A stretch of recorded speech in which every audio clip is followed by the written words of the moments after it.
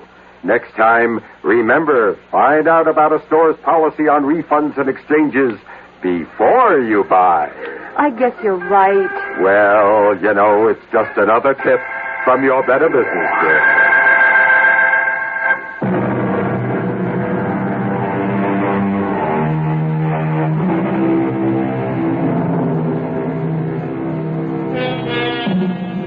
Haunted mountains. Did this one cause certain stocks to go up and down one day recently? It certainly seems no more far-fetched than some of the explanations people have for the market. The cast in our exercise in The Extraordinary included Alan Hewitt, Bryna Rayburn, William Redfield, and Robert Dryden. The entire production was under the direction of Himan Brown. Now, a preview of our next tale. The only way to learn how to swim is to jump in the water, right? I simply can't make you understand, can I? Well, maybe I can make you understand. Forget it. You want to get that dinner ready? I'm hungry. Yes, I'm going now. Look, why don't you change first? Change? Yeah, your clothes. Get more comfortable. Yes, I think I'd like to do that, George. I won't be long.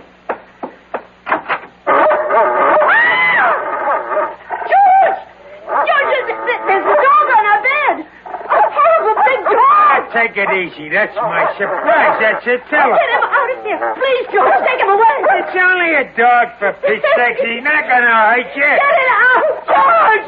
Please. Radio Mystery Theater was sponsored in part by Anheuser-Busch Incorporated, brewers of Budweiser. This is E.G. Marshall inviting you to return to our Mystery Theater for another adventure in the macabre. Until next time, pleasant dreams.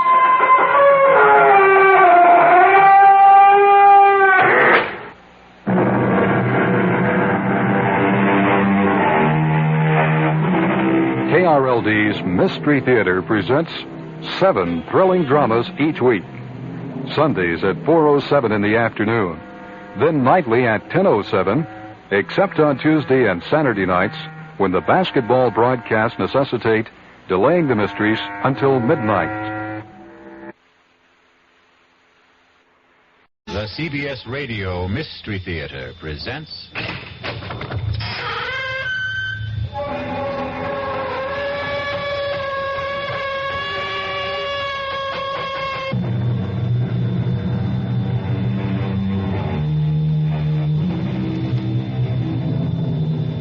Come in. Welcome. I'm E.G. Marshall.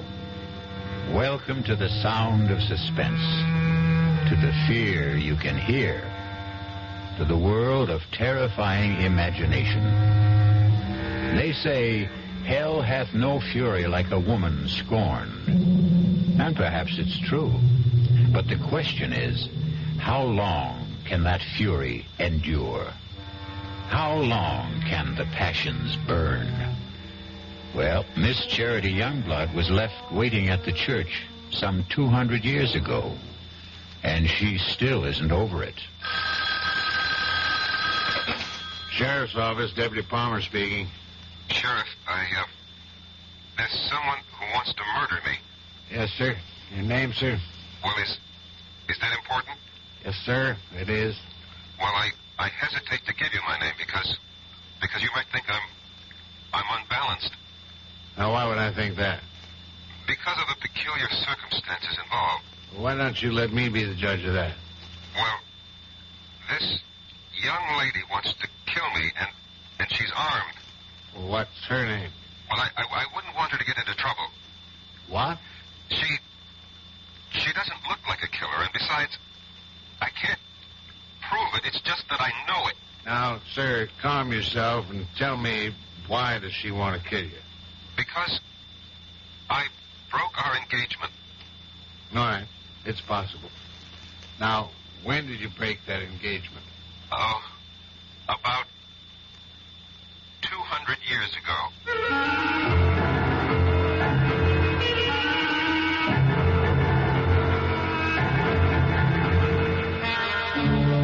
Our mystery drama, A Dream of Death, was written especially for the Mystery Theater by Sam Dan and stars Michael Tolan. It is sponsored in part by new sugar-free Diet 7-Up and by the Kellogg Company, makers of Kellogg's Special K cereal. I'll be back shortly with Act 1.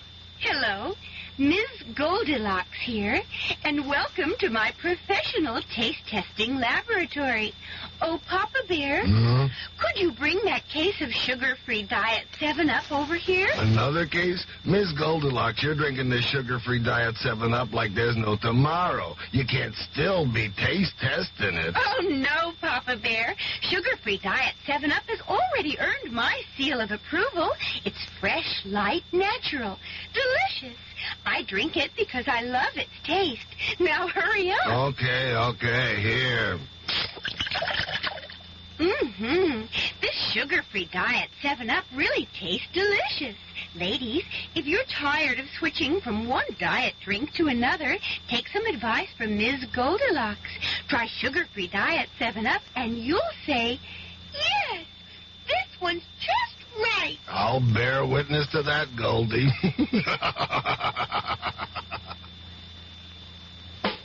Young I may be, but still I'm a man. Just turned 18 and I'll do what I can to find me a place where I can be me. Get ready for life and be free as the sea. Where do I go from here? Oh, where do I go from here? I finished school, but what lies ahead? Don't want to get trapped, want to feel free instead. All over the world, there's so much to do. The call of the sea, don't you hear it too? Where do I go from here? Oh, where do I go from here? What about the new Navy? You'll get your chance at success, learn an exciting job, and see the world. Call toll-free 800-841-8000. That's 800-841-8000. Or see your Navy recruiter. Be someone special in the new Navy. I know where I'm going from here.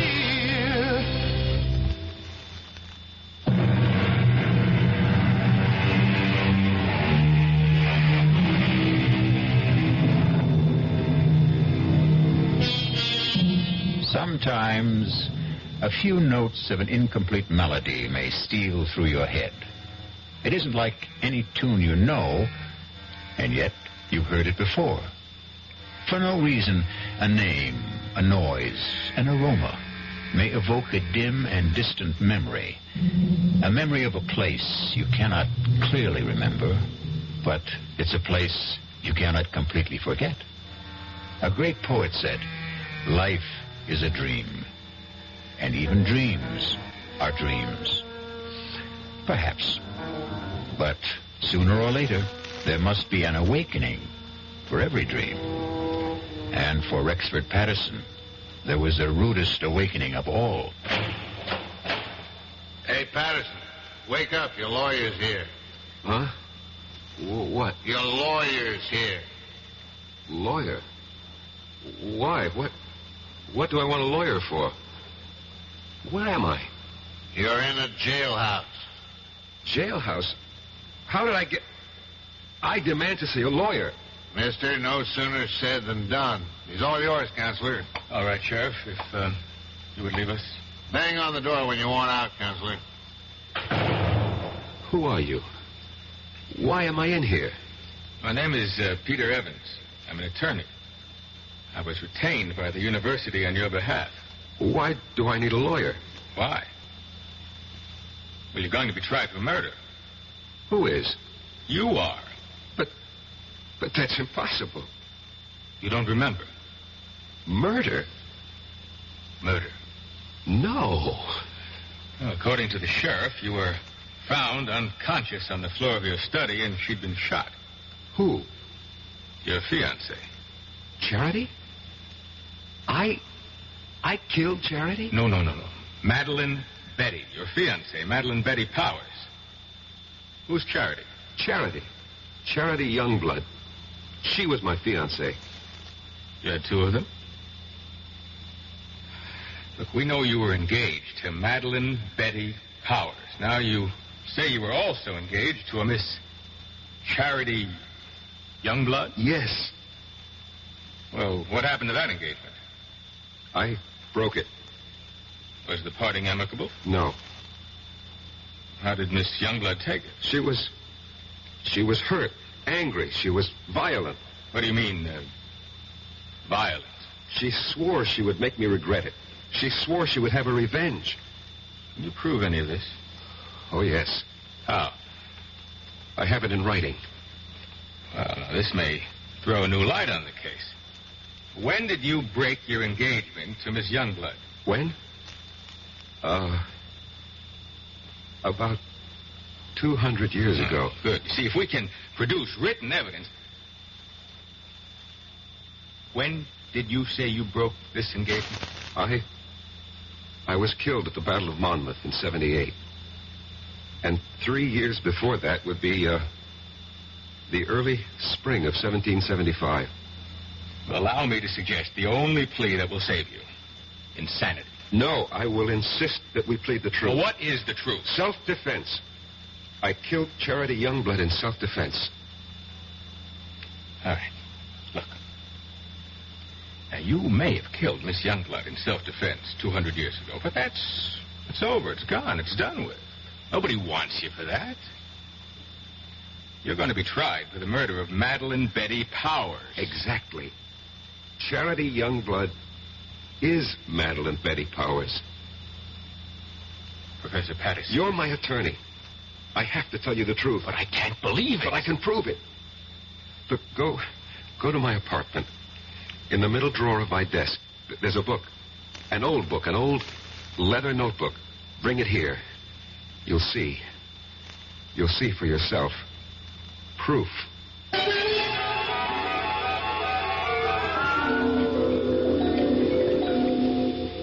You read the book? Yes. It's a diary kept by a girl named Charity Youngblood, daughter of a Connecticut gunsmith during the Revolutionary War. She was jilted by a young officer named Eli Wallington. Naturally, she was quite upset about it. But where is the proof you promised me? I was that young officer. I was Eli Wallington. Look, Professor Patterson, if I'm to represent you, you'll simply have to tell me... The truth. I know the truth. But I tell you the truth, and you refuse to believe me. It's impossible to believe you. Impossible. That's the key word. Well, today's commonplace was yesterday's impossibility. People said it was impossible to transplant a heart, impossible to walk on the moon. You're talking about reincarnation. Last summer, I stopped at an antique shop in central Connecticut. Heaped high on a counter was a pile of old pictures, letters, books. I picked up that little notebook, the one you're now holding. I read that name, that hand-lettered name, Charity Youngblood. And suddenly I felt as if I'd been stabbed through the heart. I knew that name. I knew that name. Please, Professor Patterson. No, don't tell me to be calm. Don't humor me. Just listen to me. I knew that name. I knew the girl. I knew the time. I knew the place. Here, turn to the page where she describes how he proposed to her. Just don't see how Just all of... do it.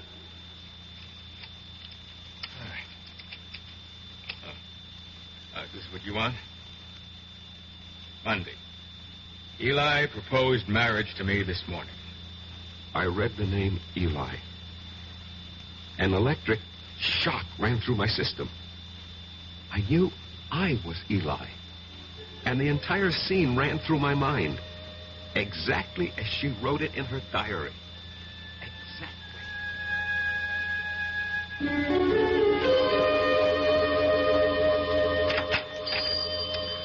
Good morning, Charity. Oh, it's the high and mighty Lieutenant Eli Wallington. Come to see my father? Well, that pistol of yours isn't ready. I've come to see you, Charity. I've been foolish. It doesn't interest me. Charity, I love you. Oh, yes, you love me. Believe me. Oh, I believe you. You love me here. You love me now. But tomorrow you'll be somewhere else. You'll see someone else. You'll love someone else. Men are fools. We don't realize at first how important it is to have a woman who really loves us. And you love me. Please go. Marry me, Charity. Eli? We'll have the banns on Sunday and marry the week after. Now, come, close the shop. We'll go riding this morning. But I promised Father... Let's be together this morning. Come with me. Oh, Eli, you're a scoundrel. Yes, Charity. But I'm your scoundrel. You must never forget that, Eli. Never forget that.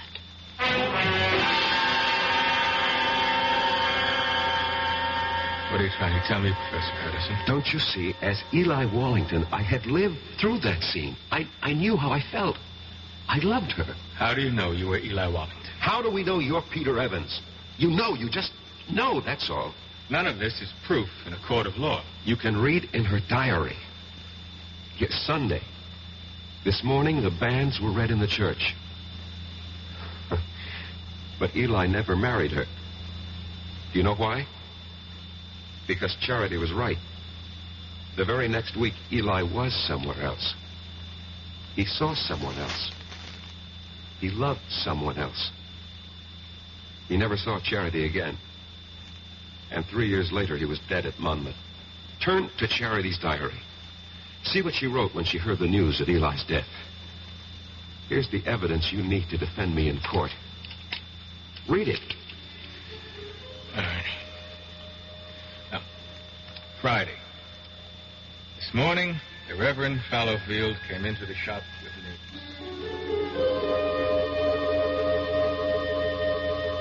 Charity, I am told that Eli Wallington has fallen at Monmouth.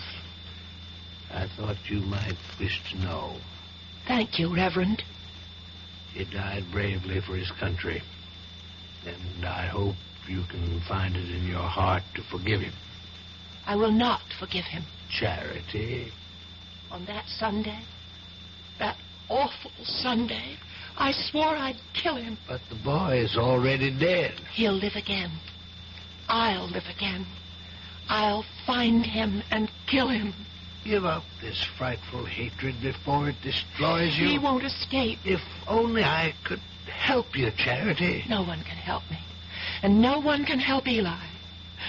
Somewhere, somehow, someday, I'll have my revenge.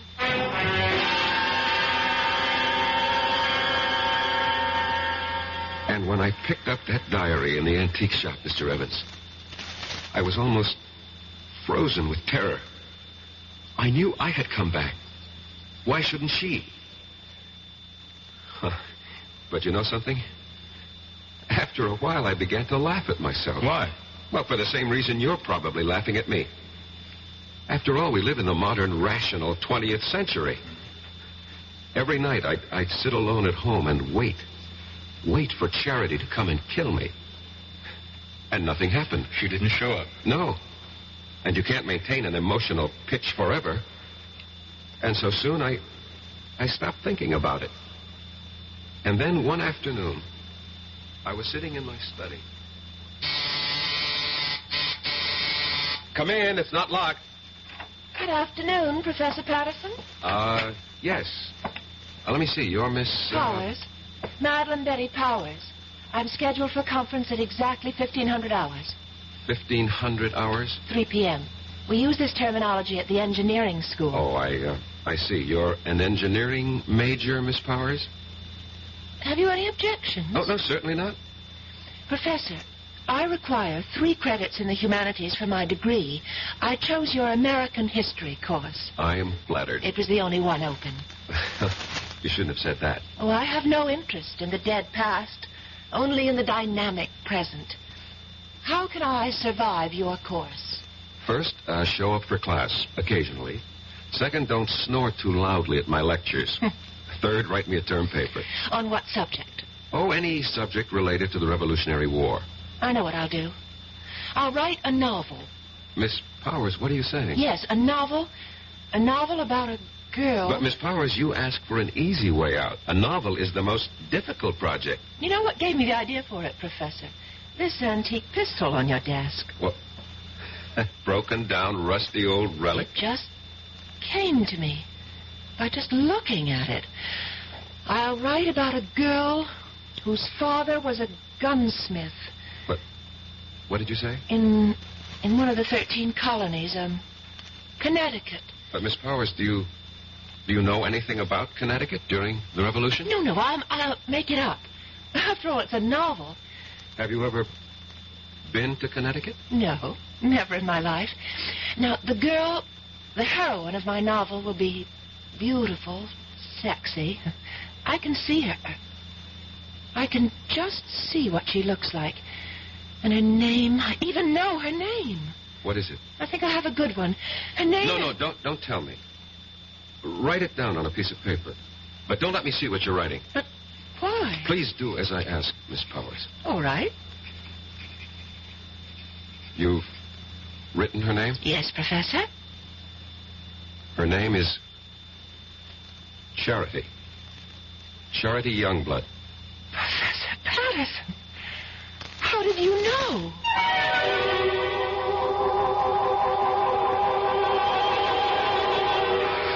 How does he know?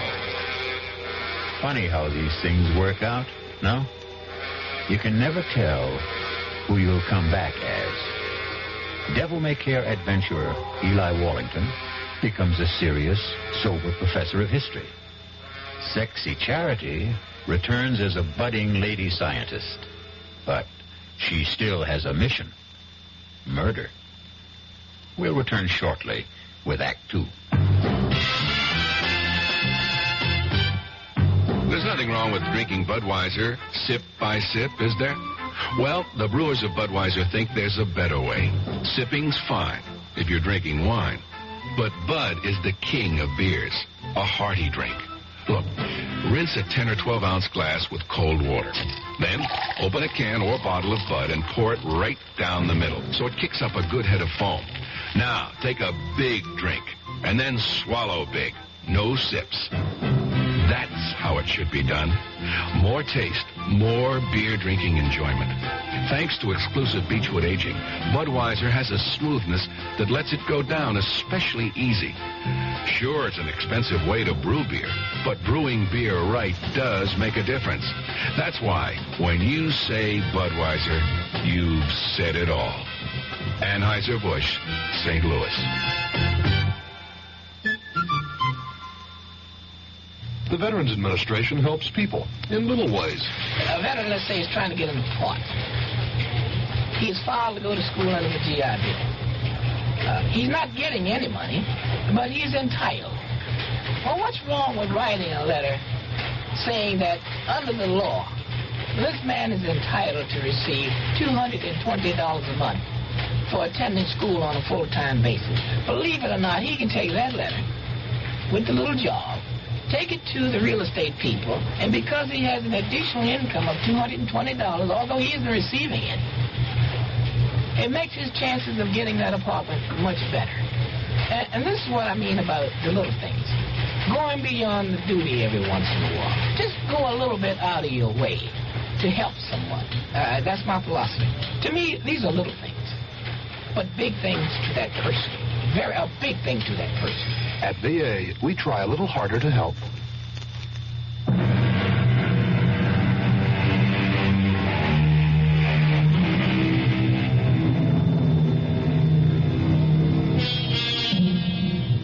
Professor Patterson, a quiet teacher of history, is in jail, accused of killing his fiancée. He doesn't deny it. What he's desperately trying to prove is that he killed the one he had 200 years ago. Where, Miss Powers, have you heard that name, Charity Youngblood, before? Nowhere. I made it up. You made it up? Well, Charity sounds like a name a girl might have had 200 years ago. And Youngblood has a kind of colonial quality to it. Charity Youngblood. It just sort of popped into my head. And everything just came to you, the whole idea for the novel, the heroine, her name, it all occurred to you just now? Yes, that's right, Professor Patterson. I simply can't account for it. It has no scientific basis. But suddenly, I have feelings that I've never experienced before. What sort of feelings? I can't describe them. Vague ideas, hazy pictures. Of what? But this woman, this girl, this Charity Youngblood, she's a creature of my own imagination. I only conjured her up a few moments ago, and yet she seems to be alive. Give it up, Miss Powers. You know, sometimes when you write fiction, the character takes over, and unless you're a skilled professional author, this can be dangerous. Just attend class, look intelligent, and you'll pass the course. Oh, Professor, that wouldn't be ethical. Miss Powers, we'll just let that be our secret.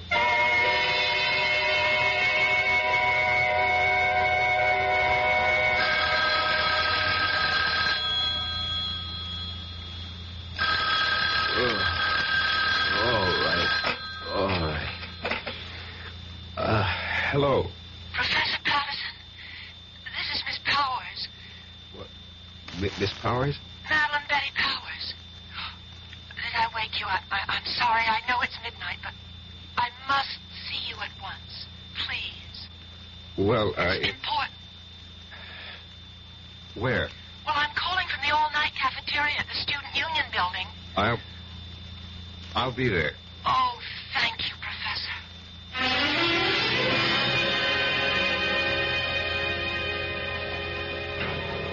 I had to see you, and I didn't think it would be proper for me to go to your apartment at this hour.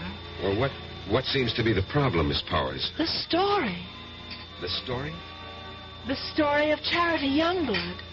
Well, I thought we decided to drop it. But that's the problem. I can't seem to get it out of my mind. Well, I'm sure you... It's taken over. I can't think of anything else. Well, I'm obsessed by it. This girl, Charity Youngblood. I know her so well, I sometimes think... No, you'll laugh. No, tell me. I sometimes think she's me. Well, of course she's you. What are you saying?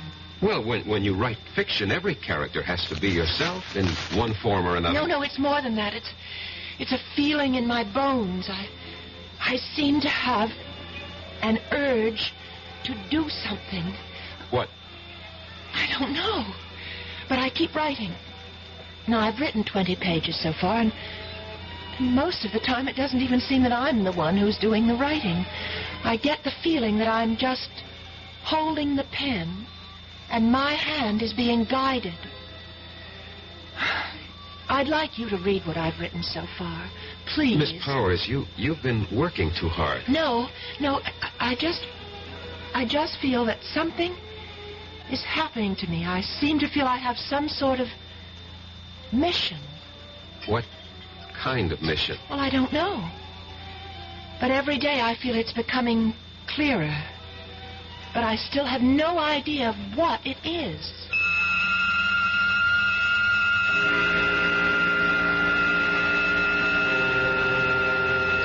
And every day, Mr. Evans, she would hand me a chapter of her novel.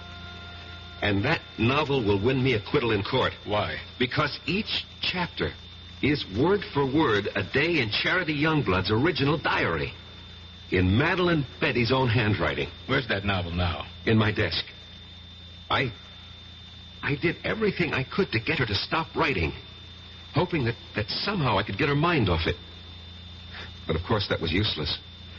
After all, if she really was Charity Youngblood, and there was no doubt in my mind about it, nothing would stop her from finding it out. And every day she was getting closer. Not just to Charity, but to me. Professor, I decided to give Charity a love interest. we're about to have the war, and I've created a young cavalry officer of the Connecticut Brigade. I have a name for him. Eli Wallington. Eli Wallington? Yes. Miss Powers, you've already written more than enough to earn a good grade. It's already longer than the average term paper. Oh, but I have to finish. Why? This whole thing started as a term project, Yes, and it as far... started that way, but now it's something that belongs to me, and I can't help it. I have to keep writing until... Until? Until something happens. What? What is supposed to happen? I don't know. But I'm afraid. I'm very much afraid.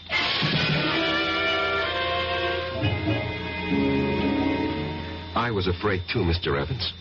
Afraid that at any time she would suddenly realize that she wanted to kill me. But surely you realize... what? You mean I had nothing to be afraid of? Suppose someone's determined to kill you, and you know it. You tell me. You know what I think? Although it's academic now. I think you should have gone to a psychiatrist. I did. I went to the top. I went to the head of the Department of Psychiatry at the University Hospital.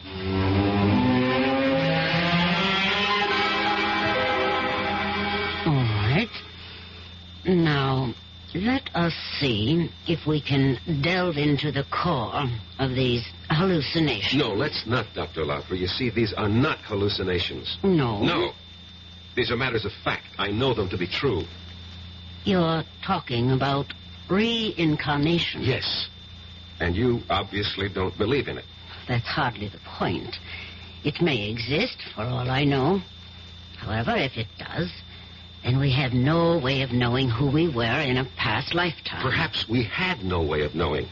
Perhaps today, with heightened powers of communication, perhaps our modern scientific technology has upset certain natural balances.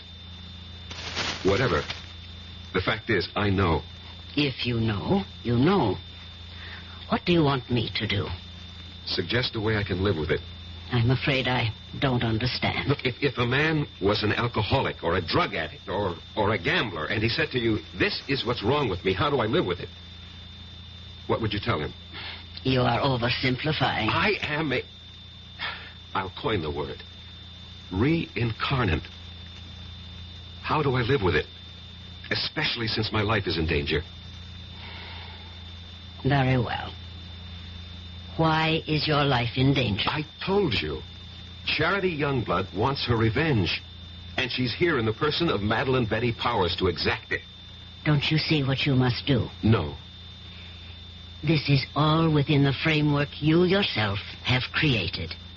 If you remove the motive, you can prevent the crime. I still don't know what you mean. If she wants to kill you because you jilted her, well, all you have to do is give her satisfaction.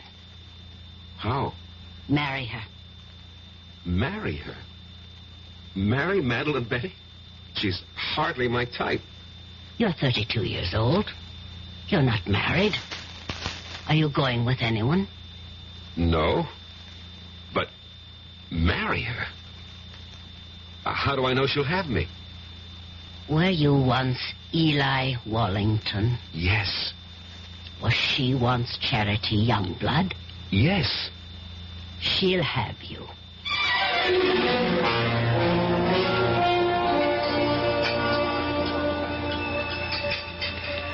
Oh, Professor Patterson, you really didn't have to take me to dinner. Well, our conference ran late. We have to eat. Well, I mean, to a place like this. Well, this is a very nice place. Or so I thought. Oh.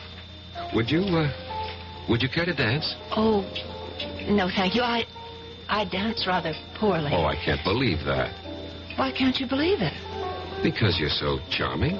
I don't think so. At least no one ever told me that. But I think so. Do you? Why? Well, it's a subjective thing. I lied to you just now. I said I dance poorly. The truth is, I don't dance at all. Now, how is that possible? Girls who don't get asked usually don't bother to learn. I don't know why I'm telling you all this. It's just that since the day I met you, I started thinking. I don't know how to describe it. What were you thinking? Oh, crazy things. That is, for me. I suddenly wanted to write a book. Why, I'll never know. And I began thinking of a girl who lived hundreds of years ago in a place I'd never heard of. I can't understand it. Madeline Betty, maybe I can help you. Would you, Professor Patterson? Rex. Go on, say it. Call me Rex. Rex. I've also felt something since the time you walked into my study for conference.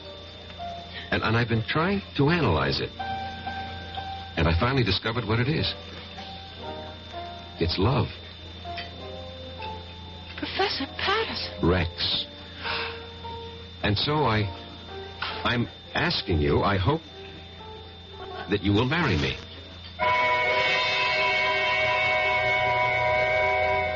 If you're going along with what Rex believes, they're playing the scene again. Rex and Madeline Betty have now reached the point where Eli proposed to Charity. Charity said yes, but will Madeline Betty? Yes or no will be the first word you will hear when we return shortly with Act 3.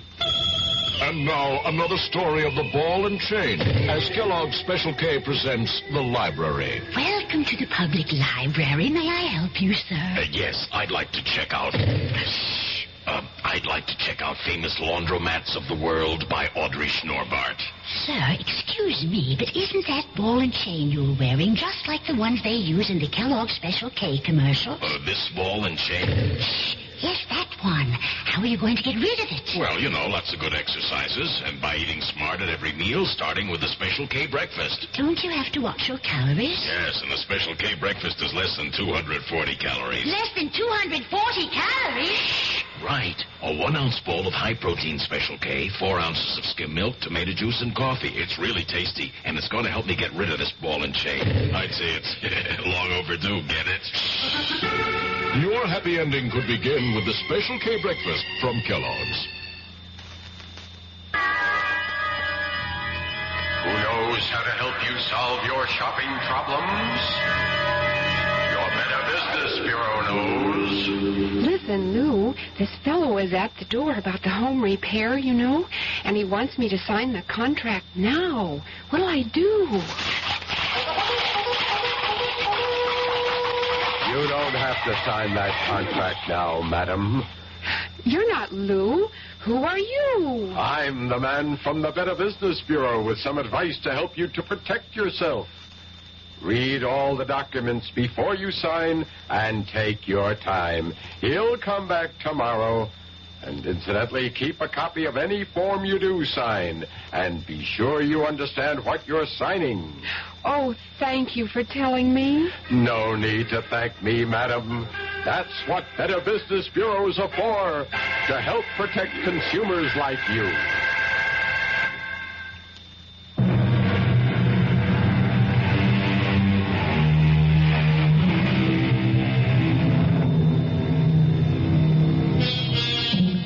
Eliminate the motive, and you prevent the crime.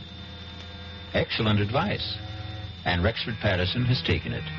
He has just proposed to Madeline Betty Powers because it's the only way he can think of to keep her from killing him. And now, she looks at him and says, Yes, Professor Patterson. Yes. You can't agree to marry a man and call him Professor Patterson. Rex. I know it's sudden, Madeline Betty. We can get married after you graduate. Oh, I'll marry you anytime you say, Rex. I love you. I love you, too. I fell in love with you. Must have been at first sight. Why? Why? Because you're handsome. I was hoping I had other qualities. Oh, you do. You do. But being handsome's part of it. Why did you fall in love with me? Because you're beautiful. Oh. No, you don't believe it. No, well, I feel beautiful. You make me feel beautiful. Oh, Rex. I can't believe this is happening to me. It's happening.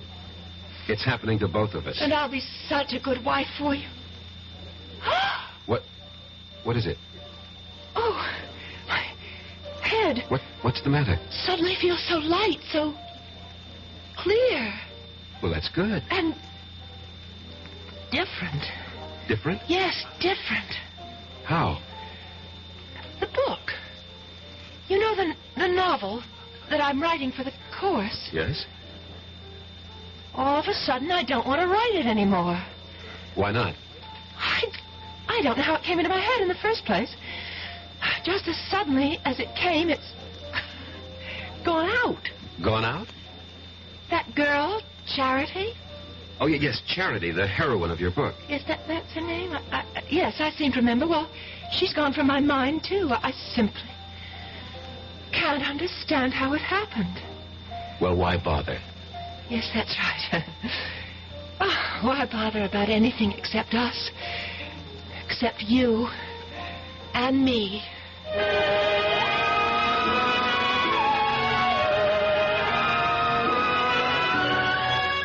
So you proposed to a professor and you were accepted. She seemed happy. Apparently you were reconciled. What was the problem? The problem was, Mr. Evans, I didn't really love her. Just as Eli didn't really love Charity. But within the theory you'd set up... Don't call it a theory. It's a fact. Oh, whatever. But this is what you had to do. You had to marry the girl. And I tried hard. But she made it impossible. She was... What did she do? Nothing, really. She was just so grateful to me. You pay attention to a wallflower, and what you create for yourself is a clinging vine. A vine that can strangle and suffocate you. And besides... Yes? Besides, there was Susan Miller.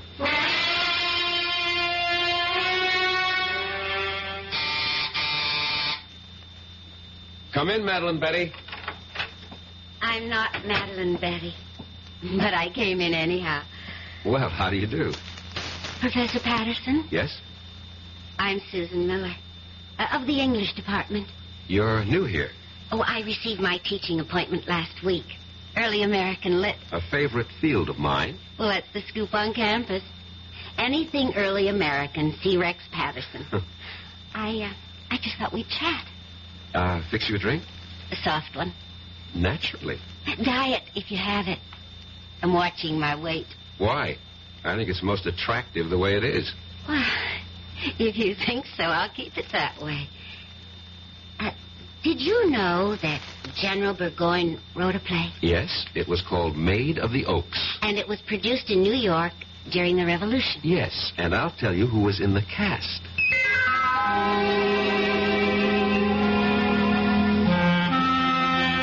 And that's how it all started, Mr. Evans. Easy, relaxed, delightful. There is such a thing as love at first sight. And it was there for both of us. But Madeline Betty... Madeline Betty. Well, I knew I had to do something about her. Yeah, exactly. So you killed her. No. No, that's not the reason. You wanted to marry Susan Miller. It never reached that point. I mean, we didn't get that far. But the prosecution will know about Susan Miller. No. They don't have to. No one really knew. No one? No one. Except Susan, myself, and Madeline Betty.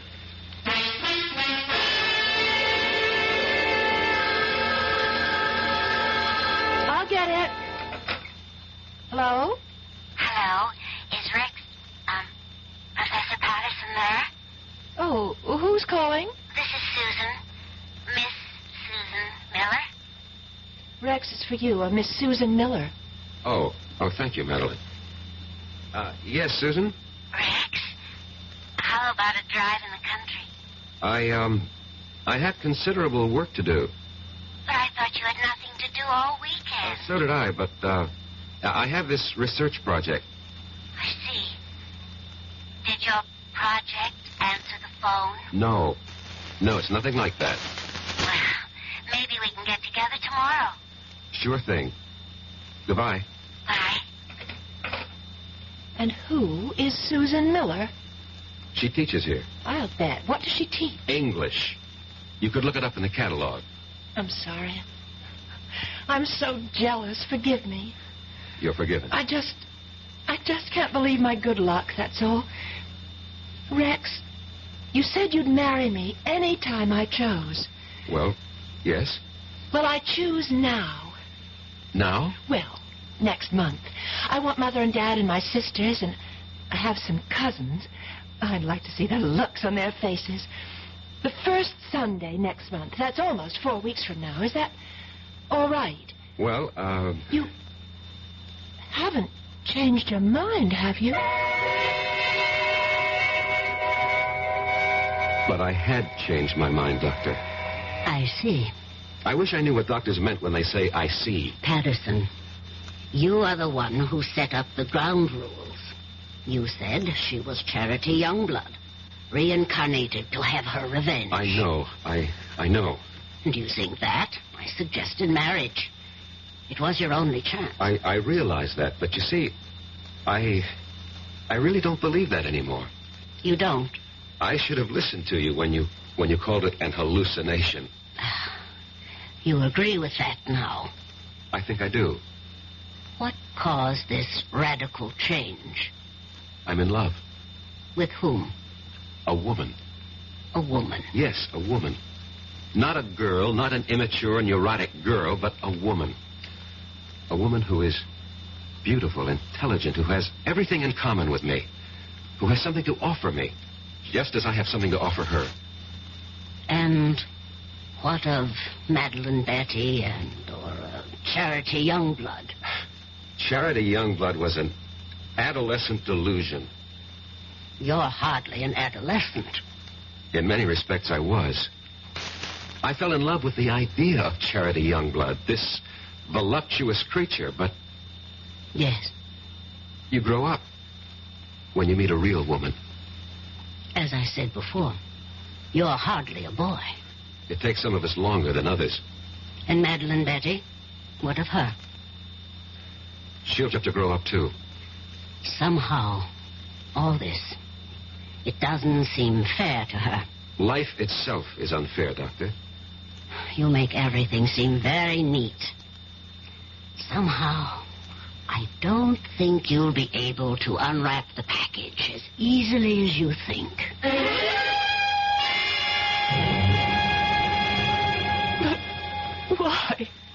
Why? I told you, Madeline Betty. I told you. But you said you loved me. I thought I did. No. But please, Madeline Betty, don't make this difficult for both of us. Oh, Rex, please, marry me. No, it wouldn't be right. I told everyone, my parents, my sister, my friends.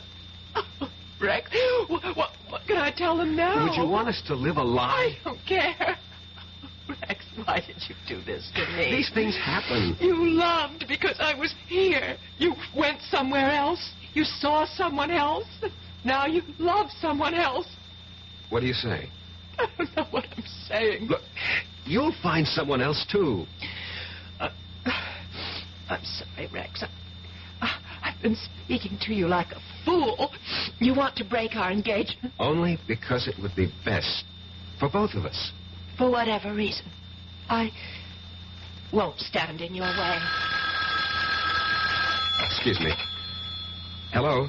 Rex? Could you... She doesn't have to call back. I'm leaving.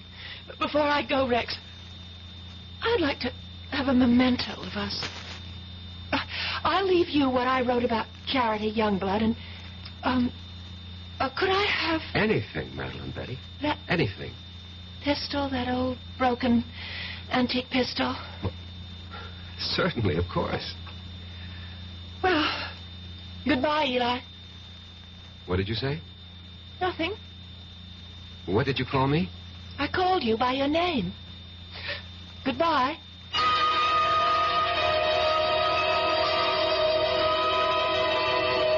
That night, Mr. Evans, she left the college. Her roommate called me and said Madeline Betty had disappeared. Well, didn't you feel that perhaps you should investigate? No. Well, to tell you the truth, I felt relieved. I thought she was embarrassed and had decided to go somewhere, and I forgot all about her. You forgot? How could you forget? Maybe I wanted to forget. Anyway, about a week later, I came home. It was late at night.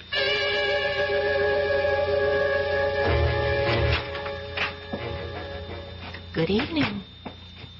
What are you doing here? I have a key, remember?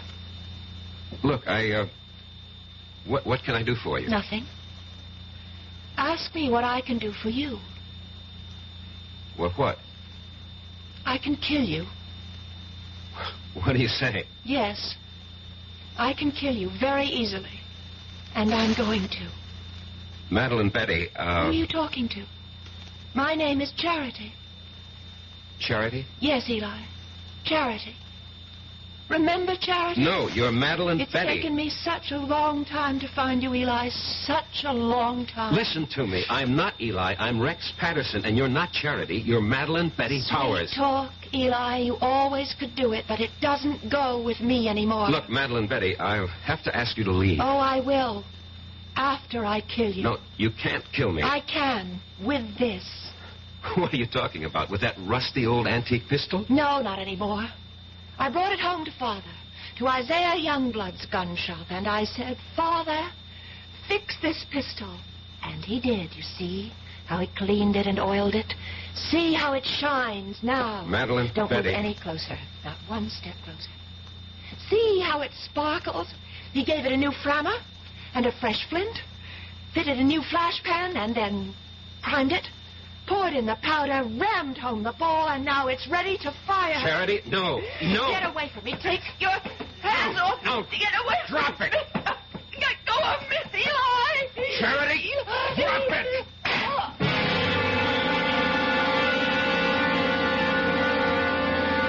We struggled for the gun, and at the last second, the barrel must have turned toward her. And she pulled the trigger. And that's your defense? That's my defense. You want me to plead that defense? I want you to tell the jury exactly what happened, why it happened, and the way it happened. Show them the written proof. You're sure that's what you want me to do? Yes, I'm sure. I'm sure because it's the truth. Well, I hope the jury buys it. Would you have bought Professor Patterson's story? You would. A pity you weren't on the jury. Because 12 good men and true, actually 6 of them were women, deliberated for a full week and decided that Rex would have to pay the price. Not just the price for Madeline Betty, but also, as it turned out, the price for Charity. I'll be back shortly. This is Ray Scott for the President's Council on Physical Fitness and Sports. Sometimes we're accused of exaggerating the importance of a game, along with millions of Americans across the country. Well, maybe so. But one thing is sure. We certainly under-exaggerate the importance of physical fitness and sports among our children. We send our kids to the best schools we can to get the best education they can, and yet we often completely neglect their physical education. Phys ed departments are usually the first to suffer when budgets are cut. That's why we urge you to support the physical education departments in your schools and to make sure your kids are getting the kind of programs and instruction that will do them the most good. Physical fitness can help them develop into healthier adults and help them live up to their full potential. For more information, write the President's Council on Physical Fitness and Sports, Washington, D.C., 20201.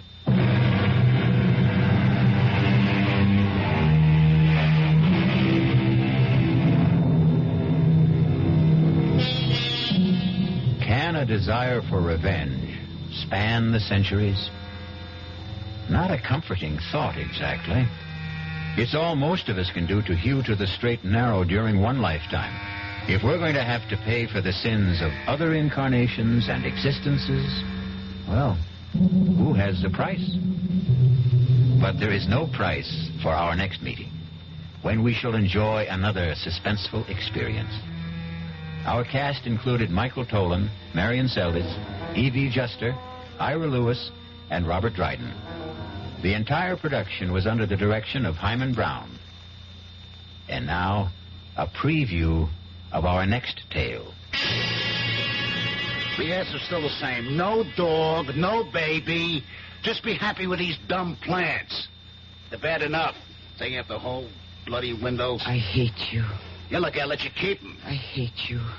I wish you were dead. What did you say? I said I hate you. I wish you were dead. Did you really say... Hey, Hey, what? Hey, what's this? The bloody plants are on my neck. Hey, Barbara, they're all around me. They're choking me.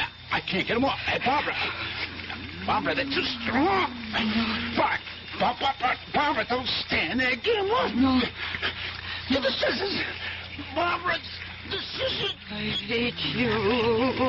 I hate you.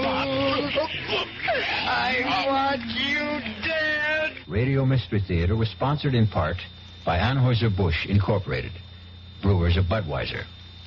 This is E.G. Marshall inviting you to return to our Mystery Theater for another adventure in the macabre. Until next time, pleasant dreams.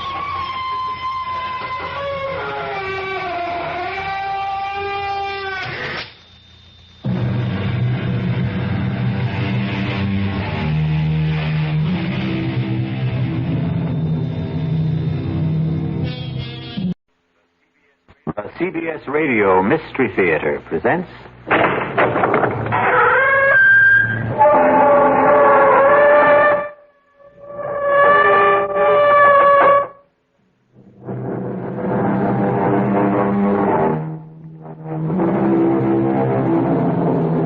Come in.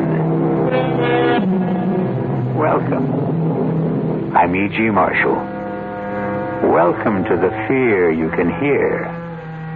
Welcome to the world of terrifying imagination. It gives me a fiendish delight to invite you on a very unusual expedition. For in our tale to come, we are going to travel not to distant shores, not to outer space, but instead backwards in time.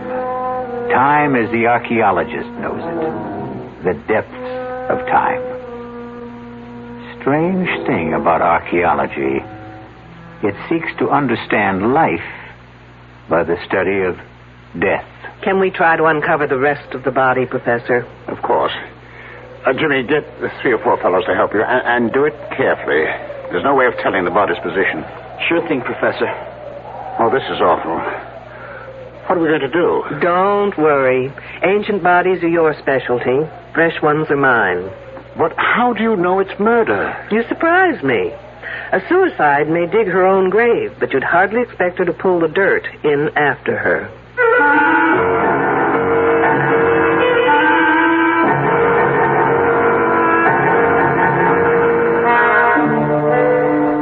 Our mystery drama, Dig Me Deadly, was written especially for the Mystery Theater by S.J. Wilson and stars Louise Larrabee. It is sponsored in part by the Kellogg Company, makers of Kellogg's Special K cereal. I'll be back shortly with Act 1. And now another tale of the ball and chain. At Kellogg's Special K presents Last Tango in Pittsburgh. There I was at Raoul's All-Night Tango Lounge. My little orchid, will you tango with me? It was Raoul. You're a splendid dancer. Thank you. But what was that? I was what? That sound effect. Oh, I'm a few pounds overweight, and this ball and chain points out how my extra weight can get in the way. I'm pointing you back to your chair. Our heroine decided to lose that extra weight. She exercised and ate smart at every meal, starting with a Special K breakfast. A bowl of Special K skim milk, tomato juice, and coffee. It's less than 240 calories, 99% fat-free, and 100% delicious.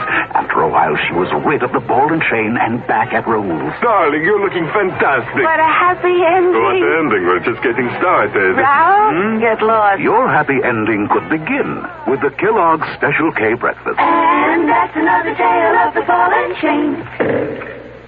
Frank Lieber with a special announcement exclusively for Radio 1080 listeners. Metroplex Tire and Appliance stores are offering a front-end alignment that's guaranteed to last for 5 years or 50,000 miles. A regular $20 value, but just for our listeners, the price is, you guessed it, $10.80. $10.80 for most American cars. And the guarantee is good nationwide, but you must ask for the Radio 1080 special at Metroplex Tire and Appliance.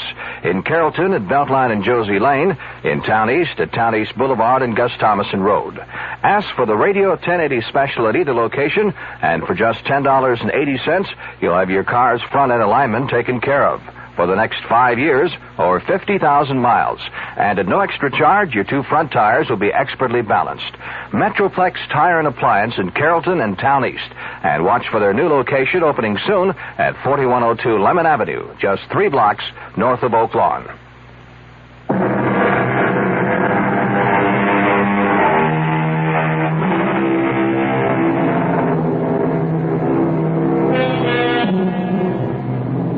And I know that death is no respecter of time. It often comes unbidden, unexpectedly, even fiercely and murderously. So, get your pith helmets, your sunglasses, your axes, shovels, and all the other paraphernalia you will need to join us in Dig Me Deadly.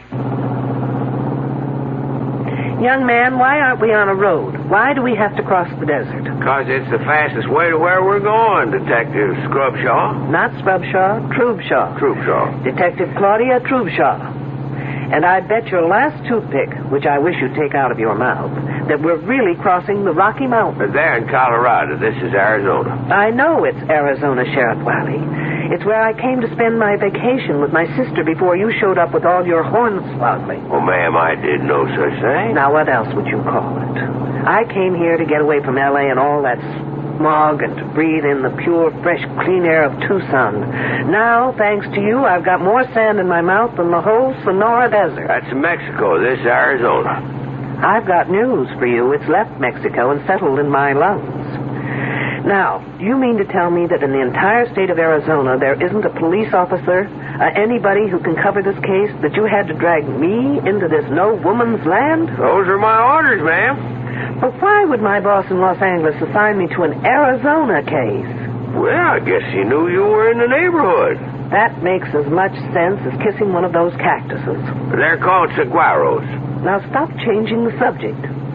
Now, will you tell me where we are going? Like I said, west of Naco. Good for you. You have advanced to the next plateau. And why are we going there? Because that's where they're digging. Superb. Now, who are they? The kids that are digging. Wiley, did you ever have your IQ tested? Not so as I know. Well, don't. It's probably lower than Death Valley. And I know that's in California. Now, why are they digging? For dead bodies, I think. Stop this car at once. Well, what's wrong, Detective? Now, I'm not riding another minute until you tell me what this is all about. Well, what more do you want to know? Why I'm sitting in this rolling junk heap on my way to West Naco or wherever. Well, there are these kids there. What kids? These kids from some school near L.A. Every summer they come, and they dig up things that are supposed to be real old. In other words, students working on an archaeological dig. Never could pronounce that word. Forget the pronunciation. Just try and make some sense. Well, a few days ago, I am sitting in the sheriff's office when this here girl comes by. Excuse me. Sure, miss. Come on in. Is the sheriff here? Well, the truth is, there is no sheriff. Then who's in charge? Well, I guess I am. Sort of deputy sheriff, you could say, and name is Wiley. I'm looking for help. That's why I'm here. What can I do for you? But you're not a real sheriff. Well, I don't get paid for it, but they give me the badge. Why don't you try me?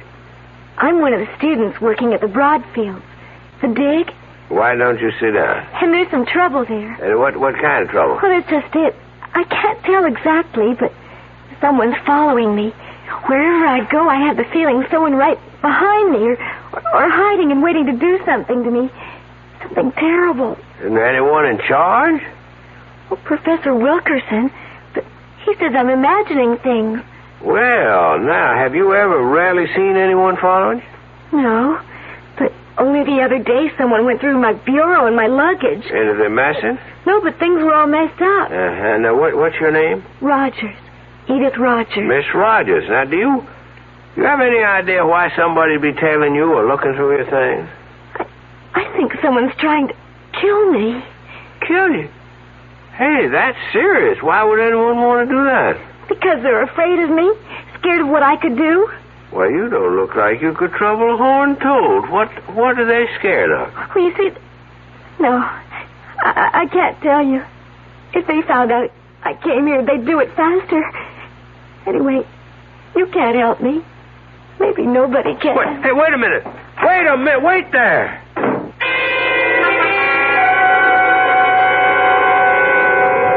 Then what did you do? I phoned that Professor Wilkerson.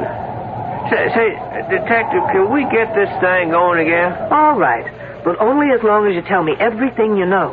Well, I called up that professor, and I told him about it. And he said that it was the girl's first summer there, and that working in the hot sun and seeing all those graves and skeletons was something she just wasn't used to. Then he said he'd take care of it and for me not to worry. Well, now, at first I thought I'd better leave well enough alone, except that the whole thing just kept a-pecking at me. So, a couple of days later, I dropped by the Broadfield spread and was told by a girl who roomed with this Edith Rogers that that is to say, this Edith Rogers here, she had left. Did she say when? I didn't ask. Did she say how or why? No, I didn't ask that either.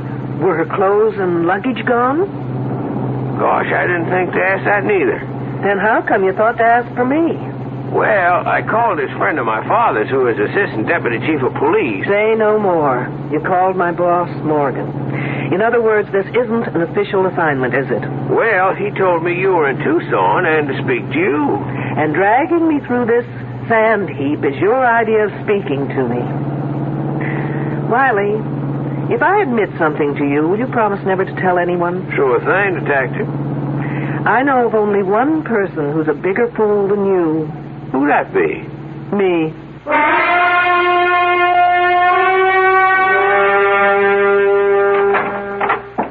Detective Troopshaw? I'm Julian Wilkerson. One of the students tells me you'd like to see me. Only in an unofficial capacity, Professor. If you can be of assistance, fine. If not, I'll understand.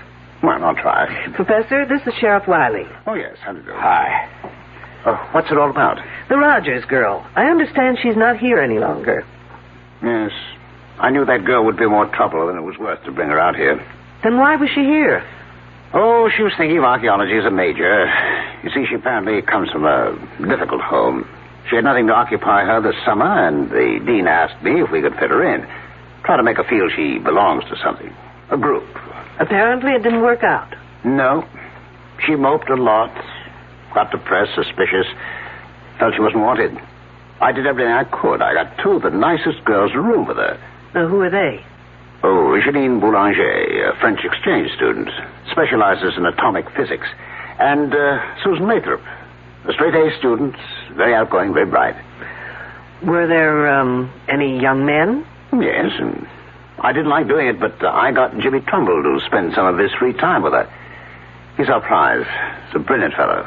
We call him our Libby. Libby? Well, now that's a girl's name, eh? Wiley, you're famous for not asking questions. Why not live up to your reputation? Professor Libby developed the carbon-14 dating system. Oh, he did he? Yes. Anyway, Edith didn't take to the work or to anyone. It's no surprise that she just dropped out. Are her belongings still here? Well, I wouldn't know, but Susan would. She's in the specimen shed next door. Let me call her. Sue Lathrop.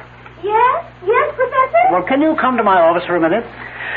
Wiley, why don't you do something constructive, like seeing if you can get me something to wash down this sandstorm I swallowed? Thanks to you. Sure thing. Detective, anything special?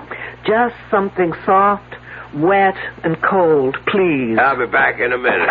Oh, sorry, miss. I didn't mean to knock. Oh, that's all right. Susan, I'd like you to meet Detective Troopshaw. A detective? From the police? Yes, but not on official business. What for, then? I was wondering if Edith Rogers' belongings were still in her room. Oh, Edith? Oh, no. She took everything when she left. When was that? Oh, about 4 or maybe 5 days ago. I'm not sure. Do you have any idea why she left? Not really. She didn't tell anyone she was going, but then she just didn't get... Well, what can I say? Susan's trying to be discreet. The fact is, the girl just didn't belong. Did anyone notify her family? I know I didn't. We just assumed that she hitchhiked her way home, or perhaps to one of the youth communes around here. Then, at this point, we don't know if she left or disappeared. But what would make you think she disappeared? She went for help to what's supposed to be the local sheriff's office. She was frightened, thought she was being followed, that someone wanted to kill her. That's just like her. She was so silly, so romantic, always making up stories where so-and-so loved her madly and so-and-so was terribly jealous of her. But of course she was always at the top of the trying. I suppose we could phone her home and see if she got there. You fool! You stupid idiot fool! Such a river no call to get yourself all heated up. It's just an old arrowhead. The sign says radioactive area. Do not enter. Sounds like Wiley tried to get me a bottle of atomic soda pop. Oh, that's shenanigans. Let's see what the fuss is about. Now what, Wiley? Well, it beats me. I just picked up this here arrowhead in that shed, and she comes down on me like an eagle on a stray lamb. That is not an arrowhead, young fella. It's a spear point that happens to be about 12,000 years old. Trouble is, it's recently been through carbon-14 dating. That? Yes, and it may still be hot. Like an atom bomb? Hopefully, Wiley, you'll go up in a mushroom any minute. Oh, Professor, I am so sorry. Wiley, just give that arrowhead to Janine. She's wearing protective gloves. And then follow her. She'll take you to the decontamination room. You'll probably be all right. Don't look so worried, Wiley. There's no chance of it affecting your brains. You're sure now, Detective? Absolutely. Follow me, you goose. Quickly. So that stone point is 12,000 years old. Yes. Well, that's as close as we can get within the margins given by C14. But Jimmy is now working with radioactive potassium, which can give us an earlier reading. I thought 10,000 to 15,000 was about the earliest records we have of man on this continent. Well, we've got some surprises in store. Not only for you, Detective, but for the world. Really? Care to give me a clue? I already have. I filed that one away. Which one? With C14, you can date back some 50,000 years, but with potassium, you can go back to at least 1 million years, right? Yes, that was the clue. Interesting. What are you hoping for? It's no longer a hope, Detective.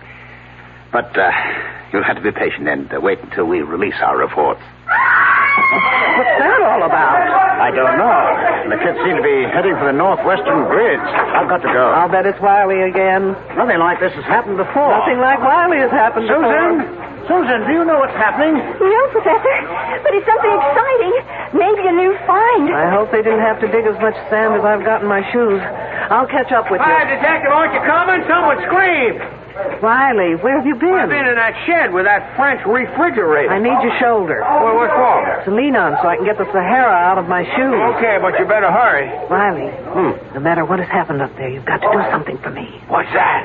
In that shed, can you remember what you saw there? Pretty much. Then listen carefully.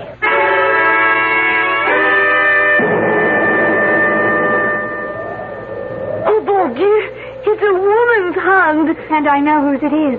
By the ring. The silver band. Well, whose is it? Edith Rogers. Oh. All right, no one touch anything until Detective Troopshaw gets here. A detective? A lady detective in here. Okay, kids, one detective coming up. Let me through. All right. Yes. Let the detective through, please. Well, from the looks of it, here's a lady who definitely needs a hand. Who found her? I did. And who are you? James Trumbull. I told you about him, remember? Oh, yes, you're Libby, as you call him. Yes. But there doesn't seem to be any digging around here. Is this the way you found her? Just one hand sticking out of the sand? No. I was on my way to the datum point to figure out what the next grid would be when I passed this place and noticed that someone had been digging around here. The sand wasn't as flat as the surrounding area and not as compact. So I began to brush away the top layer until I uncovered this one hand. Professor, have I your permission to supervise this matter until I get official regulations? Well, yes, of course. Thanks. Has anyone been able to identify the hand? Susan, she said it is Edith Rogers. What makes you think that? The silver band. I was with her when she brought it in town a couple of weeks ago. She bought a silver wedding band? I asked her why, and she said she expected to be married very soon. It just sounded like one of her crazy stories, so I forgot about it. I see. Well, rings have been known to change fingers. Can we try and uncover the rest of the body? Of course. Jimmy, get 3 or 4 fellows to help you. Do it carefully, please. There's no way of telling the body's position. Sure thing, Professor. Oh, this is awful. What are we going to do? Don't worry, Professor. Ancient bodies are your specialty. Fresh ones are mine. Yes, but this is liable to stop our work. This place will be crawling with police, newsmen, television crews, what all. Really? Why? Isn't murder a little too common to rate that kind of attention? But how do you know it is murder? Miss Lathrop, you surprise me. A suicide may dig her own grave, but you'd hardly expect her to pull the dirt in after her. Pit's very shallow, Professor. I don't think we should use shovels. Shall we use the brushes from here? Sure, but let's get a move on, eh? Ah! Look! The hand is attached only to bones. To a skeleton. Oh, no, I've never seen it. Oh, now, will you all stop crowding? You'd think this was a Hollywood opening. Oh, Janine is right. There is no body. The hands are attached to a skeleton.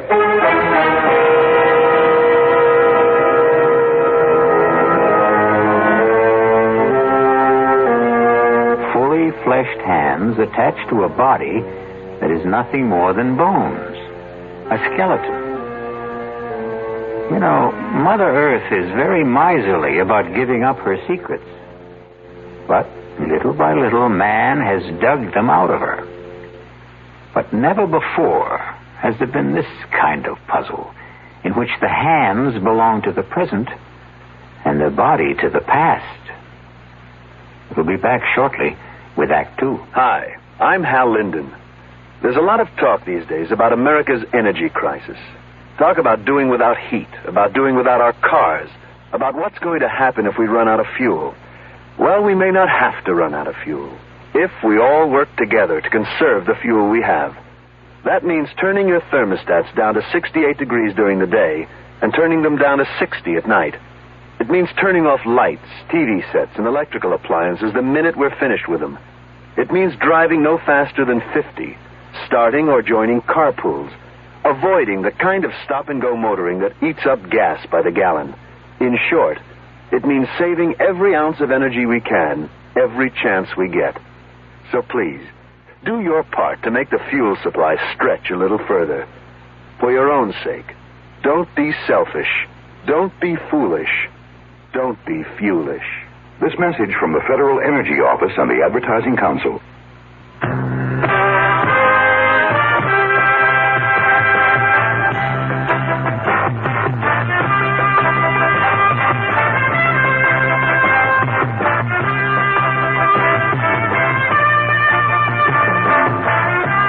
Just make a profit in the beef business.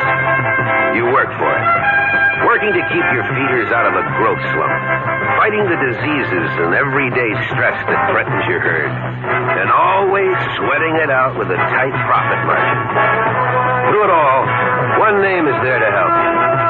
Terramycin. When the going gets rough, nothing works harder, more ways, to give you the kind of protection you need. Terramycin. Depend on it. From Pfizer.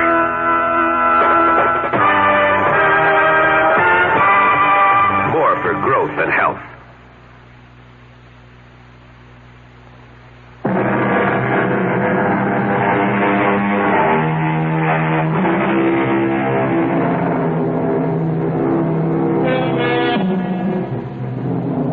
We return to our dilemma.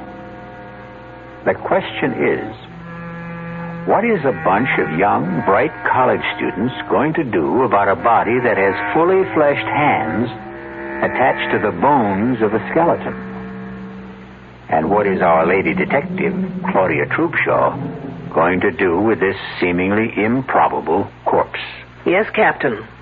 You've got to tell me under whose jurisdiction this case belongs. No, there is no local police department.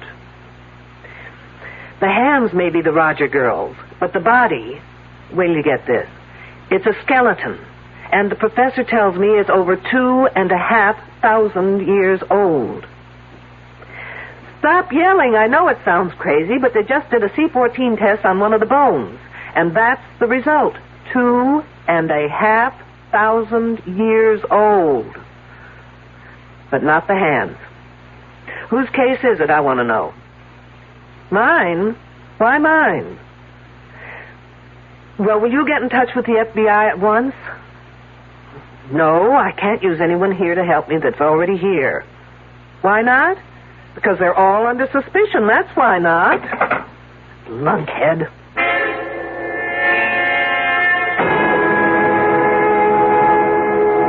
It's nice of you, Miss Boulanger, to take time off to have this little talk with me. Professor Wilkerson said I should answer all your questions to the best that I can. Do you always do what Professor Wilkerson asks? Oh, yes, he is a marvelous man. He is so brilliant. I'm sure. Tell me, do you have many friends among the other students? I don't think so. Not even Jimmy Trumbull? Oh, he is nice, but he is such a little boy. And the others? I am afraid they're all too jealous. Do you know why? Oh, they think that the professor treats me like a favorite. Well, does he? Of course not. But I have studied all this and done it in France before, so I know it very well. And they do not. I think I understand. This body we found, you've seen it? I could not bear to look. Oh, but you did. Now tell me, in all your work, both here and in France, have you ever seen anything like it? No, absolutely not. And you couldn't explain how two perfectly fleshed hands could be attached to a prehistoric skeleton? It's against all possibilities. What did you think of Edith Rogers? She was very unfortunate. In what way? Oh, she so badly needed some kind of an attachment. With a boy, I mean. And I think she almost found it. But then that Susan Lathrop got in the way and kept it from happening. How do you mean? Oh, I don't like talking gossip. But Edith Rogers liked very much this Jimmy Trumbull. But that Susan, who blows hot one day and cold the next, makes up her mind that Jimmy is her property. And she says to that Rogers girl she should stay off her property. Anything else, Janine? No. That is all. Thank you. You've been very helpful.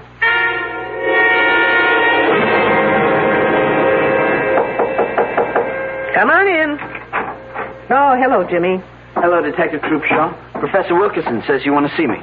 I have just a few questions that may or may not help clear up some of your problems. My problems? No, not yours personally, but the outfits. But where's the problem? Well, if those hands belong to Edith Rogers, it means she's dead. And that, I'd call a problem. This whole thing's crazy. It's some kind of gag. I mean, it's not possible for a skeleton of someone who's been dead for over 2,000 years to have the hands of someone who was alive a week ago, or less. Did you see Edith Rogers about a week ago? Yes, ma'am. I understood you were one of the very few who was sort of interested in Edith Rogers. Well, I was sorry for her. She was lonely and frightened. Did any of the others talk to you about her? No, but Edith had a lot to say about us. Can you give me some idea? Edith thought Susan was a fake, that Janine was phony, and the rest of us pretty silly digging away in over 100 degrees temperature. She just didn't understand why we were doing it. Didn't that make you wonder what she was doing here? Oh, sure. But she was lonely, and she would have done anything to be anywhere. Oh, say, I almost forgot. Something funny happened this morning, and I meant to tell you about it, but with all the rumors and gossip, well, it just slipped my mind. What was it? On my way to the grid we're working on, I ran into this Indian, a really strange guy. He was dressed in some weird Mexican costume and had long, drooping mustaches. And he asked me in this queer accent if I knew where Minnehaha was buried. Minnehaha? Was he kidding? Who knows? When I told him I didn't know, he became very sad. And he said his name was Tepexpan, and that his wife had died 10,000 years ago. Tepexpan, no less.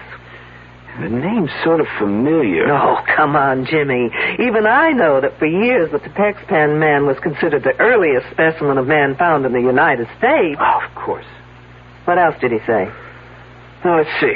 Oh, I wrote it down here. Here it is. He said, "She who seeks shall find the answers in her mind if she can find the man that is called Tepexpan." You're putting me on. No, I'm not, honestly. And then he said that she would find the star of Tepexpan in the south of Tuxpan. Can I have that paper, Jimmy? Of course. Thanks. Tepexpan, my foot.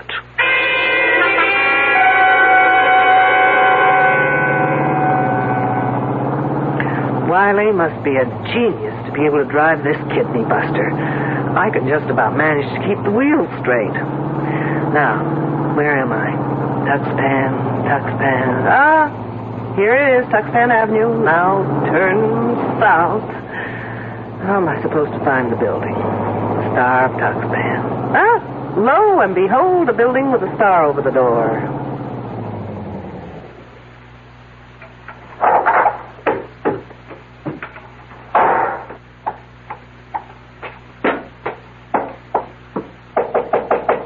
Enter in peace, old ancient squaw. I'll fix that one's TP. I was told you've been to the ancient burial ground. You have been told well. I go to see my wife. Is she one of the workers at the dig? Oh, no, she toils no more. Your people toil for her. Hit me with that one again. She has been dead for over 10,000 years. I thought it was 2,500. But what's a few years in a romance that lasted that long, right? Her spirit gives me many answers to my prayers. Do the answers to mine happen to be among them? Well, if you open the pouch, I will place a magic message within. Gracias, senor. It is but the will of the gods that I obey. Incidentally, Senor Tuxpan, the next time you speak to the spirits of the gods, find out the name in Indian for fruitcake. As ancient squaw commands. And take that silly toothpick out of your face.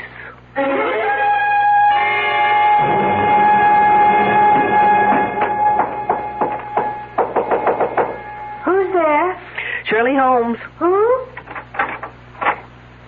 Oh, it's you, Detective. I was just being cute, Miss Lathrop. Shirley, Sherlock Holmes, get it? What's there to get cute about? I see you're packing. I'm leaving. I'm sorry, Miss Lathrop, but you're not going anywhere. Why not? Because everyone stays put until I get the answers to a thing or two. Such as? If the body we found yesterday was Edith Rogers... I told you it has to be Edith. They are her hands. Attached to a prehistoric skeleton. I don't care what the radiocarbon dating says. I was with her when she bought that wedding band. She didn't say anything about when she planned to get married. No.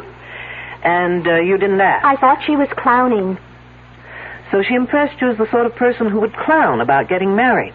I guess she wasn't old-fashioned enough to be serious about it. But most of the girls here aren't into things like getting married. We don't have such hang-ups.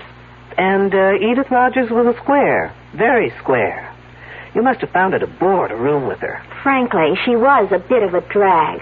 How did Janine get along with her? They hardly spoke to each other. Because of Wilkerson? How did you know?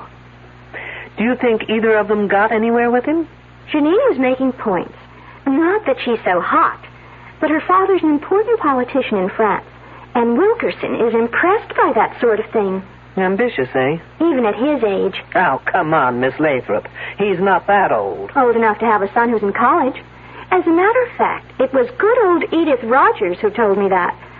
Did she tell you anything else? Nothing important. Have you ever seen anything like that body before? Never. Think hard. Maybe an experiment done on an animal in a lab or in the dating shed? No. And besides, I'm not allowed in the shed. Why not? I don't get to work on dating until next term. Oh, I guess I'll have to take my own advanced course with Professor Wilkerson. That's Janine. I was waiting for the second moccasin to drop. Let's go.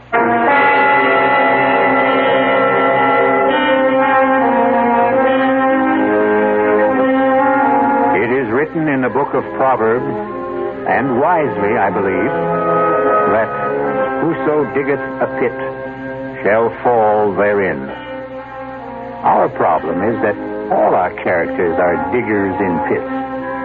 Even our ardent detective Claudia Trubshaw has been digging through level after level, but getting seemingly nowhere. I'll be back shortly with Act 3. There's nothing wrong with drinking Budweiser sip by sip, is there? Well, the brewers of Budweiser think there's a better way. Sipping's fine if you're drinking wine. But Bud is the king of beers, a hearty drink. Look, rinse a 10 or 12-ounce glass with cold water. Then open a can or bottle of Bud and pour it right down the middle so it kicks up a good head of foam. Now, take a big drink and then swallow big. No sips. That's how it should be done. More taste, more beer drinking enjoyment. Thanks to exclusive Beechwood aging, Budweiser has a smoothness that lets it go down especially easy. Sure, it's an expensive way to brew beer, but brewing beer right does make a difference. That's why, when you say Budweiser, you've said it all. Anheuser-Busch, St. Louis. There's no satisfaction quite like the satisfaction of getting a bargain. It brings a smile to your face, partly because you've saved money, mainly because you've beat the system by paying less when everything seems to be costing more. Hi, I'm Frank Lieber. Right now, True Value hardware stores have 14 of those smiles of satisfaction in stock. They're kitchen helpers from Echo and from Foley. You can get 2 for just 88 cents. Choose a can and bottle opener, a fruit and vegetable slicer, or a serving fork, or get a nylon baster. Its tube is graduated for measurement. And there's a 2.5-inch strainer for making egg coffee, for straining loose tea, or for separating orange juice from its pulp and seeds. You can get 2 of these kitchen tools for just 88 cents. That should make you smile with satisfaction.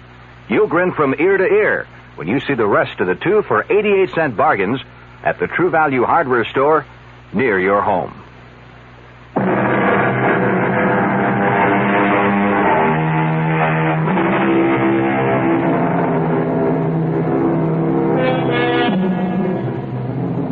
Realize that the gunshot we heard at the end of the second act was the first time anyone has used a conventional weapon in our story? Well, gunshots may not only be used to signify someone's end, they may also be fired to start something. Isn't that typical of a woman?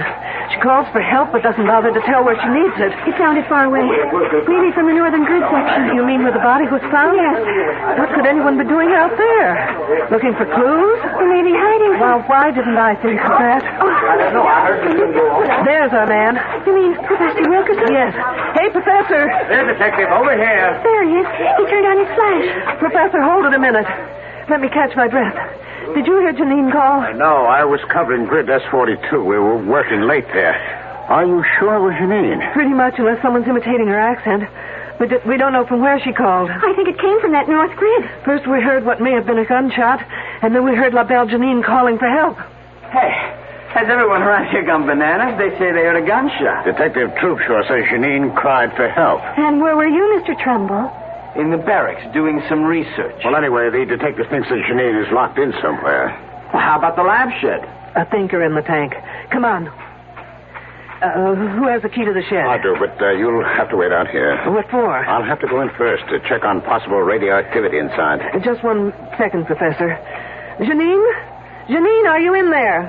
Yes, I am. Is it safe for us to come in? Yes. It is very safe. All right, I got my key here. Professor. That girl faints easier than I can think. Janine, are you all right? Don't ask her. She'll say no. Get her back inside. Now, for the rest of you, please, stay out here. Don't go anywhere, anyone. Still planning to leave, Susan? She wouldn't let me. Besides, what difference would it make to you if I did? I'm just being friendly. Isn't it a little too late? What do you mean? Well, now that Edith Rogers is dead, do you think I'd be waiting around to catch you on the rebound? Oh, look, I was just being kind to her. Kind? Isn't there a phrase about someone being killed with kindness? What are you getting at? Now listen, James Trumbull. Because Edith Rogers was a fool doesn't mean all girls are. No one ever said you were. Look, the only reason I took her out a couple of times was because the professor asked me to. Aren't you the obedient student? What professors say, Jimmy do. I don't know how else I can convince you. You can't. And if I were you, I wouldn't try. Look, you can count on my being fair and keeping quiet. I'm not out for revenge. But I'm also not about to stick my neck out for anyone, including you. I still don't know what you're getting at. I'm getting at who killed Edith Rogers.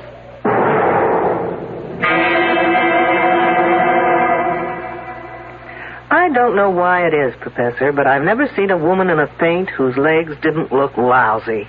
Oh, what happened? That did it. It always does. Janine. I don't want to interrupt, but like a good archaeologist, would someone please get to the bones of the matter? Speaking as fast as I know.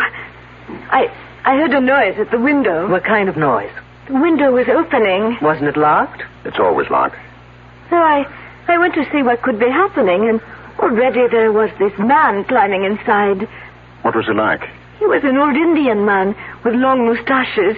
I told him to get out, that it was dangerous to be here. And then? He would not say anything, but stood there. So I ran back to the lab room where I have my pistol. And when I returned, I found him in the specimen room. He had a leather bag tied around his waist. It was open. Did you see him put anything in it? No, but I held up the pistol and told him I would shoot if he didn't put back whatever he took. So he put his hand in the bag and took something out and threw it in my eyes. Then I pressed the pistol. What did he throw? Little things. I don't know. Let's take a look.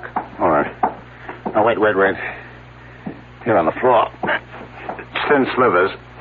It's maybe wood. Let's take a closer look. No, don't touch them. For heaven's sakes, why not? They may be hot.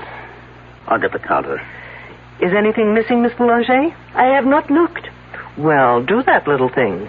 And, Miss Boulanger, the next time you find that you're stuck in here, just open the lock and walk out.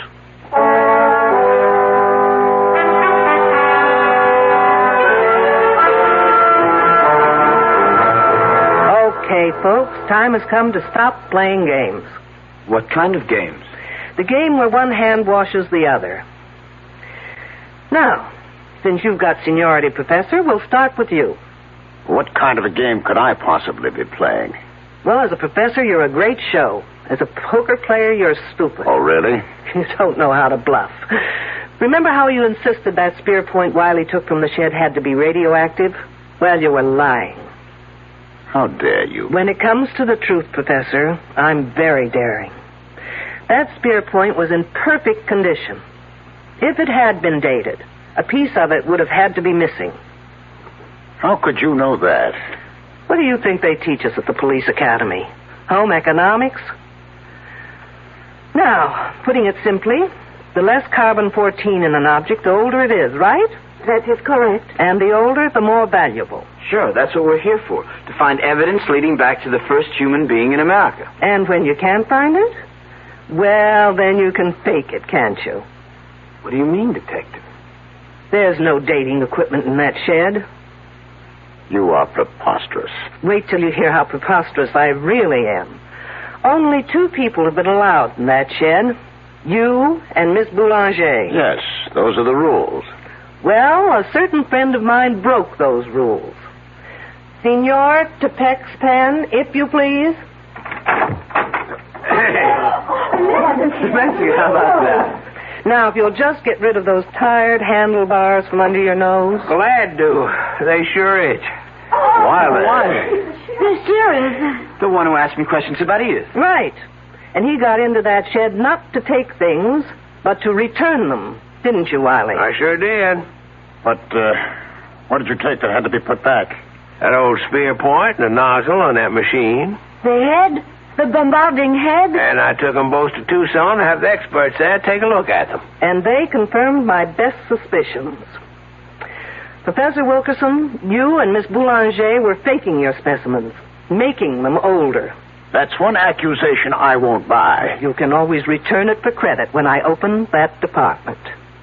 Meanwhile, you were bombarding those specimens repeatedly, trying to get them to date more than 50,000 years. Professor, did you do that? I just can't believe it. Why not, Trumbull? You invented the machine. Well, only by accident. It was a fluke. And you told your esteemed professor about that fluke, and he told you to keep it under wraps. Yes, I did keep it under wraps. I never wrote a paper. Well, how'd they know about it in Tucson? Well, I sent them a report, but only for their opinion. Trumbull, you're a damn fool. You know, Professor, you're just plain not nice. Here we girls spend fortunes trying to keep young, while you try to make a fortune aging us. Which brings me to Edith Rogers. Of those present, only Wilkerson, Trumbull, and Miss Boulanger knew how to operate that machine. Oh, no, wait. They ought to be arrested at once. You'd like that, Miss Lathrop, wouldn't you? It leaves your hands clean, so to speak. Now, listen, Detective, I had no reason. Getting her pregnant and being blackmailed to marry her isn't a reason? Come off, Professor. He did? The Professor? Surprised, aren't you, Miss Lathrop? But why would I want to hurt that Edith Rogers? You knew she had something on the Professor, else she wouldn't have been here. But when you heard about the wedding ring, you thought you just might lose not only your Professor, but more importantly, that machine. I'm sorry. What's going on here? I'm all alone. So am I, Trumbull, when it comes to you. I can't figure what you had to do with all this. Well, he may not be that innocent. He did try and make time with Edith Rogers until she dumped him. Well, that's not true, Susan. You're calling me a liar? I think you and your two pals are all to blame for that girl's death. You all deserve to be murdered. And this time, Miss Lathrop, you'd do it properly, wouldn't you? What are you talking about? Trumbull, did you ever tell Susan here about the machine? Well, yes, sort of, but not how to work it. I hadn't finished it then. But she was smart enough to know how it could be used. You're just guessing. True. But then came the monkey wrench. Trumbull began dating Edith Rogers. I didn't care. Not until she bought that wedding band. Now, why would that girl buy her own ring? You know why. Because no woman would go to a doctor for that kind of an examination without the necessary decoration on her finger. What's that to do with me? While Janine thought it was the Professor, you thought it was Jimmy Trumbull, who might be the father. First, you threatened Edith Rogers. But when Jimmy tried seeing her again, you took no chances of ever losing that machine, and you just removed her from the scene. You're crazy. Not crazy enough to use a machine I knew nothing about, because that's what you did. You know, your biggest mistake was in tying Edith Rogers' hands over her head before opening that machine full blast. Those hands were protected by the lead shield over her head. Of course. Only the lead shield could have saved those hands, kept them from dating back. The result? A 2,500-year-old skeleton with Edith Rogers' hands. Okay, Detective. Who saw me? Where's your proof? Yours were the only fingerprints found on the bombarding head Wiley took to Tucson. Susan, you didn't work that machine without gloves, without protection. Why? What's wrong with that? Oh, good Lord. You didn't. What are you saying? Oh, no. Your body's probably got more than 600 radioactive units in it right now. You're trying to scare me. It's not true. Susan, 400 units are fatal. Help me. Someone help me. Or I die. Help me. Help! Help!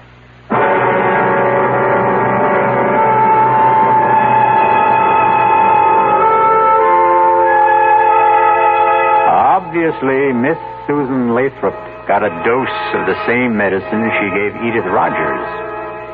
Except in her case, its effects will be much slower and very much more painful. Sad. Very sad. But it will save the state a great deal of money. I'll be back shortly. Well, it's all right to tell one lie, isn't it? You can't. Then how about lying just a little bit? Not a little bit. You mean you can never lie? Never. Well, why not? Because when you tell a lie, Yeah? it gets dark inside your heart. You mean that just one lie will make your heart dark? It makes you sad, too. Oh, then what should you do if you tell a lie? Well, you just say I'm sorry. And then what? Then the light goes inside your heart. Oh, the light goes on? Yeah. Oh, a light doesn't really go on in your heart, does it? Yes, it does. Well, how do you know? Because the light in your heart will shine in your eyes. Oh. And then you'll be happy. I wonder why people tell lies. I wonder why, too. From the Franciscans, with love.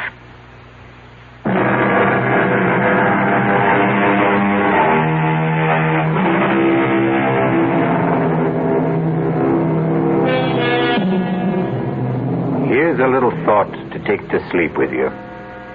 Never indulge in excesses. Eat moderately, drink moderately, and murder moderately. Our cast included Louise Larrabee, Mason Adams, Ralph Bell, Corinne Orr, Ann Costello, and Christopher Tabori. The entire production was under the direction of Himan Brown. Now, a preview of our next tale. I saw the glowing tips of 2 flip cigarettes. And then... Kiss me, Richard. I'm crazy about you. Stop it! Stop it! Tom! What are you... Marianne, go inside. Go inside, I tell you. Now, wait a minute. Why? If you have anything to say, you can say it here in front of Richard. Go inside. Let go of my arm. Now, listen, you leave her alone. Let go of her. He broke my grip on her arm and pushed me away. His shove made me slip to my knees. I came up swinging at his face. I missed. He pinned my arms from behind. Now, listen, what's the matter with you? Are you crazy? I broke out of his grip, stepped back from him, and fell across the shovel. I grabbed the handle, jumped up. No! And swung at Emery. Too late for me to stop the swing. No! As she rushed in between us, the sharp edge of the shovel hit her in the back of the head. Oh. I stood there, holding the shovel, unable to move. Radio Mystery Theater was sponsored in part by Anheuser-Busch Incorporated, brewers of Budweiser. This is E.G. Marshall inviting you to return to our Mystery Theater for another adventure in the macabre. Until next time, pleasant dreams.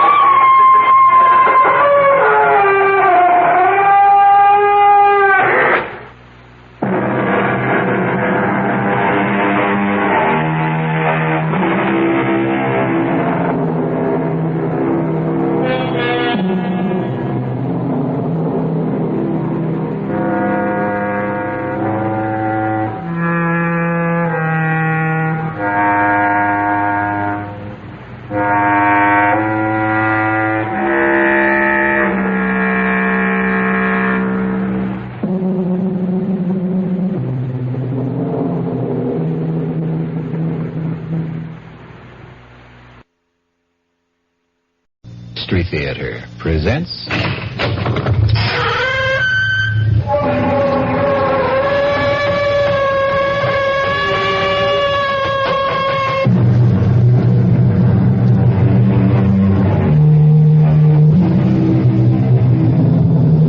Come in.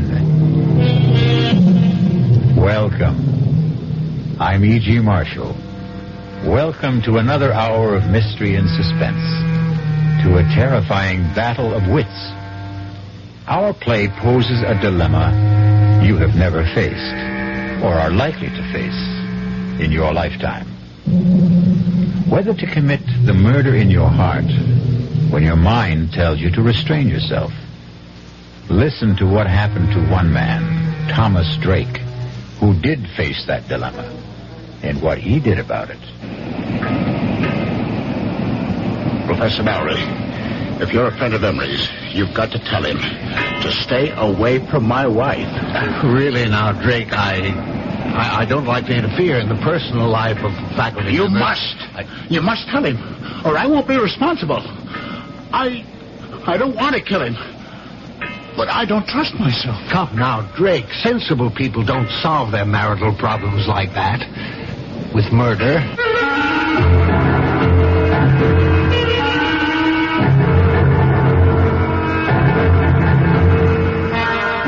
Our mystery drama, Under Grave Suspicion, was written especially for the Mystery Theater by Hank Warner and stars Ralph Bell. I'll be back shortly with Act One.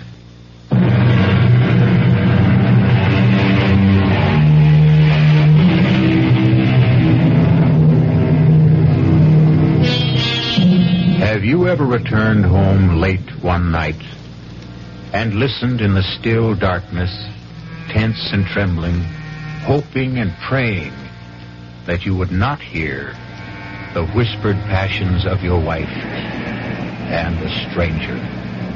Fearful that you would not control a blinding fury to kill. That man getting out of the car on that dark dead-end road on the windswept bluff overlooking the desolate Long Island Sound beach, hurrying by cloud-veiled moonlight down the winding footpath through the scrub pines and brush to his isolated cottage, is Thomas Drake. Despondent, depressed. I should have telephoned, given us some warning that I'd be home a night earlier. But deep down I had the feeling that I still couldn't trust her. And I had to find out. I hurried towards the cottage, wondering why there were no lights on. Wondering whether she was asleep, alone, or with. I walked around from the back of the house, across the gravel mound, toward the waterside porch steps, not caring whether the crunch of my footsteps could be heard inside. The only other sound was my pounding heart and the surf washing the loose gravel off the berm. The half-moon slipped behind a bank of black clouds, and in the darkness I tripped over the shovel, left lying on the gravel. I kicked it away. I went up the porch steps to the front door. I tried it. It was not locked. I stepped inside and listened. I called out, "Marianne!" The bedroom door was closed. I opened the door. I stabbed at the light wall switch. The ceiling flooded. An empty made-up bed. I went to the kitchen. Turned on the light. It was swept and tidy. The counter, the sink, the stovetop, bare and dry. Not a trace of food particles. No lingering cooking odors. The dish mop, dish towel, bone dry. I needed a drink to calm down. I reached for the bottle of bourbon in the kitchen cabinet. Poured myself a stiff one. Wondering where she was. The drink only added fuel to my slow burn. I flushed with waves of anger. I had to get out in the air to think. I put out the house lights, carried the bottle and the glass to the porch, and settled down to wait. The cool onshore wind on my face. The moon playing hide and seek with the dark clouds. The lights of Connecticut blinking across 10 miles of black water. The old field light alternating beams of green and red. It was restful. But as I nursed the bourbon, I couldn't altogether get her out of my mind. My thoughts wandering back in time. Wondering if she'd left me or would, once again like the first time, before we were married. We were living together in my apartment on Manhattan's swinging east side. Two modern, sensible singles willing to give it a try.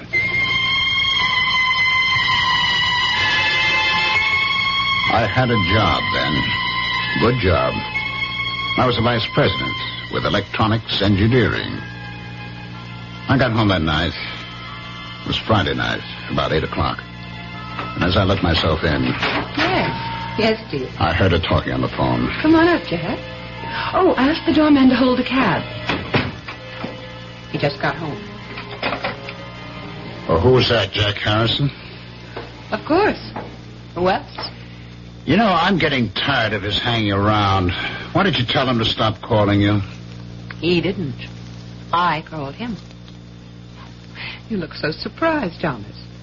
You don't have the time anymore for anything but dear old electronics engineering. You did phone me you wouldn't be home for dinner, so I called him. There's a movie I want to see. That's the third time this week. Oh, I didn't know you were counting, darling.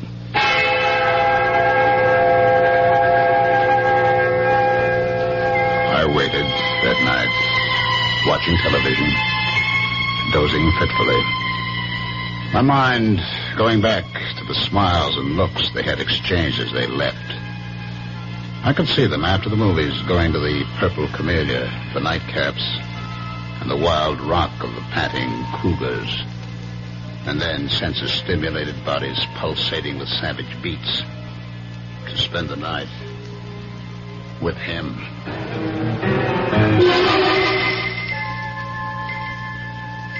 I was awakened from my sleep in the chair by the buzzing TV set. It was 4 o'clock. I fought off the idea of phoning her at Harrison's apartment. I had no one but myself to blame.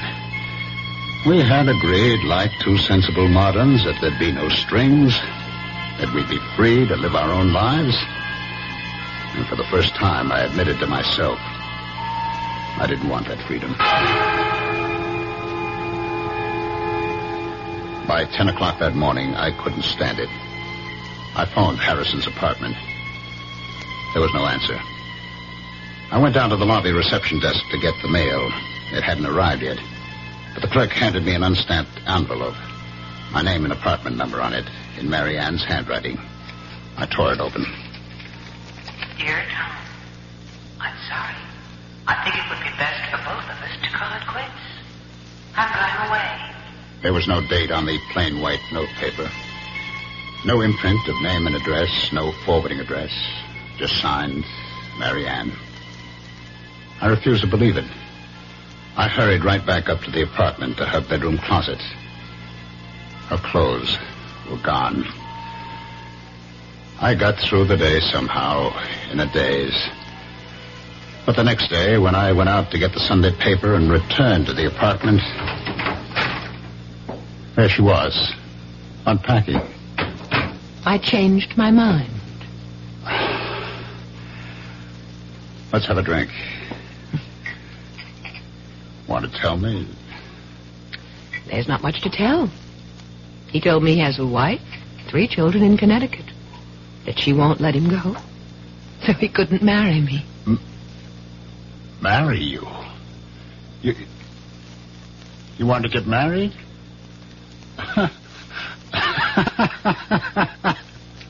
Is that all?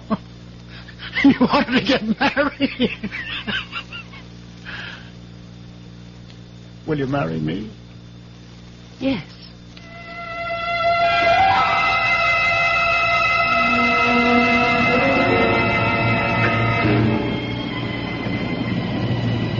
Now, here I am, waiting once again. Like two sensible moderns, we adjusted to marriage. We seemed to be making a go of it. Until I lost my job and the cutbacks of government contracts. We subleased the apartment, moved to the cottage to make the rounds of electronic firms on Long Island. I sat there on the porch, waiting once again, looking up and down the beach. And suddenly I saw a flashlight about 100 yards down the beach. It moved around, but it did not advance. And then it went out. I listened. The crunch of footsteps on gravel, carried by the wind, grew louder. I could make out the silhouettes of a man and a fishing rod on his shoulder. He was alone, hugging the waterline. As he came abreast, I called out, any luck? It was Professor Mallory of the State University Marine Laboratory at nearby Flax Pond. Oh, not a thing. I was hoping to pick up a striper. Line got snarled and the reel too tangled to bother with tonight. Well, I'm just having a nightcap. Did you join me, Professor? I could stand one short one. Getting a bit nippy.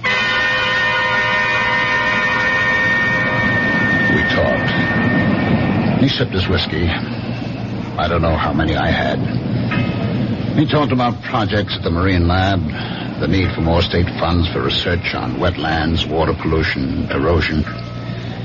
He knew I was trying to get relocated. Had given me a letter to an executive at the Grumman plant. Hear anything from Grumman?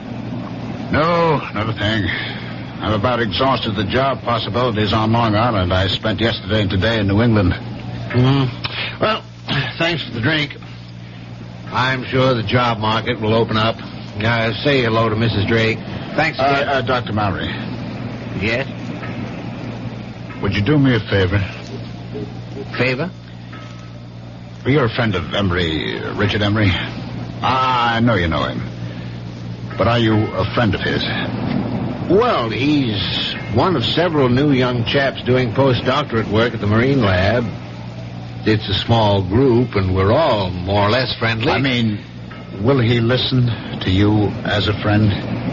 Listen? Yes. Tell him to stay away from my wife. What? Emery? Your wife? That's right. Don't ask me how I know. Little things, I know. I come home tonight. She's not home. I know. Well, it's a rather personal matter. I don't feel I have the right to meddle in the personal affairs of a faculty member. If he doesn't, I'll kill him. Now, Drake, don't talk like that. Sensible people don't solve such problems like that. That's what I always thought, but now... Look, Drake, if you don't mind my giving you some advice, why don't you just get a divorce? Or a separation? You just tell Emery to stay away from her. You must tell her, Mallory. You must. I don't want to kill her, but I'm afraid. There'll be a breaking point. You tell him, Mallory, tell him. If you don't, you'll share the responsibility. Now, Tom, you're overwrought. You'll feel better in the morning. All right, I'll talk to Emery. Thanks. Good night, Tom.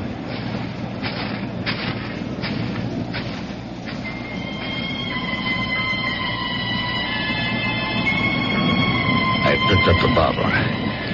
It still had about one drink in it. I walked down to the waterline. I swallowed what was left in the bottle. And with swelling anger, I flung it into the waves. I turned back towards the cottage and stopped. I saw a flashlight down the beach. I could make out two persons walking towards me. And then the light was out, and silhouetted against the night sky, two forms embraced as one. And then, carried by the wind rising out of the northeast, I heard the teasing laughter of Marianne.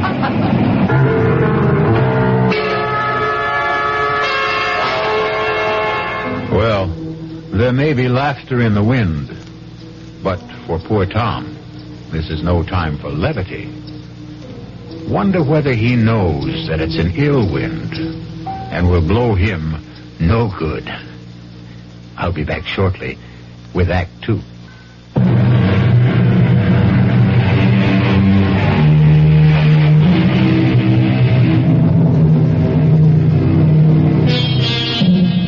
Now, what's a fella to do? Poor Tom Drake is in the dark and all at sea, wondering where he ought to be or not to be. But let's not blow the man down. Just lend me your ears, and we'll listen.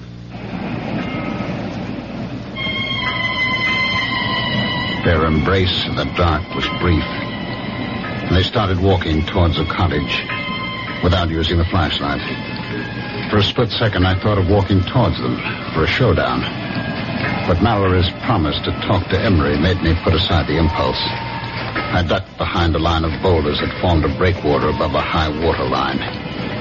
They stopped in front of the cottage. From behind the boulders, I watched and listened. That was a good hike. Yeah. Let's go inside. Oh, let's sit out here for a while. It's such a beautiful night. I'd like a cigarette. Okay. He sat down beside her, struck a match, cupped it in his hands and held it to the cigarette in her lips. In the glow from the match flame, her face flushed, her eyes dreamy with desire. I knew I would never give her up. I'm going out to Montauk next week. It's a long Monday holiday weekend. How about coming with me? I'd love to, but I'll have to figure out some excuse to be away. Figure out? Well, that shouldn't be any problem. You're pretty clever about such things. I'll think of something. I couldn't help thinking she was pretty clever about such things. Like the night she went with that very clever Harrison leading her on. I'd never forget that Friday night. And now, another Friday night. Come on, let's go inside. You said he won't be back tonight. Oh, relax, Richard. You mean to tell me you prefer this cold gravel to a nice, comfortable couch? Come on, Marianne. Oh, what's wrong with staying out here? Oh, Mark, I am was content with a jug of wine, a loaf of bread beneath a bough. Not bad, not bad. The laughter broke off suddenly. I saw the glowing tips of 2 flip cigarettes. And then... Kiss me, Richard. I'm crazy about you. Stop it! Stop it! Tom! What are you... Marianne, go inside. Go inside, I tell you. Now, wait a minute. Why? If you have anything to say, you can say it here in front of Richard. Go inside. Let go of my arm. Now, listen, you leave her alone. Let go of her. He broke my grip on her arm and pushed me away. His shove made me slip to my knees. I came up swinging at his face and missed. He pinned my arms from behind. Now, listen. What's the matter with you? Are you crazy? I broke out of his grip, stepped back from him, and fell across the shovel. I grabbed the handle, jumped up. No! And swung at Emery. Too late for me to stop the swing. No! As she rushed in between us, the sharp edge of the shovel hit her in the back of the head. Oh my God!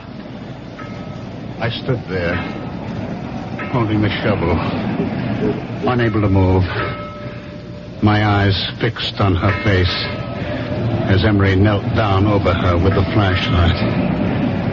I watched her face and prayed she wouldn't die.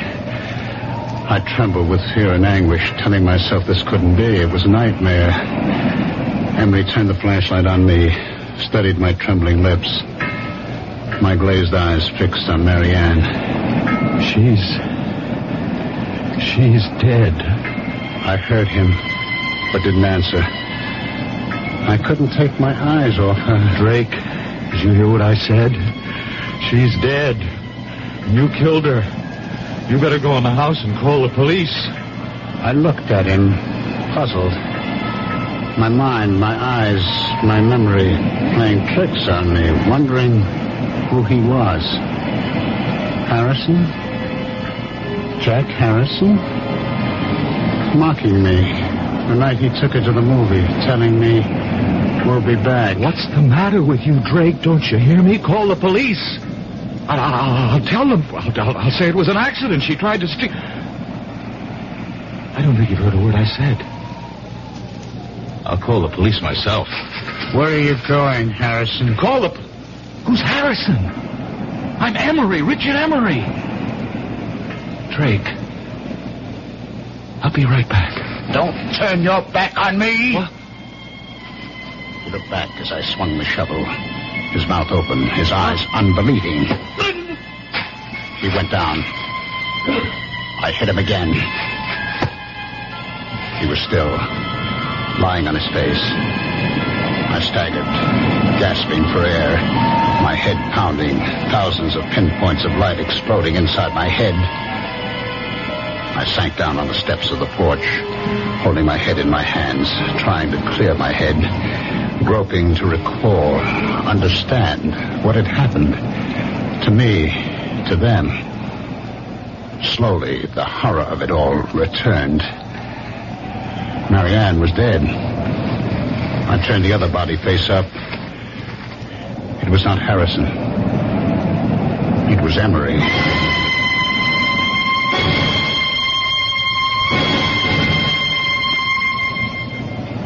I don't know how long I sat there on the porch steps. Finally, I faced it. I decided to try to get rid of the bodies, bury them temporarily in the gravel berm. I'd have to get a small boat. That rowboat. In the woods just above the flood water line stored by one of these summer residents. I'd row the bodies out to the channel, weight them, drop them overboard on an outgoing tide. The strong current on the bottom of the channel would move them out to the sea. The loose gravel was only about 3 feet deep. It would be deep enough to hide them. I dragged the bodies over, laid them end to end, covered them, building up the gravel mound to the same height of the berm that ran parallel to the water level. I inspected the shovel. The metal glistened clean, no sign of blood or hair. I stood it against the porch rail, went inside. I sprawled out on the bed, exhausted, and fell into a heavy, dreamless sleep.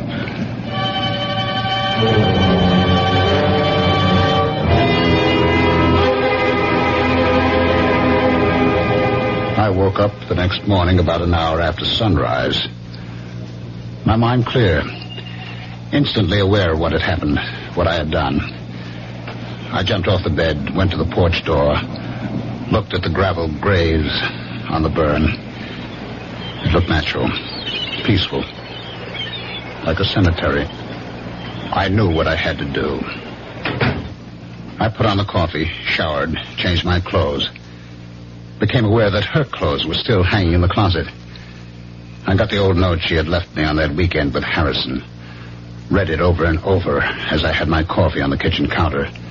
I turned on the radio for the weather. The Bureau reports Hurricane Gilda moving past Cape Hatteras, leaving a devastating I placed the note on the counter, carefully spilled a spoonful of coffee on the counter, wetting a large corner of the paper, and then blotted it with a paper towel. I knew I'd have to keep checking the weather. But first, get rid of her clothes. I put them in a large plastic garbage bag. I knew I'd have to stay close to the cottage until I got rid of the bodies. Lay in a supply of food, so I drove to the supermarket, put the clothes into the collection bin of the Salvation Army on the parking lot. I did my shopping and was back in less than an hour. I went up to where the rowboat was on the bank of trees. It looked all right. Aluminum, light enough to drag. The oars were in it, and burlap fish bags, strong enough to hold the rocks I'd use for weights. I'd have to wait until dark to move the bodies. In the meantime, I could move the boat. It was a couple of 100 yards. I placed the boat on top of the grave. By nightfall, the Coast Guard was sending out small craft warnings, and all through the night, I was glued to the radio for weather checks, feeling trapped, helpless to do what I had planned. I finally fell asleep on the couch.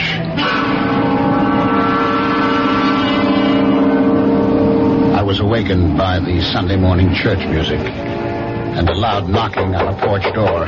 Jake! Are you in now? I didn't recognize the voice. I hesitated. The knocking stopped. I heard him walk down the porch steps. I put on my shoes, went to the door. He was sitting on the edge of the transom of the boat, his back to me, smoking a cigarette, fishing pole across his knees. It was Mallory. He turned. Didn't wake you, did I? I heard the radio. I thought I'd stop by. Feel all right? Okay now, but yesterday, what a head. All day. How about some coffee? Oh, thanks, but I've got to get back to the lab. I didn't know you had a boat.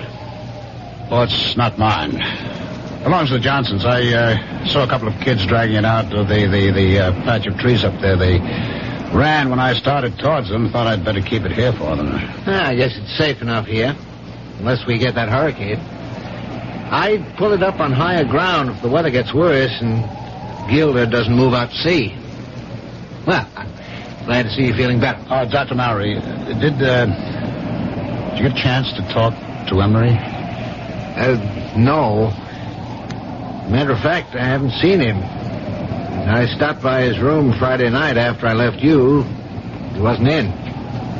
I left a note to call me. I didn't hear from him all day Saturday. He wasn't in Saturday night. Not in his room this morning either. It's not like him to go off without a word. I've been thinking over, Dr. Mowry. It's no use talking to Emery. I can't keep it tied to me. She's left me. Oh, did she? I'm sorry. Perhaps for the best. Well, she didn't get home Friday night and let me know. I found her in the kitchen Saturday morning. Is she leaving you for Emery? She didn't say. I see. Well, I'm sorry, Drake. I really am.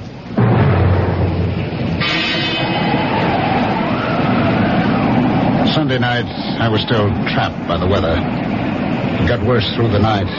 But the weather report said there still was a 50-50 chance that the hurricane would bypass Long Island.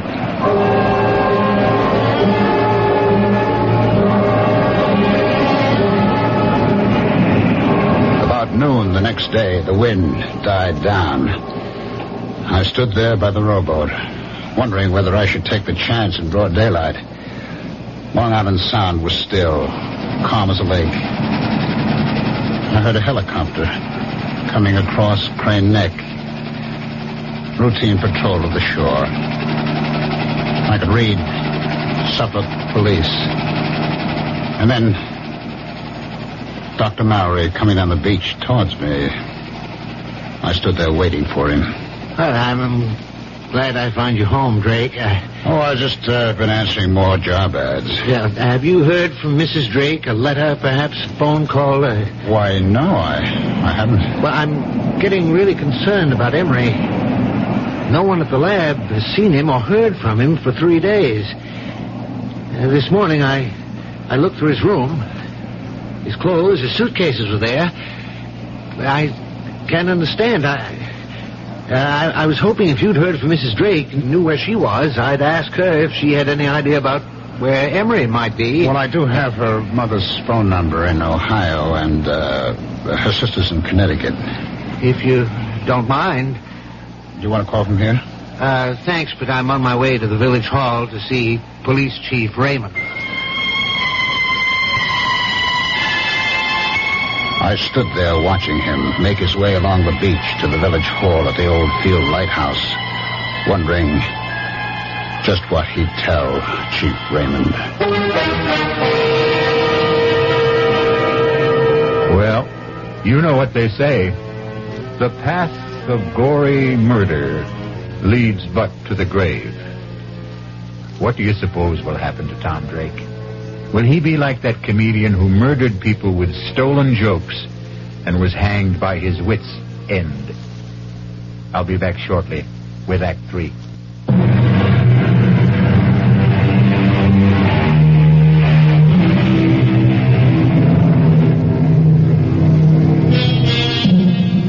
The lot of most policemen is not a happy one. Wonder how Police Chief Raymond will receive Professor Mallory. Will he use the right bait and make a haul, or lose hook, line, and sinker? Let's follow our troubled professor and find out. What's this all about? Emma said to tell me it was urgent. Well, I mean, it's not a matter of life or death, is it? I hope not. Ooh, well, you sound like you're not so sure. I'm not, but I am getting worried. Somebody been stealing typewriters and lab equipment again? No, Chief. Well, this may sound odd, but a member of the lab faculty seems to be missing. Oh? That's so. What do you mean, missing? No one's seen him since Friday afternoon. Well, this is only Monday. Yes, but he was not in his room Friday night, Saturday night, Sunday night. He didn't show up in the lab today. No, what about his weekends? Did he have them free? Oh, sometimes, when scheduled. He was not scheduled to be off this weekend. Uh-huh. The chap he rooms with, Garrison, says he saw Emery Friday noon. Well, Garrison was off this past weekend. He got back Sunday night. I saw Garrison this morning. He wasn't surprised or upset over the fact that Emery hadn't spent the night in his room. Mm-hmm. It wasn't the first time. Do you know that cottage the Drakes rented? Yes, I do. It belongs to Howard. Is that the one? What about it? Well, last Friday night, I was out casting along the beach. On my way back to the lab, Drake invited me to stop for a nightcap on the porch. He'd already had quite a few. I had one drink with him, and he asked me, was I a friend of Emery's? And he asked me, the way he put it, would I do him a favor? Mm-hmm. Go on. What he wanted me to do was for me to tell Emery to stay away from his wife. Now, did he explain that? Did he mean Emery was annoying his wife, or did he mean they were having an affair? Well, my first impression was that it was more or less a dalliance. Well, that's kind of par for the course in this university town, you know. Yes, perhaps, but I told him I'd prefer not to get involved in personal affairs of faculty members. And what'd he say? He said if Emery didn't stay away, he'd kill him. His exact words. Uh-huh. Of course, he was very drunk when he said it. I told Drake to calm him down, that I'd talked to Emery. Yes, I see. Well, now, what about Mrs. Drake? Was there anything said to indicate whether she was inside the cottage while Drake was blowing his top this way to you? No. There were no lights on inside. Matter of fact, Drake made it clear that she was not home. He implied, without mentioning Emery by name, that she was out somewhere with him. Well, in that case, she could have some idea about where he might be. That occurred to me. I went back there yesterday morning with that in mind. And did she? She wasn't there. Drake told me she'd left him. He said she didn't come home at all Friday night. He said he found a note from her in the kitchen Saturday morning. Well, that's quite a coincidence, to say the least. Did the note say she'd gone away with Emery? Well, Drake didn't show me the note, but as much as said there was no mention of Emery. Have you been to the cottage since yesterday? I stopped there on my way here. Drake says he hasn't heard a word from her. No mail, no phone call. But I asked him, would she perhaps have gone to her parents' home, to a relative? He gave me these phone numbers. Oh, yes, let me see that. Ohio and Connecticut. You think we ought to call them? No. I'll drop in on Drake. I'd rather he made the call. You see, if we can't locate Mrs. Drake and you don't hear from Emery, that leaves us with two missing persons. We'll put out an all-points teletype alarm, full descriptions and photos. I'll keep you posted, Mallory.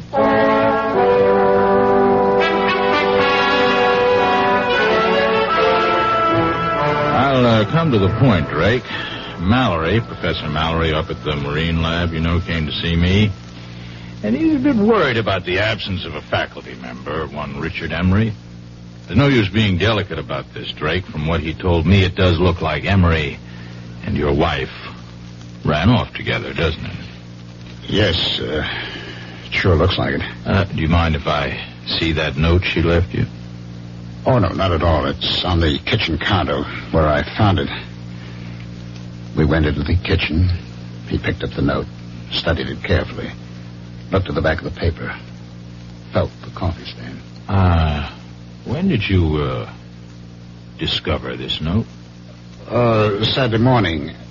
Well, that stained some coffee spilled from my cup as I was reading it. Oh, I see. You mind if I, look around? Oh, go right ahead. I followed him into the bedroom. He looked through her dresser, the closet, the night table. Well, her clothes are gone, all right. I was looking for a letter she might have received from a friend or relative, inviting her for a visit for a few days or a week. I mean, did she mention such an invitation to you? No. Well, if she did get such a letter, she could have taken it with her. I mean, have you called her parents or her sister? Well, frankly, no. I was hoping I wouldn't have to do that, when she'd come back, Or write or phone. Well, if they don't turn up in a week or two, we might perhaps go on the assumption that they're dead. You see? And start a search for their bodies. You don't think... Well, look, Chief, I was drunk when I told Mallory... No. I don't think you killed them. Of course not. What would you do with the bodies? Bury them out there? Let's not get morbid about this. You don't think I'm going to call out the tractors to scrape down the gravel, do you?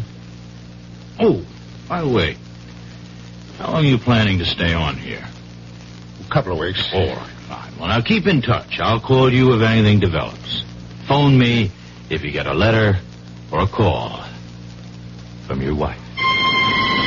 I followed him out. He looked at the rowboat, studied the sky. You know, I'd pull that little boat up higher beyond that low ground back of the house. I wouldn't be surprised if we get some of Hurricane Gilda before night's over. Better keep the radio set on the Coast Guard reports. I watched him go down the footpath across the low ground behind the cottage, and then uphill to where his car was parked, top of the bluff. It was not till he was out of sight that I stopped sweating.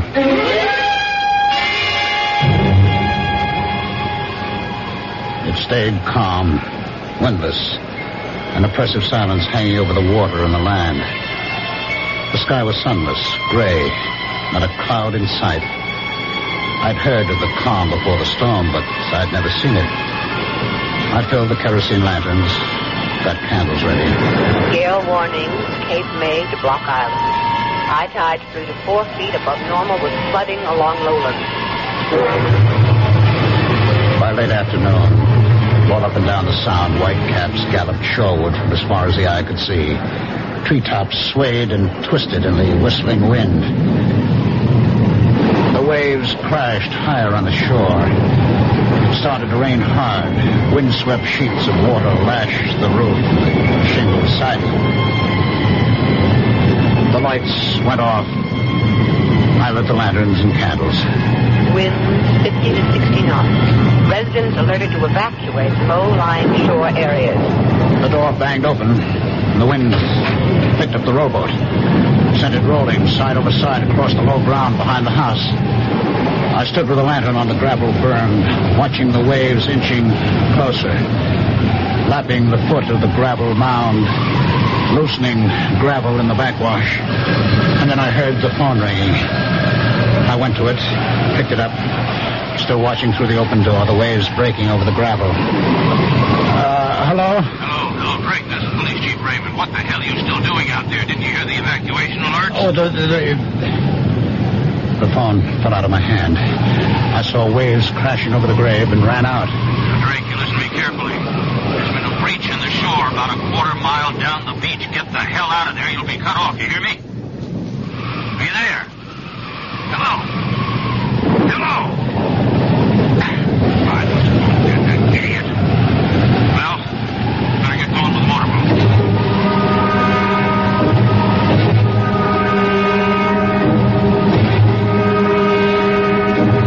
I knew I had to keep shoveling on the gravel and sand as fast as the waves washed it off. But for every shovelful I threw on the grave, the waves washed off too. I lost track of time. I knew I had to keep at it to keep the grave covered.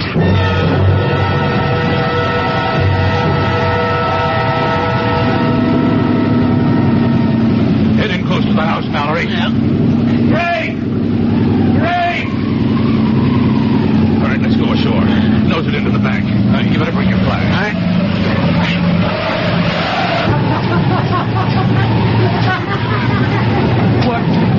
What the hell is he doing? No! You can't come back!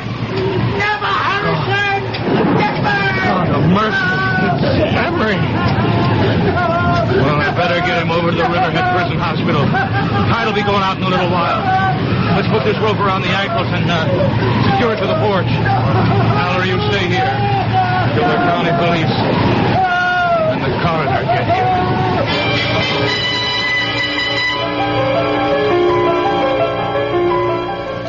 Chief, I'm at the morgue at Riverhead. Dr. Henderson of the police lab said you wanted an analysis report in a hurry. That's right. What's it say? Read it to me. It says, the coffee stain is less than a week old. The ink is at least a year old. Well, thanks, Mallory. By the way, do me a favor, will you? Leave a note to Highway Superintendent Murphy in the State Office building. And tell him I said, I won't be needing those tractors.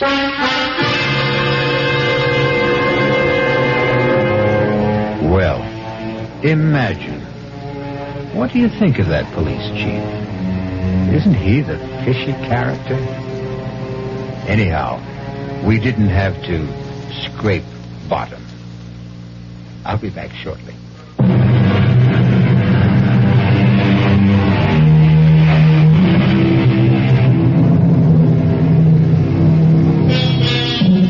Still in a dilemma? We hope you never have to face it. We can offer some advice, though. When you are uptight about any matter, nothing like settling down at your radio and letting the cares of the day slip away as your mind and ears carry you off on a relaxing journey of mystery adventure. Our cast included Ralph Bell, Patricia Wheel, Robert Dryden, and William Redfield. The entire production was under the direction of Himan Brown. And now, a preview of our next tale. Joe, I want to know. I'm afraid he had the head impaled on a pike and left to wither on the battlements.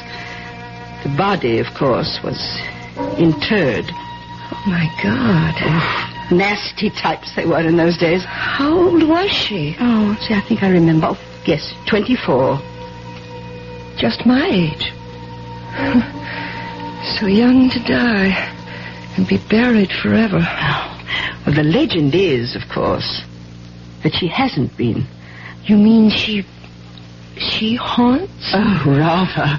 She was quite a horsewoman, history tells us. And any night, but particularly when the moon is full, she rides the grounds, searching for her lost head. This is E.G. Marshall inviting you to return to our Mystery Theater for another adventure in the macabre. Until next time, pleasant dreams.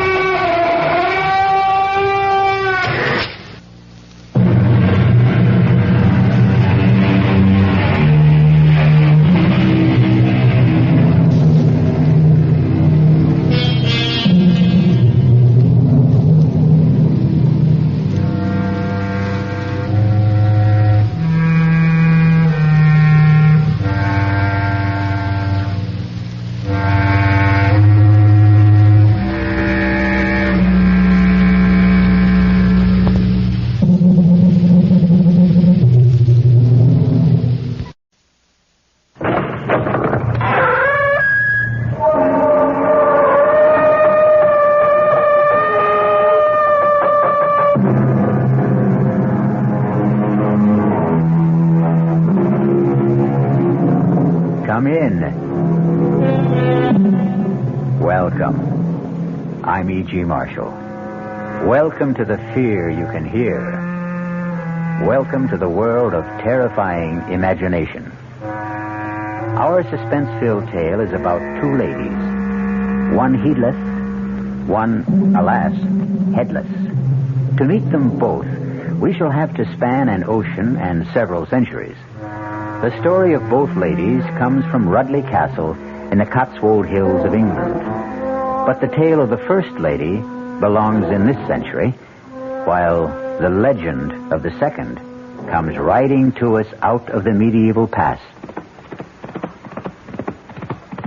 Charles. Charles! What? Charles, wake up. Can't you hear them? There they are again. What is it, Beth? The hoofbeats. This time they're coming straight for the house. Where are you going, Beth? I've got to see. It's the dead of night. You can't see anything. It's bright moonlight. Oh, God. She's right in the courtyard below. She's stopping. Lost your mind?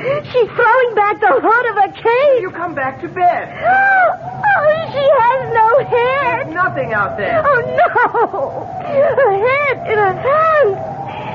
She's holding it up by the hair. Charles, come quick. All right, I'm coming.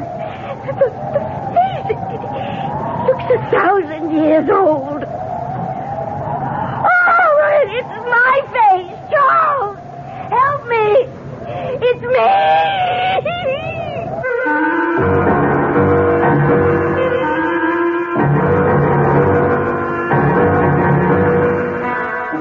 Our mystery drama, A Lady Never Loses Her Head, was written especially for the Mystery Theater by Ian Martin and stars Kim Hunter. It is sponsored in part by the Kellogg Company, makers of Kellogg's Special K cereal, and by new sugar-free Diet 7-Up. I'll be back shortly with Act One. Oh, somebody's been drinking my sugar-free Diet 7-Up, and it's all gone. Oh, actually, I saved a little. Oh, a bear! Hiya, Goldie. What's brewing? That's Miss Goldilocks to you. Oh, come on, kid. You mean you don't remember me? The cottage, the 3 chairs, the porridge? Baby bear! In the fur. Been a long time, Goldie. But baby bear... Just call me BB. You drank all this sugar-free Diet 7-Up, and I have to conduct another diet drink taste test today. Well, yeah, I saw the sign on the door. A professional taste tester, huh? But how can I conduct my taste test now? Why bother? I tried those other diet drinks, too. You'll notice there's still plenty of them around. Why not ask me? Well, okay, BB. Tell me, why did you drink all the sugar-free Diet 7-Up? I like the taste. Light, fresh, natural. Sugar-free Diet 7-Up is definitely unbearably delicious. Mm-hmm.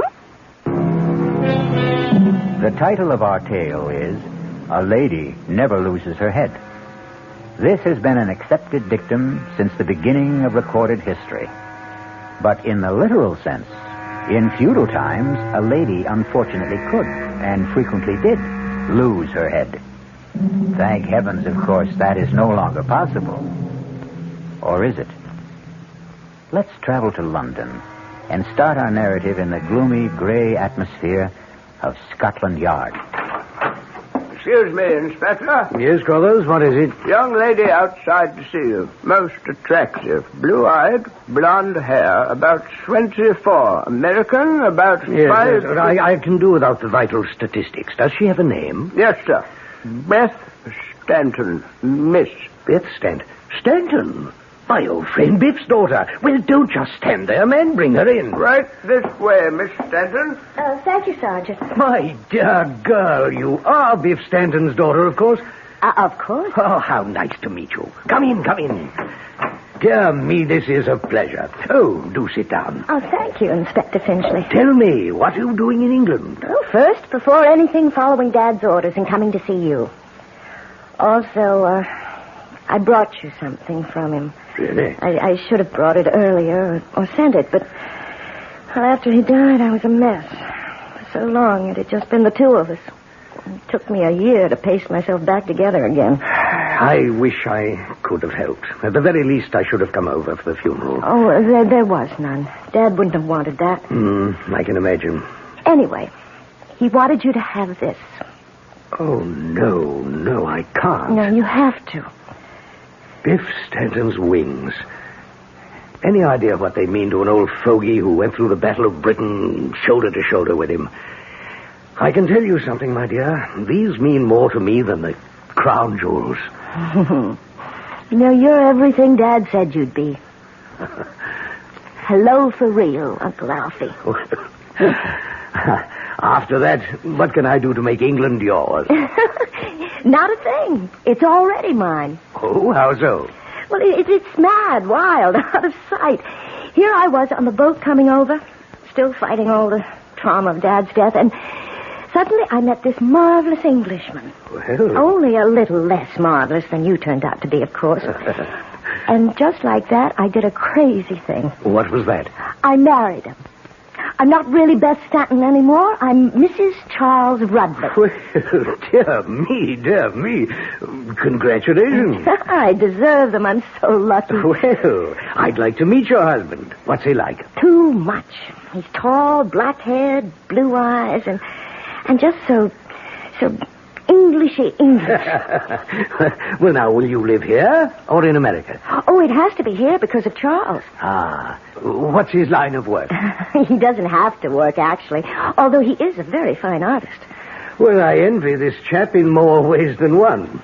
Why doesn't he have to work? Oh, well, because most of his time is spent in managing his estate. Oh, which reminds me, I've got to run. I'm off to the ancestral home in the Cotswolds to take up my position as Lady of the Manor. Ah, Dorset, eh? Lovely country. Whereabouts? Chauncey Castle. I expect you know it. Well, I'm afraid I'm a bit shaky on Burke's peerage. Oh, Charles isn't an earl or a duke, really. It's just his family line. I don't even know what his title is exactly. Well, would you like me to find out? No, in this day and age, what does it matter? Now, Uncle Alfie, I must go. Charles went on ahead of me with his sister. Nora insisted she had to have a day to get things ready, and I told Charles I needed a full day to shop for a sort of late trousseau. So he drove her up with most of my bags. All right, my dear. I shan't keep you. Give me a few weeks to get settled, and I promise you'll be our first house guest. You only have to ask me. Bye-bye. Yes, sir. A very tasty young lady. And a hasty one. How's that, sir? Marion Haste repented. Beg pardon, Inspector? Oh, nothing. Too many years a policeman, I suppose. One tends to fall into the habit of looking for trouble. Still, she is the daughter of the best friend I ever had, and she must be a very rich young woman. I say, Crothers, rustle me a copy of Burke's Peerage, will you? Something I'd like to have a look at.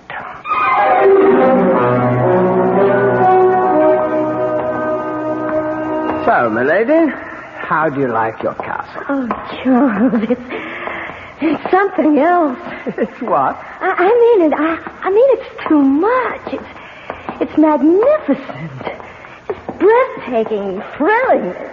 There just aren't enough words. But it's sort of creepy, too. Creepy? Well, you know, everything's so old and so big. Yes, and so very drafty. I'm glad we won't be living here. Well, we can if you want, my darling. Oh, no, please, no. I feel like an exhibit. It's so comfortable at the gatehouse. Yes, except for poor Nora. She is sort of underfoot. Oh, come on. It's not that small. And I'm not going to put Nora out of her own home. You're sure you don't mind, dear? Are all these paintings legitimate ancestors? Yes. Charles? What is it, Beth? Who was that? Ah, yes. I thought that one might pique your curiosity. That was the Lady Elizabeth Chauncey. Beyond question, the most attractive of all the family. Until now. But she looks just like me. A very pallid copy, my darling. Besides, she was very dark. Not like my fair and golden-haired American beauty. Well, still, imagine, all those years ago, someone in your family who... Oh, when did she die? Oh, somewhere in the middle 1500s. She died very young, as the story goes. How? Oh, accidentally. Darling, I think we ought to get back to the gatehouse. It's almost time for tea.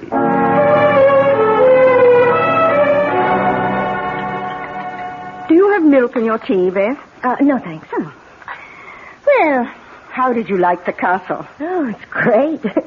I mean, it's terribly impressive and fascinating and inexpressibly gloomy, damp, and musty. Well, I didn't say that. Oh, but it was what you were thinking. Oh, no, you're marvelous. Yes, I thought all of those things. I just hope Charles doesn't want to live there. Oh, heavens, dear, not a chance. You see all the rebuilding, refurbishing that's going on there? Yes, I did. That's why I thought maybe... Oh, not intended for private life, Beth. Strictly for the public. Beg pardon? Well, the only way of supporting these charming and historic white elephants is to open them to the public for a small fee, which mounts up. Oh, what a shame. Your own home. Poor Charles. Oh, he doesn't mind any more than I do. The place is much too big and full of cobwebs and ghosts. It gives me the shivers. Ghosts? You mean real ones that actually haunt? Well, if you want to believe in such things, the usual clanking of armor and dragging of chains. Except, of course, for the Lady Elizabeth. The one whose portrait I saw today? Oh, I'm not sure if I know you did. We've had a great many Elizabeths. Well, the very young one. The one who looked like me. Oh, that would be she. Yes, you do favor her. You know, Charles was so funny about her. I mean, he didn't seem to want to talk about how she died. Jolly right, I should think. Gruesome, silly story. Well, she was married to one of the first Earls of Chauncey. A man quite literally, believe it or not, old enough to be her grandparent. And so, quite naturally, she fell in love with one of the young bloods who traipsed around in the retinue. Oh, what was his name? Oh, heavens, dear, I haven't the foggiest. No one remembers him.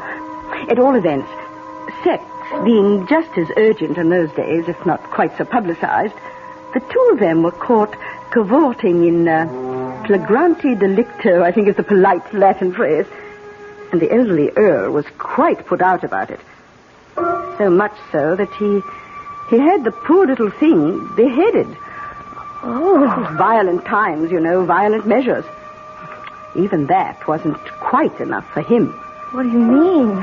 What else could he do to her? Well, it gets a bit bloody, dear. Maybe we'd better just... No, I want to know. Well, I'm afraid he had the head impaled on a pike and left to wither on the battlements. The body, of course, was interred. Oh, my God. Oh, nasty types they were in those days. How old was she? Oh, see, I think I remember. Oh, yes, 24. Just my age. So young to die and be buried forever. Well, the legend is, of course, that she hasn't been. Our parlor legend. You mean she haunts? Oh, rather.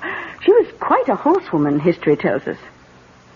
And any night, but particularly when the moon is full, she rides the grounds, searching for her lost head. She's quite famous locally. I must admit, when the wind's from the west, I sometimes swear myself I can hear the hoofbeats.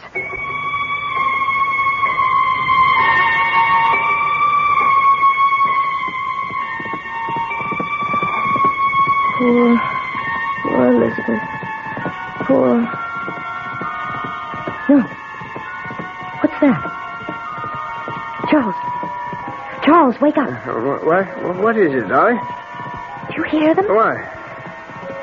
Somebody riding a horse. At 2:30 in the morning? But can't you hear them? You don't suppose Elizabeth... Oh, that stupid legend. I'm really quite curious at Nora... No, don't be, please. I expect I'm the stupid one. It's all so new to me. I'll settle down. Let me assist in that process. Darling. I don't hear the hoofbeats anymore. You never did. Just the excited beating of your husband's heart. Oh, I love you. And I love you. You're so lovely. I can't wait to paint you. I'll sit for you. Do you know what I'd like to do tomorrow? What? Make a life mask of you. Oh, how do you do that? You'll see. Tomorrow. You'll see. Charles really has something more sinister than history lurking in the dark corners of Chauncey Castle. And what, if one examines it, is a life mask? A mold of the features, once done in plaster of Paris, today in modern plastic, a technique often employed to perpetuate someone departed from this life and originally named the death mask. I'll be back shortly with Act 2. Ever had a tall, frosty glass of Amplitude? Well, if your beer is Budweiser, you've had it often. Amplitude is a fancy word for the entire taste phenomenon, the total experience of flavor. Next time you take a healthy swallow of Bud, Watch what happens. Think about the sensations you're experiencing. Notice how the flavor of bud comes on nice and easy. Not too strong, not too quick. Just right. Notice the clean, crisp togetherness of bud's taste. Everything in perfect balance, with no single element jumping out at you. And there'll be no aftertaste either, no hanging on. And you'll be refreshed and ready for another glassful. Actually, bud drinkers have been experiencing amplitude for years, but they never phrase it that way. They just say, Budweiser, and that says it all. Anheuser-Busch, St. Louis. Hey, Mom, what's for dinner? Hey, Mom, what you got? It's time to get ready for the great outdoors, and your ShopRite supermarket has everything you'll need for cookout dinners and fun in the sun. And for this week's dinners, ShopRite is featuring whole grade A frying chickens just 37 cents a pound. Roasting chickens up to 4 pounds, 47 cents a pound. Choice beef rib steaks $1.19 a pound. ShopRite Franks 89 cents a pound. Get all your outdoor cooking equipment and many great food values at your ShopRite supermarket. She loves her family. She wants the best. She does all that she can do. She lets ShopRite do the rest. Hey, Ma, what's for dinner? ShopRite has the answer.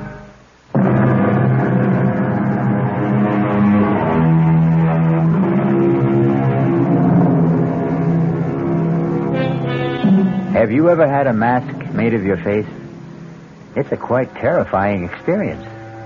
The material is laid on like shaving soap or a mud bath, and you lie there while it hardens and sets. In the last moments, there is an excessive heat and a feeling as if you will be buried forever in concrete or stone. You can breathe, but the shut-in feeling, the claustrophobia, suggests you can't. That maybe whoever it is making the mask wants to kill you, smother you, like Beth, wordless, speechless, helpless at this moment. Hand me the straws, Nora. Here you are. Oh, what a really dreadful thing to do to the child. Now, don't try to talk, dearest. The plastic is just beginning to set. It won't be much longer. I'm going to have to cover your mouth now, so I'll put these straws in your nose, and you'll be able to breathe. Now, the thing is not to get panicky. Oh, the whole thing is perfectly barbarous. Shut up, Nora. There's not a thing in the world to worry about, Beth. It just sort of draws, and there's a feeling that it's clamping down. But it's soon over. Trust me, darling. Please don't worry about a thing.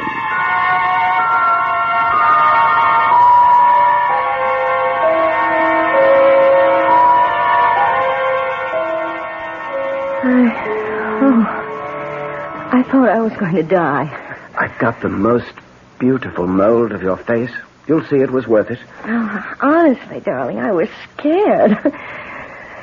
I'm like Elizabeth. I'm much too young to die. Will you forget her? I'd like to, but she haunts me. I never ever thought about death before, and now suddenly... Darling, have you made a will? Good Lord, Beth. You are morbid. No, since you ask. Well, you should. And everyone should. Well, I expect you're quite right. I'm rather careless about money matters. I'll take care of it first thing in the morning. May I come with you? Why, if you want. But... I want to make one too, Charles. It's really quite important. Well, my dear, if you insist. You see, I never told you, Charles, that I'm really worth an awful lot of money.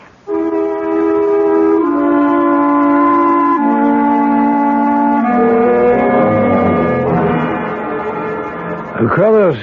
Yes, Inspector. Remember that chap in Margate we had to look into because he kept getting rid of well-to-do wives at quite a clip? That'd be Humbert, sir. Yes. Tall, dark chap with a thick beard. Made a joke about Bluebeard. Oh, did I?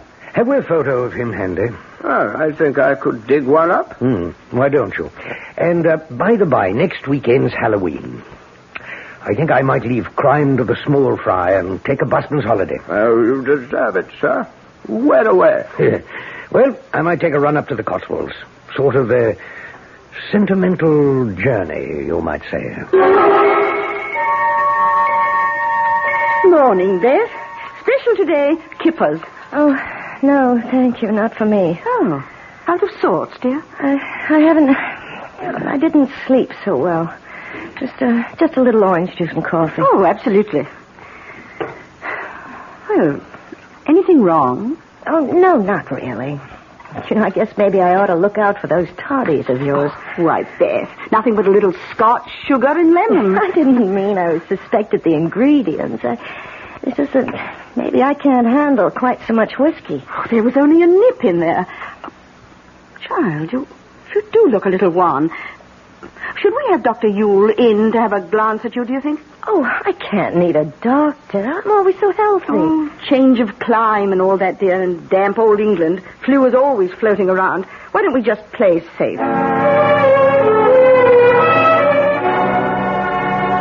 What do you think, Doctor? Oh, well, nothing serious, of course, but a high-strung young lady, you know. Well, sensitive, naturally, but high-strung. Well, you know Americans, very suggestible. What is this notion she has about somebody on horseback without a head? I beg your pardon? Some legend about a girl who looked like her centuries ago. I haven't the foggiest idea. Yeah. Well, for the moment, there's no real concern. I've left a sedative to be filled at the pharmacist with your sister. Convenient thing she happens to be an RN.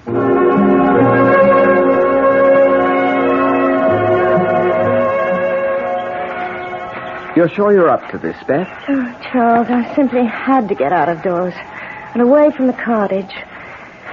Let's just enjoy a walk into the castle and pretend it's all the beginning. Well, now, just stay well in the center of the drawbridge. Needs a lot of repairs.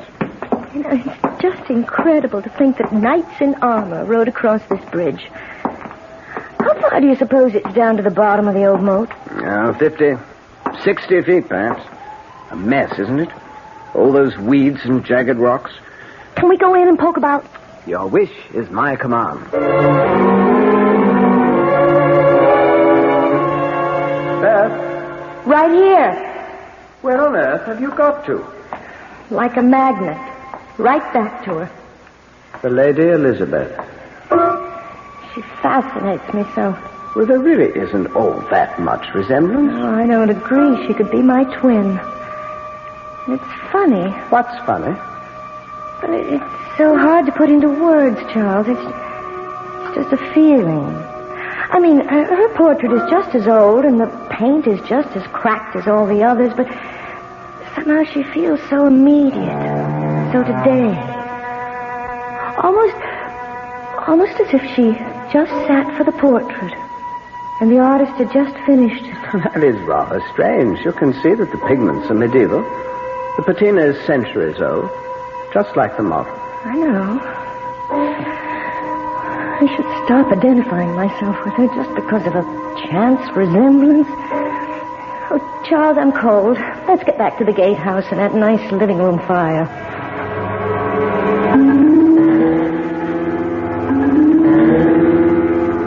Oh, you do look a bit knocked about, Beth. Perhaps you ought to turn in a little early. I guess so. On top of everything else, I do think our damp weather does take a bit of getting used to. I have the kettle on the boil to whip you up a nice stout toddy. Oh, I don't want anything to drink. Oh, just a bit, love, to disguise the taste of old Dr. Yule's sedative. Why he has to stick to powders instead of up-to-date pills is beyond me. Oh, while you're brewing that toddy, I have some letters to finish. Letters? Oh, I've been very remiss. I have all sorts of friends and half-relations in America who don't even know I'm married. I've got to write them. Oh, of course. You go and get them finished. And I'll brew you up something nice to put you to sleep.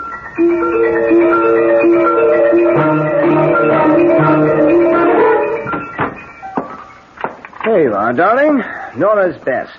Plus Dr. Yule's guaranteed potion for a restful night. Thanks, Charles. Oh, I'm sorry to be such a bother. Hush. Get all your letters finished? Yes. I must mail them first thing tomorrow. Let me have them, darling. I have to run into the village to pick up the post. I'll send them off then. Okay. And by the by, I hate to bother you with this, but as long as you have pen in hand, well, look this over and sign it. What is it? That last will and testament that you insisted on making. Technically, I suppose I should have John and Nellie witness your signing, but I'm sure they'll take the will for the deed, if you'll excuse a complicated pun. Sign it later. Oh, yes, let's get it out of the way. I have enough morbid thoughts as it is. What morbid thoughts? There. I hope to God it never has to be executed. Amen. Now drink your toddy, and it will relax you. All you need is a good night's sleep. I'd give anything for that. If I could just stop dreaming about her, or hearing those hoofbeats. Charles. What, dear? You don't think I'm going crazy, losing my mind? Oh, now, come on. Drink up, and I'll hold you tight till you go to sleep. It's strong. But it does feel good. Charles, you're so good to me. How can I ever repay you? You will, darling. You will.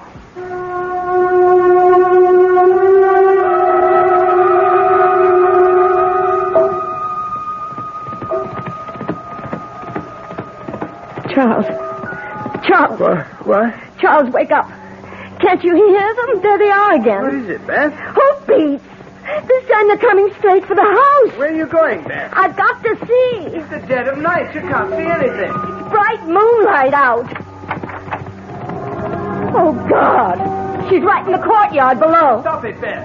She's throwing back the hood of the case. Will you come back to bed? She has no head. There's nothing out there. Oh, no, her head. In her hand. She's holding it up by the hair. Charles, come, quick. All right. He looks 1,000 years old. Oh, but it's my face. Charles, help me. It's me.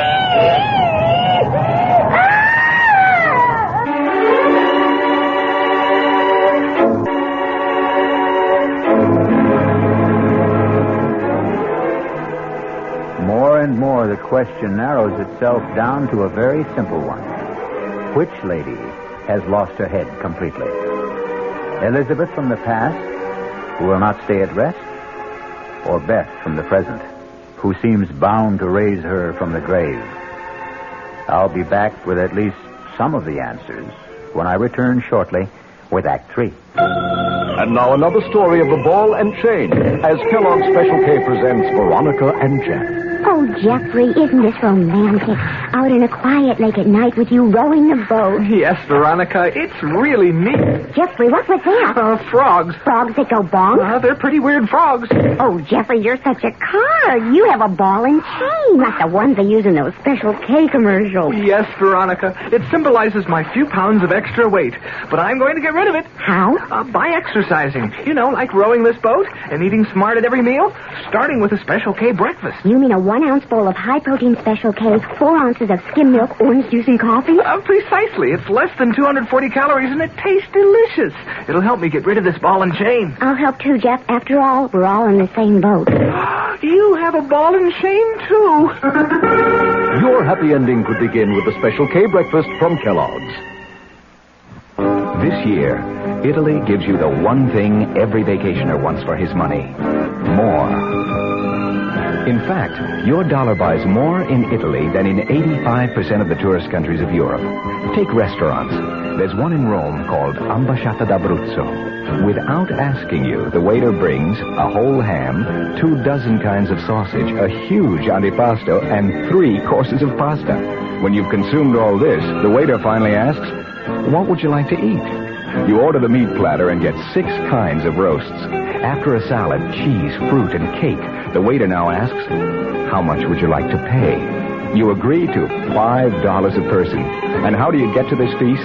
On Alitalia. No other airline flies only 747s nonstop from New York to Italy. Call an expert, your travel agent, or Alitalia, and come to Alitalia's Italy, where you get more than you dreamed of for less than you thought. Based on exchange rates as of April 1st, 1974. North Jersey is certainly getting a higher yield this spring, especially with Suburban Savings' special high-yield savings certificate that you can raise for fun and profit. All you have to do is plant a modest $2,500 minimum in Suburban's limited-issue 7.50% savings certificate. Then put your certificate in a nice, safe place. Suburban takes care of the rest by compounding interest continuously from day of deposit, paid quarterly. You'll get a nice, healthy 7.90% effective annual yield on your 7.50 savings certificate when you let it grow from 4 to 10 years. Early withdrawal prior to maturity is, of course, subject to a substantial penalty. So for a nice, healthy 7.90% annual effective yield, grow Suburban 7.50% savings certificate for fun and profit at any Suburban saving office in Bayonne, Edgewater, Elmwood Park, Emerson, Hackettstown, Morris Plains, Nutley, Paramus, and Sparta.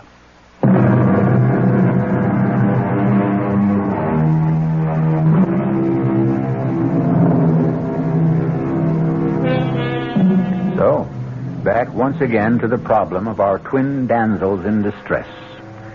The medieval one has vanished into thin air by now, if indeed she ever materialized from there, while our modern Beth has confounded us and her husband by doing something quite medieval, or at least old-fashioned. Beth? Mm-hmm. Beth? Oh, yeah. Beth, it's Charles. Wake up. What? Charles? Oh, what happened to me? What happened to her?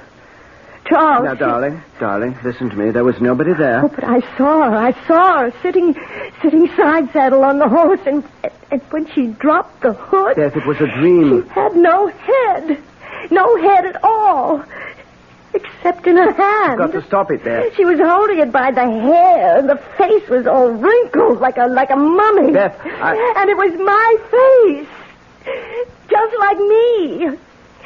And do you know what she was doing? Do you know what she was doing? Beth, you've got to stop this. I can't... She was beckoning to me, Charles, calling me down. She wanted me. She wanted my head. Stop it, Beth. Stop it, Beth. Beth. Do you know the awful thing? I could feel myself being tugged, pulled toward her. If I hadn't fainted, Oh, God, Charles, what's the matter with me? What's wrong? What's that? Beth, get hold of yourself. It must be Nora. Yes? Charles, has something happened? Come in, Nora. The door's open. Oh, bless us. What's the matter with the child? She just had a bad dream. It wasn't a dream. The headless Elizabeth again?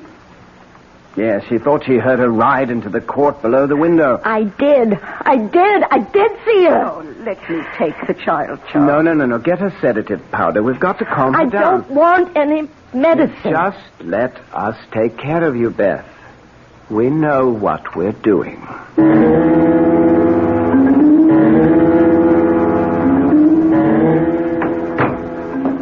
Well, I think we've got her under control now. I'm so sorry to rout you out so early in the morning, particularly on All Hallows Day. Oh, that's quite all right, Mr. Rudley, quite all right. You'd never have gotten her calmed down without a shot from me. Oh, silly children and their Halloween pranks. I can't imagine how they got this far out of the village. Did you see this apparition that scared Mrs. Rudley so? Oh, good Lord, no. By the time I got to the window, the yard was bare. How the young'uns could have disappeared so fast? Oh, I don't think this was any childish prank. What? No, it's something much more serious, I'm afraid. You don't mean sleepwalking? Oh, dear me, that too. I see. Now, you say she lost her father recently. Yes, a year ago. And they were very close. Yes, extraordinarily so, I would say. What is it, Doctor? You don't think... I'll tell you what I do think, Mr. Rudley, and I'm going to be very honest. This case, your wife's problem, is far beyond a country doctor like myself. I think she needs psychiatric help. Oh, no. For her own sake. If it weren't for the fact that your sister is a registered nurse, my recommendation would be to have her immediately hospitalized. Psychiatric diagnosis is still my recommendation. I believe it's vital to keep her from harming herself. Harming herself? How? Oh, I don't know that. But I do know that for whatever reason she is, well, in layman's terms, a nervous wreck. Hypertense, in spite of all the sedation I've been giving her. Subject to delusions and the victim of a death wish. You must get help very quickly. Help from a specialist. And she should not be left alone for a moment. Well, that's quite a blow. I'm sorry, but even suicide is not out of the question. Good Lord. I wonder, could I talk to her now? Well, she may be a bit drowsy, but if she's not asleep, yes. Now, I'd like to suggest some doctors... Doctor, I want you to. I have to go into the village to pick up the post. Would you mind dropping me? We can talk on the way. Splendid. I'll only be a minute. I want to go back to Beth. Meet you at your car. Oh, it's you, Charles. Is she asleep? No, I'm awake. Charles. Yes, darling. Don't leave me. Stay with me. Don't leave me. Of course I won't leave you. You can't get rid of me. I've been very silly, haven't I? I can't quite remember. There's nothing to remember. What you need's a nice long sleep. And while you're having it, I'm going to the village for a few minutes, get the post, and a few things we need for dinner. And the post? Mail. Oh, yes, don't forget to mail my letters. I should say not.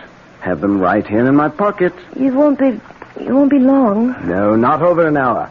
And Nora will be right here with you every moment I'm gone. Beth, dear, don't you worry. Charles and I know just how to take care of you.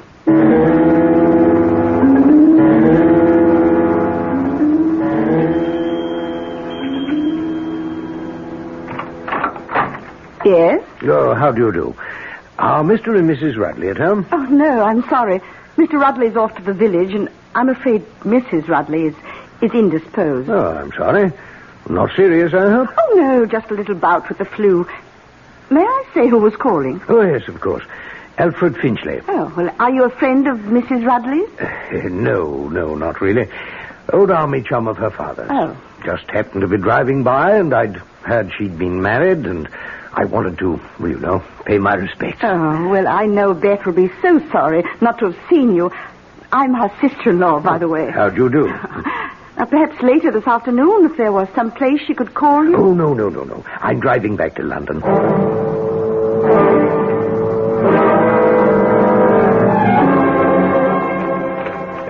Well, that's the lot, Mr. Rudley. You owe me tuppence on the one overweight letter. There you are, Mr. Morgan.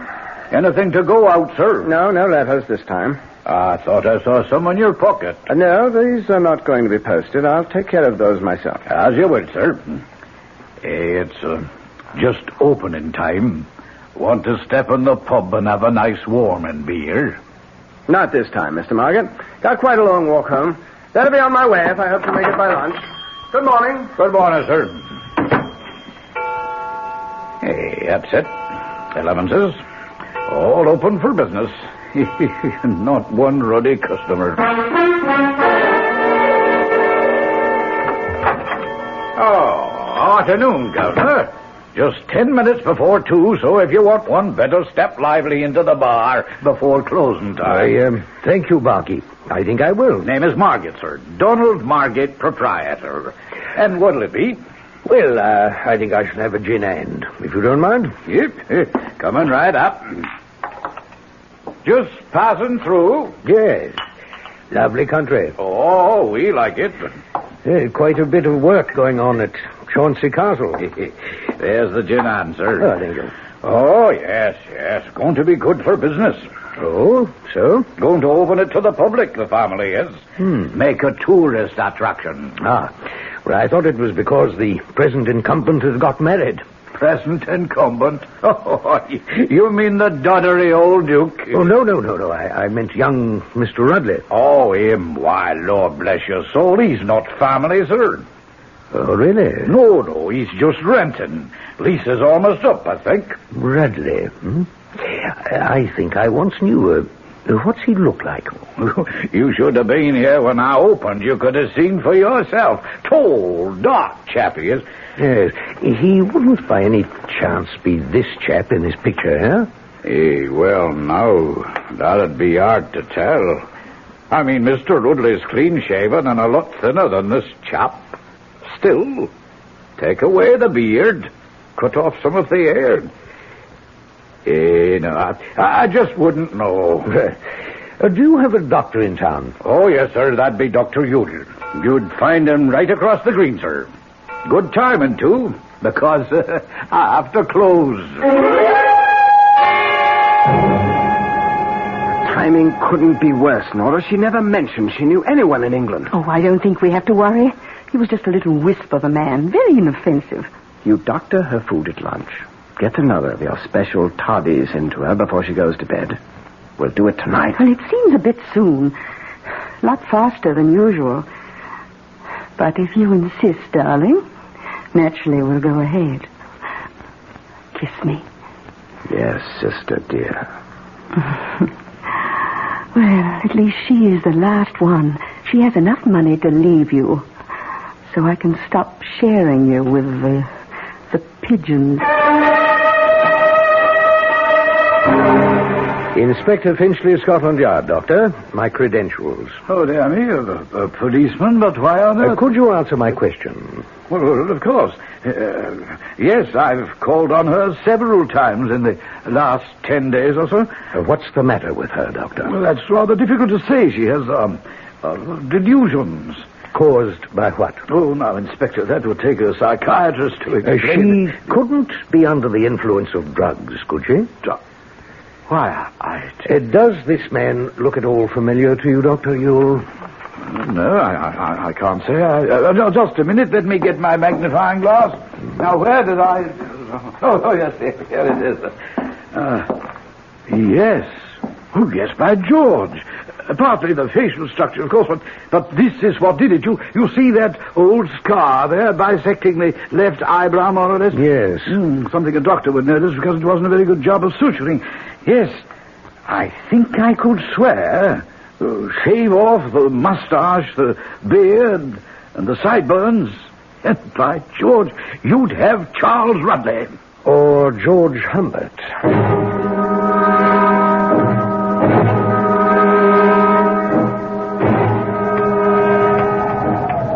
Thank God for the help of Elizabeth's phantom steed. I thought we'd never get her downstairs. You wouldn't think she'd be so heavy. Dead weight, brother dear. Not quite yet. Poor Beth. A pity. No time for sentiment. She's worth a lot more to us. Dead. Now help me get her off the horse and then get him back to the stable and call the doctor. After you throw her over into the moat, you'd better make very sure she's dead. I'll make sure. All right. I'll get her off the horse. Stand still, Rudley. Just hold it right there. What? I've got you covered. This is the police. Don't move. Oh, you fool. Well, they're not going to get me. It's too late. Get out of my way. Watch it. Don't shoot after the horse. We don't want to harm the girl.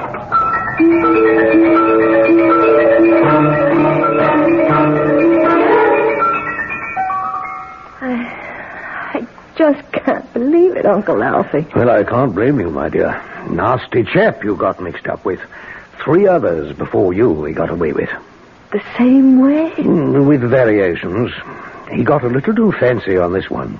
The false portrait, but the apparent nervous ailments and the sleepwalking were the key to all of them. I feel as though I'm going to be sick. Well, it'll pass, dear. He was a bad lot. Worth not one single tear. And Nora, she was the one on horseback? With the costume rigged to appear as if the wearer was headless, and a papier-mâché head made from your life mask. I think she's almost worse than him. And to think she got away scot-free. Not quite, my dear. We'll catch up with her. Now, you rest a while and don't worry. I'm right outside. As long as I'm around, you'll never have to worry again. Good night. Good night, Uncle Alfie. All right, Doctor? Oh, yes, she'll be fine. You say you did catch up with the woman? Nora? A lot more than just police caught up with her. You know the work they're doing on the castle? What's it called? Well, apparently they found some structural weakness in the arch of the main gate. So they supported it by stretching a thin steel cable from one side to the other. Well over normal head height, of course, if you're walking. But unfortunately not high enough to clear someone on horseback. Good Lord, no. Oh, yes. Cut her head off as clean as a whistle. Charles Rudley was eventually convicted of murder of one of his earlier wives. He was sentenced to life imprisonment. His common law wife, Nora, lost her life and, of course, her head. It's nice to consider that, in her case at least, the punishment fit the crime. I'll be back shortly.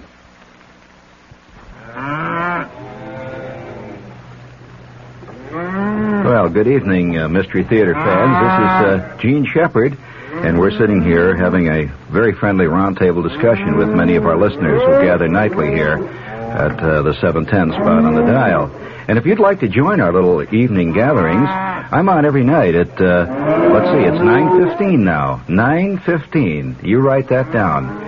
And make sure that you bring all the things you need to be prepared for a fantastic evening. I'm on every night from 9:15 until 10. Join our little group some night. We sit around and discuss the world and enjoy life and walk around in the weeds and just be people. 9:15 on WOR.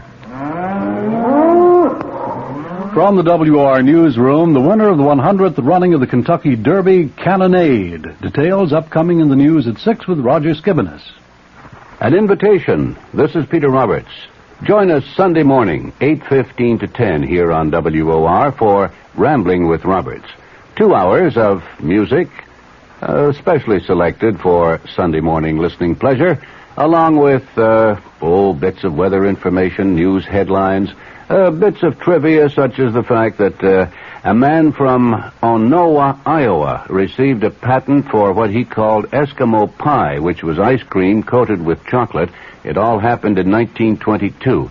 It may not seem like very much in the way of history, but it does take place, these little bits of trivia and information, on Rambling with Roberts. So, of a Sunday morning, make a note.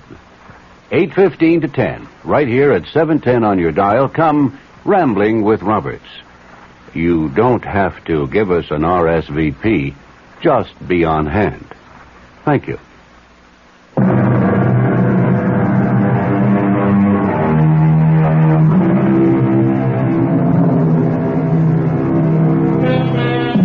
Uncle Alfie proved to be right about the resiliency of youth. It took a couple of years, but eventually Beth settled down and is happily married to a psychiatrist in Duluth. As for this fable itself, it also goes to prove that time not only heals all wounds, but eventually wounds all heals. Our cast included Kim Hunter, Nick Pryor, Bryna Rayburn, Ian Martin, and Court Benson. The entire production was under the direction of Himan Brown. And now, a preview of our next tale. This is a voodoo doll. All of him is made with things that once belonged to Truedo. Only one last thing I needed to make the spell work. The weapon. Now at last I have in my hand the instrument of destruction. I straighten out the circle, turn the head to the sky, and death the tail towards the ground, and strike! What have I done, Mr. Ramsey? You drove the bracelet like a knife straight through the doll's head. From temple to temple. Hernando Truedo will be dead by midnight. And we will all be free. Radio Mystery Theater was sponsored in part by Anheuser-Busch Incorporated, brewers of Budweiser. This is E.G. Marshall inviting you to return to our Mystery Theater for another adventure in the macabre. Until next time, pleasant dreams.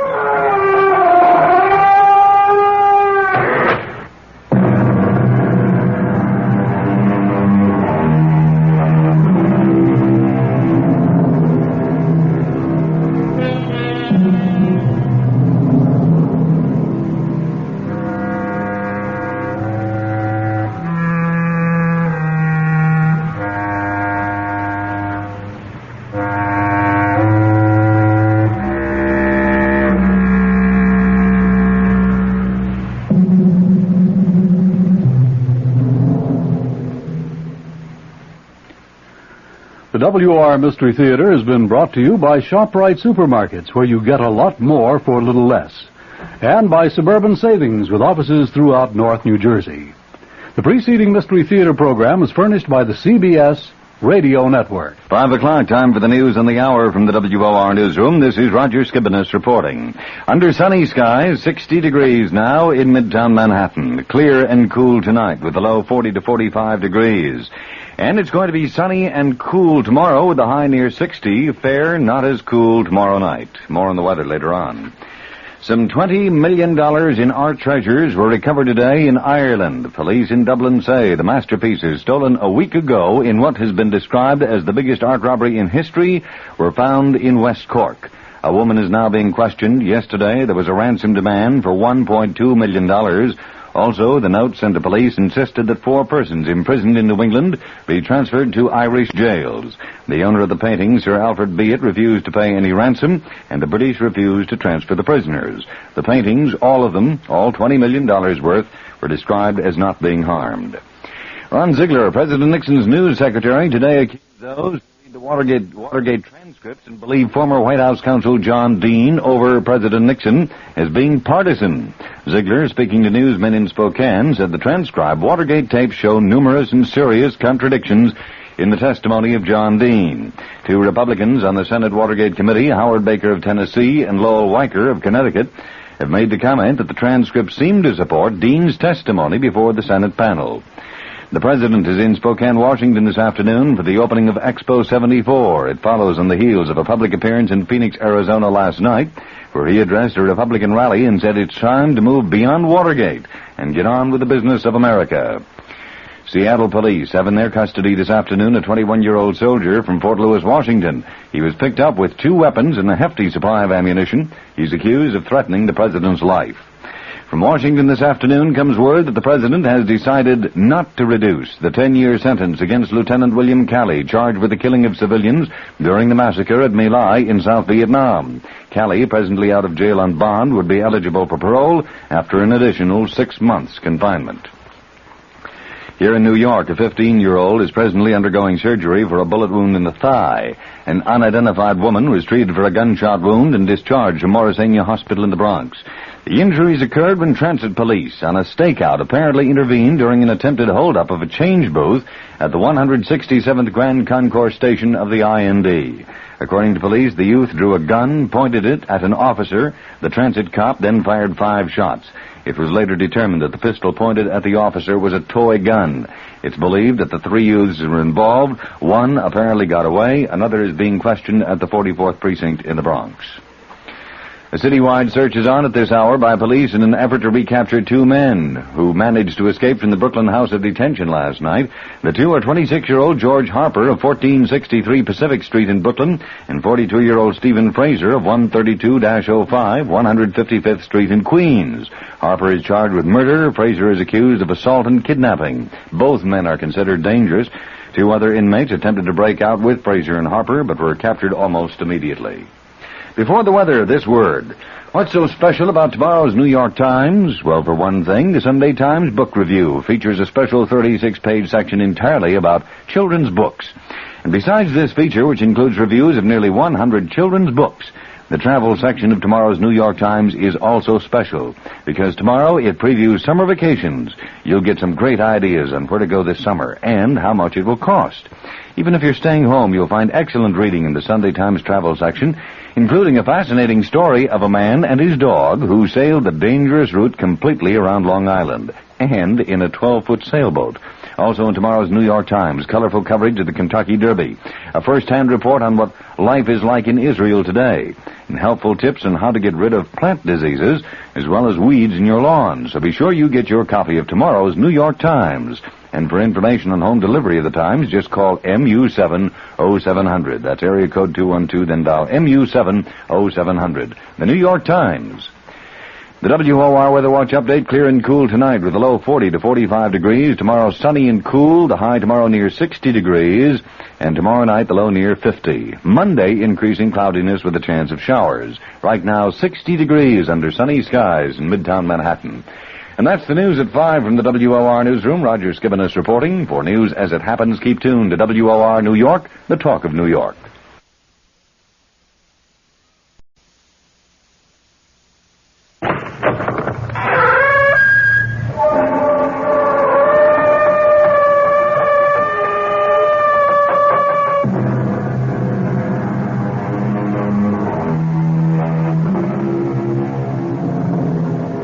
Come in.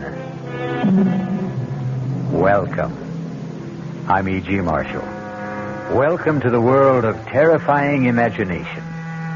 To the fear you can hear. Tonight, I hope you have strong stomachs. For we're bound on a Caribbean cruise. Oh, we don't expect rough sailing on the way. So if you are easily seasick, have no fears.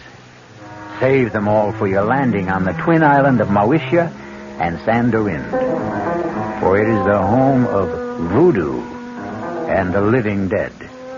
The soulless legions of men who are called zombies.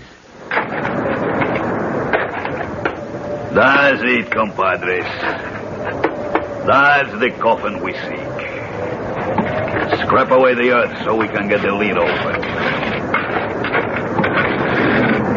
Soon we can steal another corpse for the witch doctor.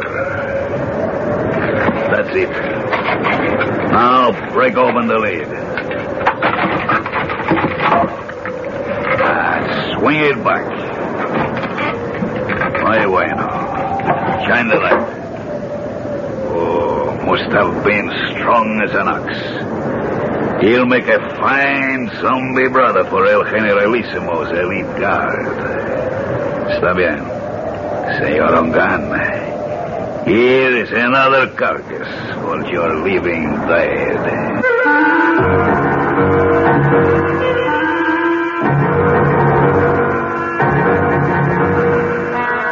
Our mystery drama, The Walking Corpse, was written especially for the Mystery Theater by Ian Martin and stars Tony Roberts.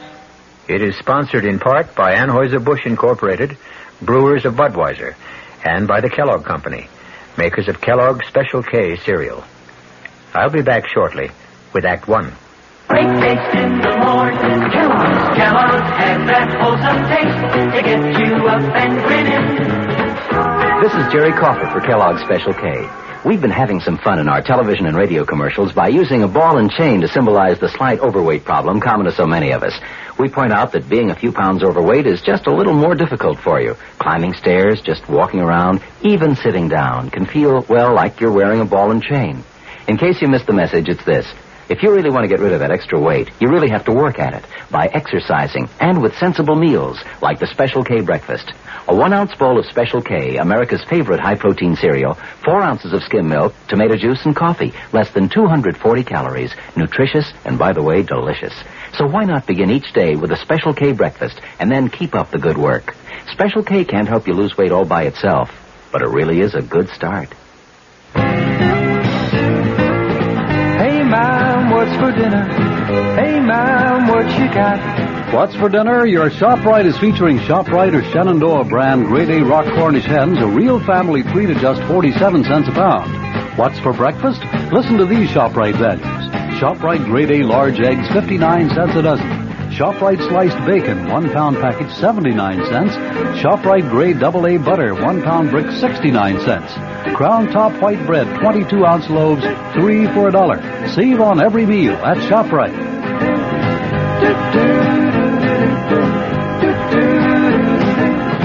She loves the family. She wants the best. She does all that she can do. She lets ShopRite do the rest. Hey, Ma, what's for dinner? ShopRite has the answer.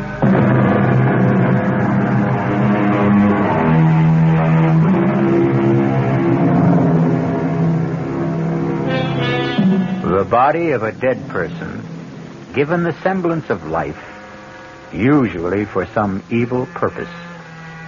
That is a zombie. The very name itself is calculated to make the flesh creep and the blood run chill. But on a plane headed for Miami, taking them to their honeymoon, Nothing could be further from the thoughts of Steve Ramsey and his new wife, Pat. Oh, I can't believe I have you to myself for these few hours, Steve, let alone a glorious 2 weeks. I don't know what the other associate professors go through, but my first 2.5 years teaching parapsychology have laid me out. I can't wait for those hot sands and warm water. Can I serve you a drink, sir? Oh, now that's what I call perfect timing. Why not? One more, and I can fly solo to Miami without the plane. Well, then I'll join you. I can't have you orbiting alone. May I get by, please, stewardess? I'm sorry, sir. Just let me move the cart. Oh, thank you. Chris! It is Christopher. It's all right, stewardess. I'll join my friend here for a moment. Hey, Steve, man, good to see you. Here, I'll move over. Sit down. Chris, you look something else. It's great to run into you. Only just for a moment there, I thought you were thinking of giving me the brush. You? Never. I'll explain in a minute. Oh, Pat, this is Christopher LeClaire. I want you to meet my brand new bride. Oh, this is a pleasure, Mrs. Ramsey. Let me congratulate you on your impeccable taste, Steve. And both of you on your marriage. I'd like to buy some champagne, but you already have your drink. No more champagne, thank you. We've had enough in the last few weeks to float a battleship. At least, let me get a drink for myself to toast the bride and groom. He's your old football buddy, right? Yeah. Greatest running back I ever saw. All-around athlete. He could have made it big in the pros. Any sport. Isn't he a prince or something? And his father is the king of Mawisha. I wonder what's bugging him. This is better. A toast from my country. To be a good man is first to have a good wife. Abusantes. Thank you, Chris. And to yours. Yours, too. Oh, yes. Drink to my good health, please. What is it, Chris? You want to talk about it? I wish I still had you calling the plays for me, but this is a different ball game. You know about my father? No. What? He's dead. Oh, no. What can I say? Hang in there, man. Oh, I will be tough, all right. Was it recent? The day before yesterday. I didn't see anything about it in the papers. It wasn't in the papers. He didn't die. He was assassinated. Oh, no. Any idea who did it? There is no proof, but I know. Who? Oh, maybe not by his own hand, but at least on his orders. Hernando Trujillo. The Generalissimo? But I thought he was your father's best friend. And my godfather. His gift to me on my 21st birthday. His own good luck charm. The bracelet of the sacred serpent. The head, the voodoo symbol of life. The tail, the symbol of death. You see, they are woven together. But then why should he? Because, Mrs. Ramsey, my father gave our people freedom. A freedom the San Dorindian cannot share. Why not? Because if they had it, they would tear the man who rules them by terror to pieces. So he's planning to move in on Mawisha and annex it. The moment my father's assassination is revealed. A coup d'etat while the people are in confusion with no leadership. That's why I've given up any dream of becoming a doctor. And am going home. A private plane will meet me in Miami to fly me to Mawisha. To save time, I took this commercial flight under an assumed name. You think Trujillo might... I was warned just in time. Less than an hour after I left my apartment, a bomb gutted it. I'm a dangerous man to know these days. So, before I do cause any... Oh, my God! Steve, what is it? Two hoods with machine guns. Looks like a sky. Signore. Ladies and gentlemen. Oh, my God. May I have your attention, please? That's Juan Garcia, Trujillo's hatchet man. Oh. What can we do? Nothing. It's me. Everyone quiet. If you do as I say, no one will be hurt. We are commandeering this plane. Quiet! Quiet!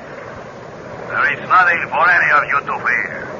The plane will land at Miami, and all passengers will be discharged, except for the flight crew and 4 hostages. I repeat, there is no cause for alarm. The If all of you keep your seats and your heads.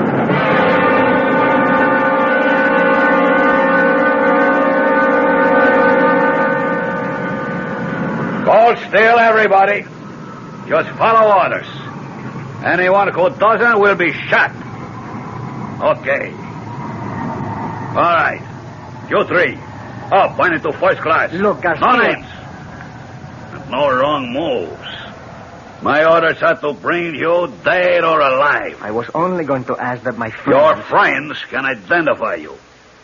We don't want that for a few days.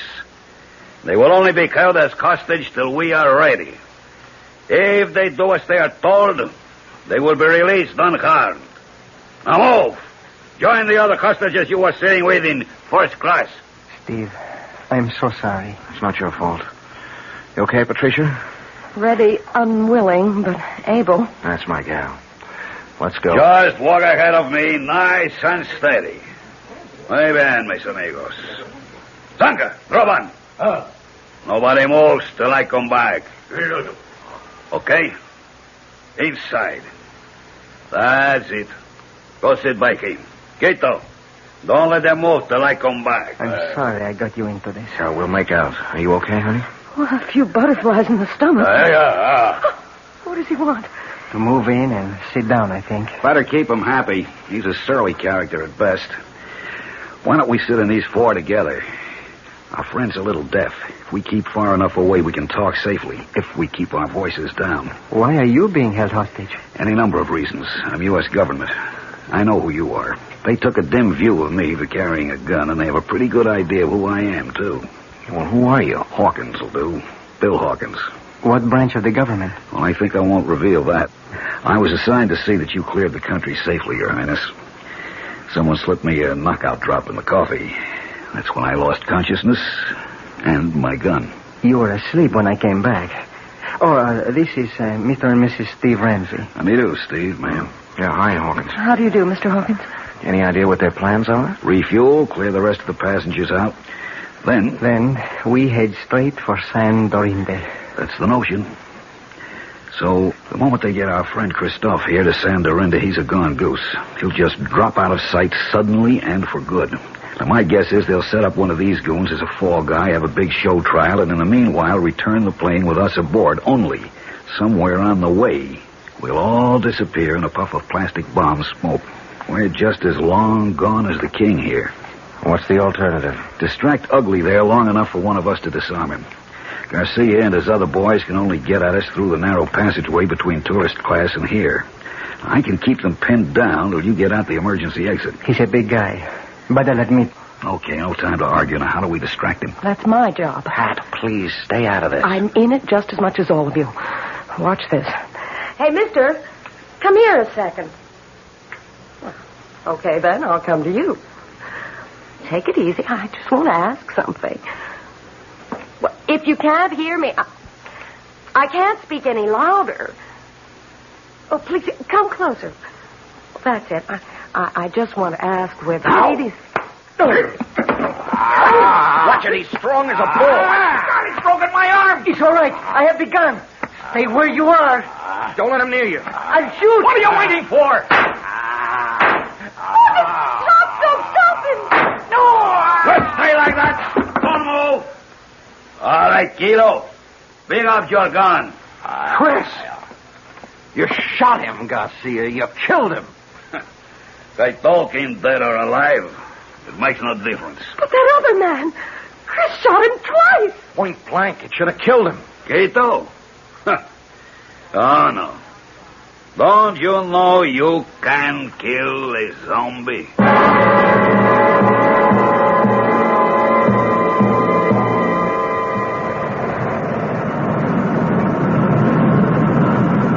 We're coming in for the landing now. How's Chris? He's alive, but just barely. If he can just hang on, maybe when we land, a doctor can help him. Too late for me. Don't give up, Chris. Take Snake. What? The snake bracelet. He wants you to... Here. There. Steve has it, Chris. Good. Listen. You go Dans ce lounge. She hide you. Save you. Give her bracelet. But where do we find her? Où est votre tante? Quelle rue? Quelle place? Pense peu. Avenida de las muñecas. Avenue of the Dolls. Yes, what number? Up there. Oh, Grace Serpent. Take me home. Take me home. Dans ce lounge. Help. This sign of the black boat. We're about to land. Pretty short runway. Better fasten your seatbelts. I'll get yours for you.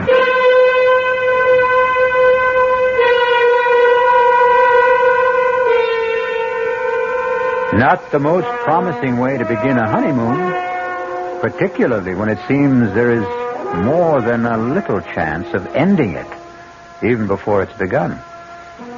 Who knows what kind of reception is ahead for the newlyweds? I'll be back shortly with Act 2. Oh, sure. You can talk about good-tasting diet drinks, but I know. I'm Goldilocks, and here at my taste-testing laboratory, I taste-test them all. And nobody's been drinking my diet drinks until I tested sugar-free Diet 7-Up. And then, kabloomy, every bear wanted some. Diet 7-Up is fresh, natural, delicious. Sugar-free Diet 7-Up. This one's just right. There's a very special deal going on at all offices of Suburban Savings throughout North Jersey. It's called Suburban Special Interest Deal. And you'll be especially interested in these savings you get. A top 7.90% effective annual yield on Suburban's limited issue 7.50% savings certificate. And Suburban guarantees it from 4 to 10 years, minimum deposit $2,500. Early withdrawal prior to maturity is subject to a substantial penalty. Suburban compounds interest continuously from day of deposit paid quarterly. So you not only get interest on your savings, you get interest on the interest. And Suburban offers you the highest interest rate allowed by law. Here's your chance to get a great savings. A top 7.90% effective annual yield on Suburban's limited issue 7.50% savings certificate. Why not deal yourself into Suburban Savings Special Interest Deal in Bayonne, Edgewater, Elmwood Park, Emerson, Hackettstown, Morris Plains, Nutley, Paramus, and Sparta. There is no mystery about the morning when you come rambling with gambling. Good evening mystery fans. This is John Gambling, and every morning, Monday through Saturday, here at WOR from 5 a.m. till 10, we get the crew together to try to put the morning together for you, to tell you what the weather's going to be like, whether there's heavy traffic coming into the city, whether the subways and the commuter trains are running. Bob Harris is in WOR's Weather Center every morning with all that very complicated equipment that he has to help prognosticate the day's weather. We cover sports completely with Don Cricky. In the news department, Peter Roberts, Henry Gladstone, and Harry Hennessy. And up in the helicopter, George Meade or Fred Feldman, keeping an eye on the traffic scene. So altogether, we do try to take any mystery out of the morning. And just to brighten up the beginning of your day a little bit, I think we have some kind of nice, listenable, and tuneful music. So tune in tomorrow morning or any morning for Rambling with Gambling. Now, back to the mystery.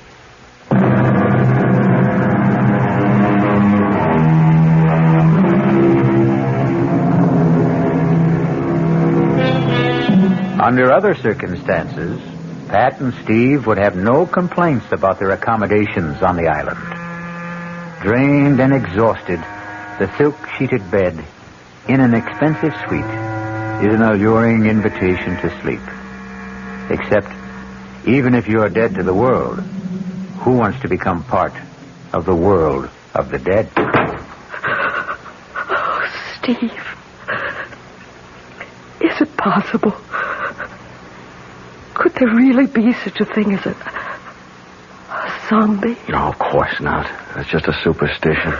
But you saw Chris fire 2 bullets right into his body. Yes. And he didn't even flinch. Cogito ergo sum. What? I think, therefore I am. Pat, look, under any other circumstances I'd be fascinated, but, this is my field. Then you do believe that there are walking dead? Do I believe that a man can be exhumed from the grave and life breathed back into his corpse? No, I can't accept that. That's beyond my credulity. But I've seen things in parapsychological experiments and in psychic research that... Honey, the power of supernatural belief is beyond belief. The right subject, particularly one of low mentality, under hypnosis, is capable of incredible feats. Superhuman strength, no sensation of pain, no shock reaction. Oh, Lord. Now what? The knock wasn't at the door we came in. It's that one over there. Wait a minute. Stay where you are, Pat. Yes? Who is it? Bill Hawkins. I'm in an adjoining room. Is there a bolt on your side? Yeah. Half a sec. Hiya, Bill. Listen, we've got to talk. What's the sense in talking? Hello, Pat. Hello, Bill. How's your arm? Feels fine. They did a real good job of patching it up.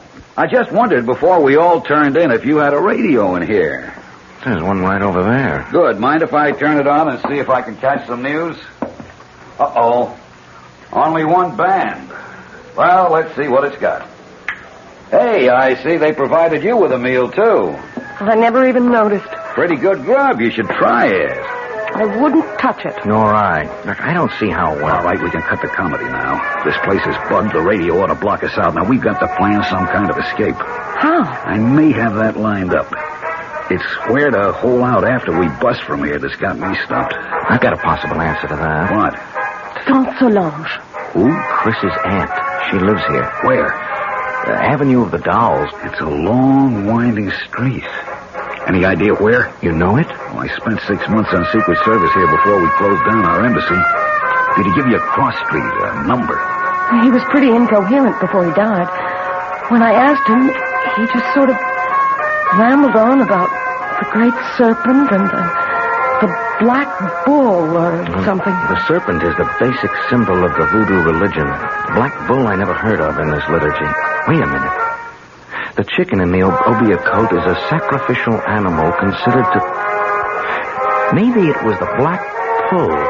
He was trying to say black pullet. Does that mean anything to you, Bill? Yeah, wait a minute. It's sort of a souvenir shop. You know, a typical tourist trap with straw hats and dolls and voodoo drums, you name it. Yeah, well, could you find it? Sure, it's not far from here. But how do we get out first? You got slacks on. Good. You got a dark scarf to cover that blonde hair? Right here. All right, come with me. Walk soft. Keep your voices low. Turn up that radio a little. Roger. I'll get the door.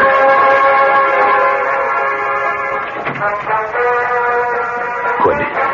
Come on. Leave it open. I'm over here to my window. Now keep off to the sides. Now look down.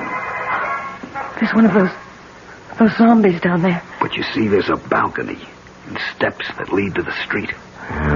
With something subhuman, or maybe I should say superhuman, armed with a gun right at the bottom of them. If he's cold-cocked, it isn't going to do him any good. Bill, you have a lot of guts, but you're no Muhammad Ali, and the only strength I have is in my brain. Hold out your hands. I'm going to give you the equalizers. Steve, with his fist wrapped around a roll of nickels or quarters, a 13-year-old boy could deck Joe Frazier, given the chance to blindside him. Yeah, but we haven't got... Keep your hands out. Now, this is a salt cellar. Same difference. I'm spilling the salt into your left hand. Wrap the other around this heavy crystal. I'm doing the same with the pepper. Now, you, Pat. Oh, I wouldn't know You're how going to cover us by making a diversion. Pick up that glass water pitcher there. Too heavy for you to throw? No. Throw where? We turn off the lights, turn off the radio, make like we're turning in. Then we sneak out the French windows onto the balcony. You go off to the right, opposite end from the steps. When that zombie reacts to the crash of that pitcher on the flagstones on your side, Steve and I go down the steps and take him out. Then we go look for Saint Solange. No, but he'd see you. Of course. So we wait until dark. And I won't be long now. Now! You take him, Steve. He's still not out. I'm throwing the pepper. Throw the salt in his eyes. There you are. Watch it. I think I killed him. Well, don't stop to find out. The light's going on. Come on, Pat. We'll have to run for it.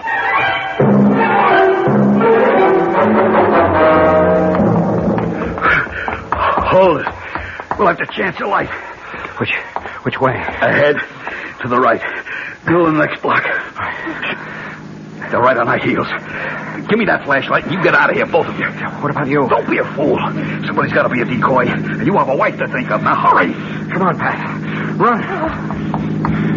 To the left! They went to the left! Follow that light!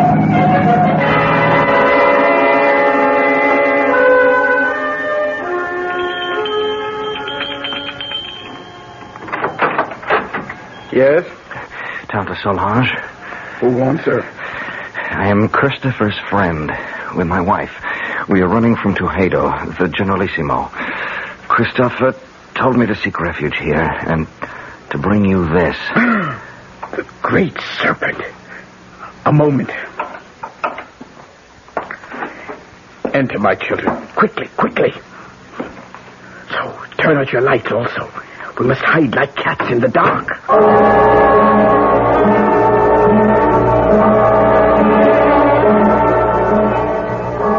So, they have killed little Christophe.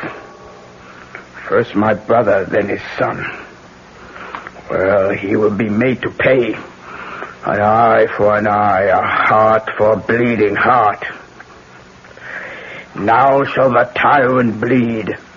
Now at last my curse shall enter his vitals. Now will the great serpent uncoil and strike Hernando Toledo dead. Oh, it wasn't the Generalissimo who shot Chris. It was a man named Garcia. Garcia! That jackal puppet dangled by the strings.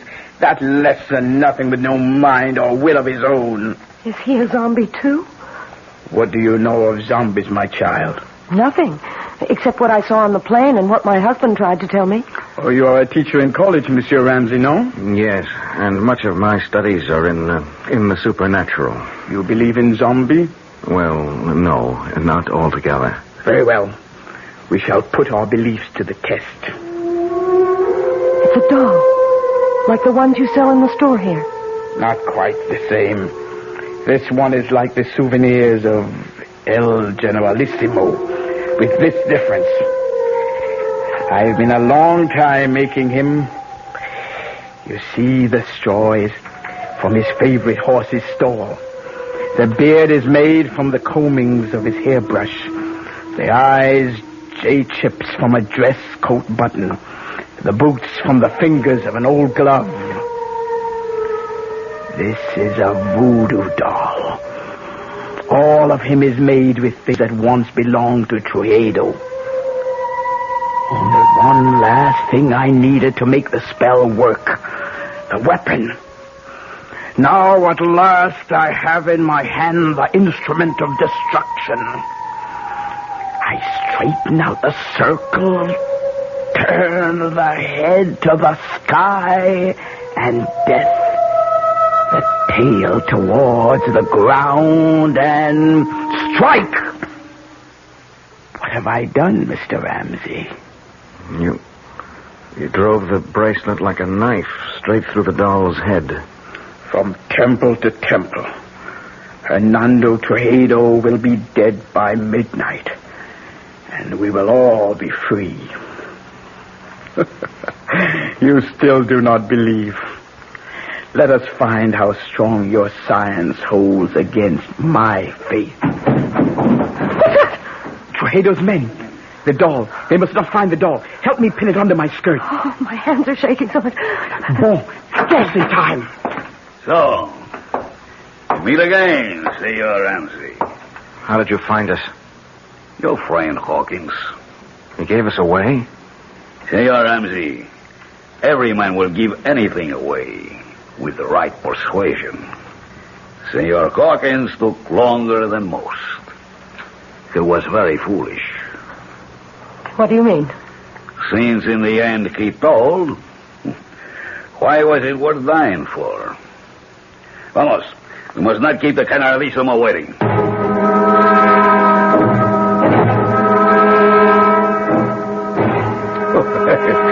Please, let me assure you that you have nothing to worry about. I ask you all to relax. Now, the table is set for a late supper.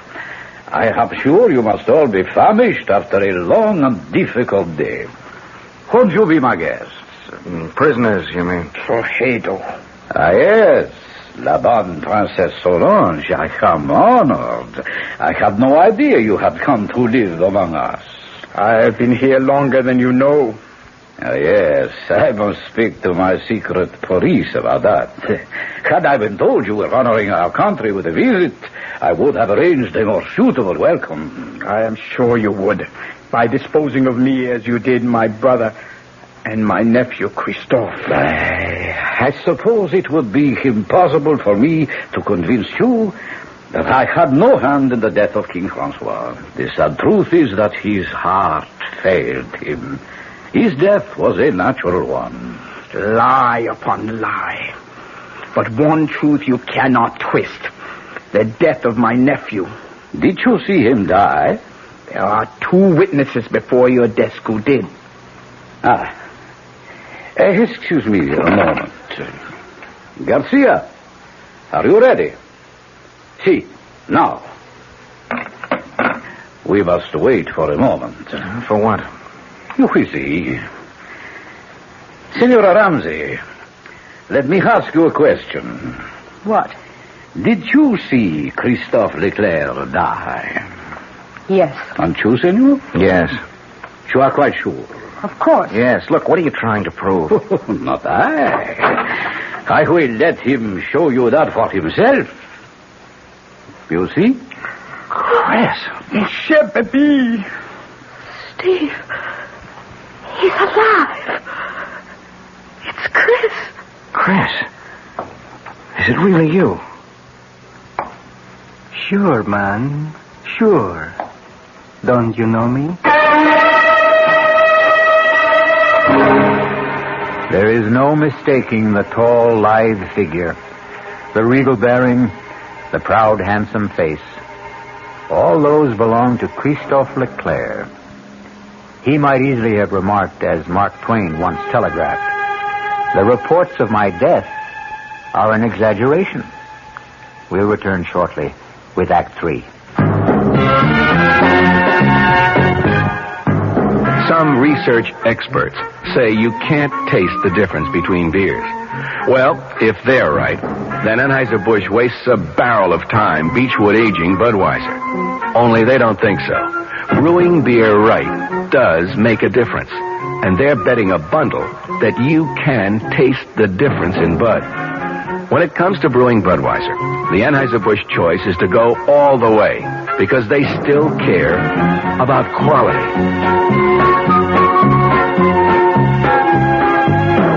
Look at it this way. If the Bud people have a choice between what some experts say and what beer drinkers say, well, you'd better believe they'll go with you beer drinkers every time.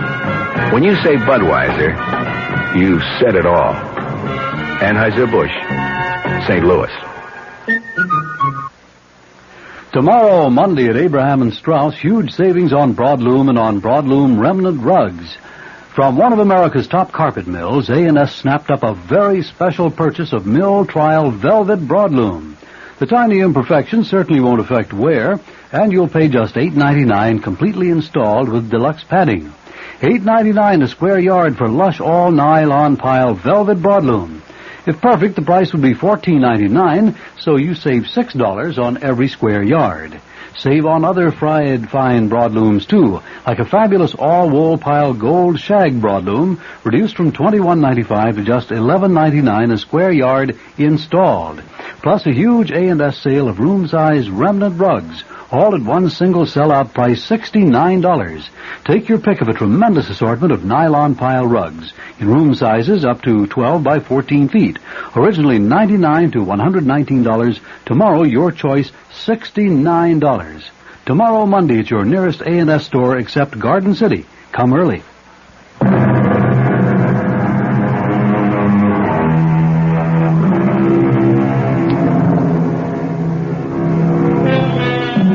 At the shock of the reincarnation of a dead man appearing from the grave, it is not surprising that his friends and relatives are literally frozen in their tracks.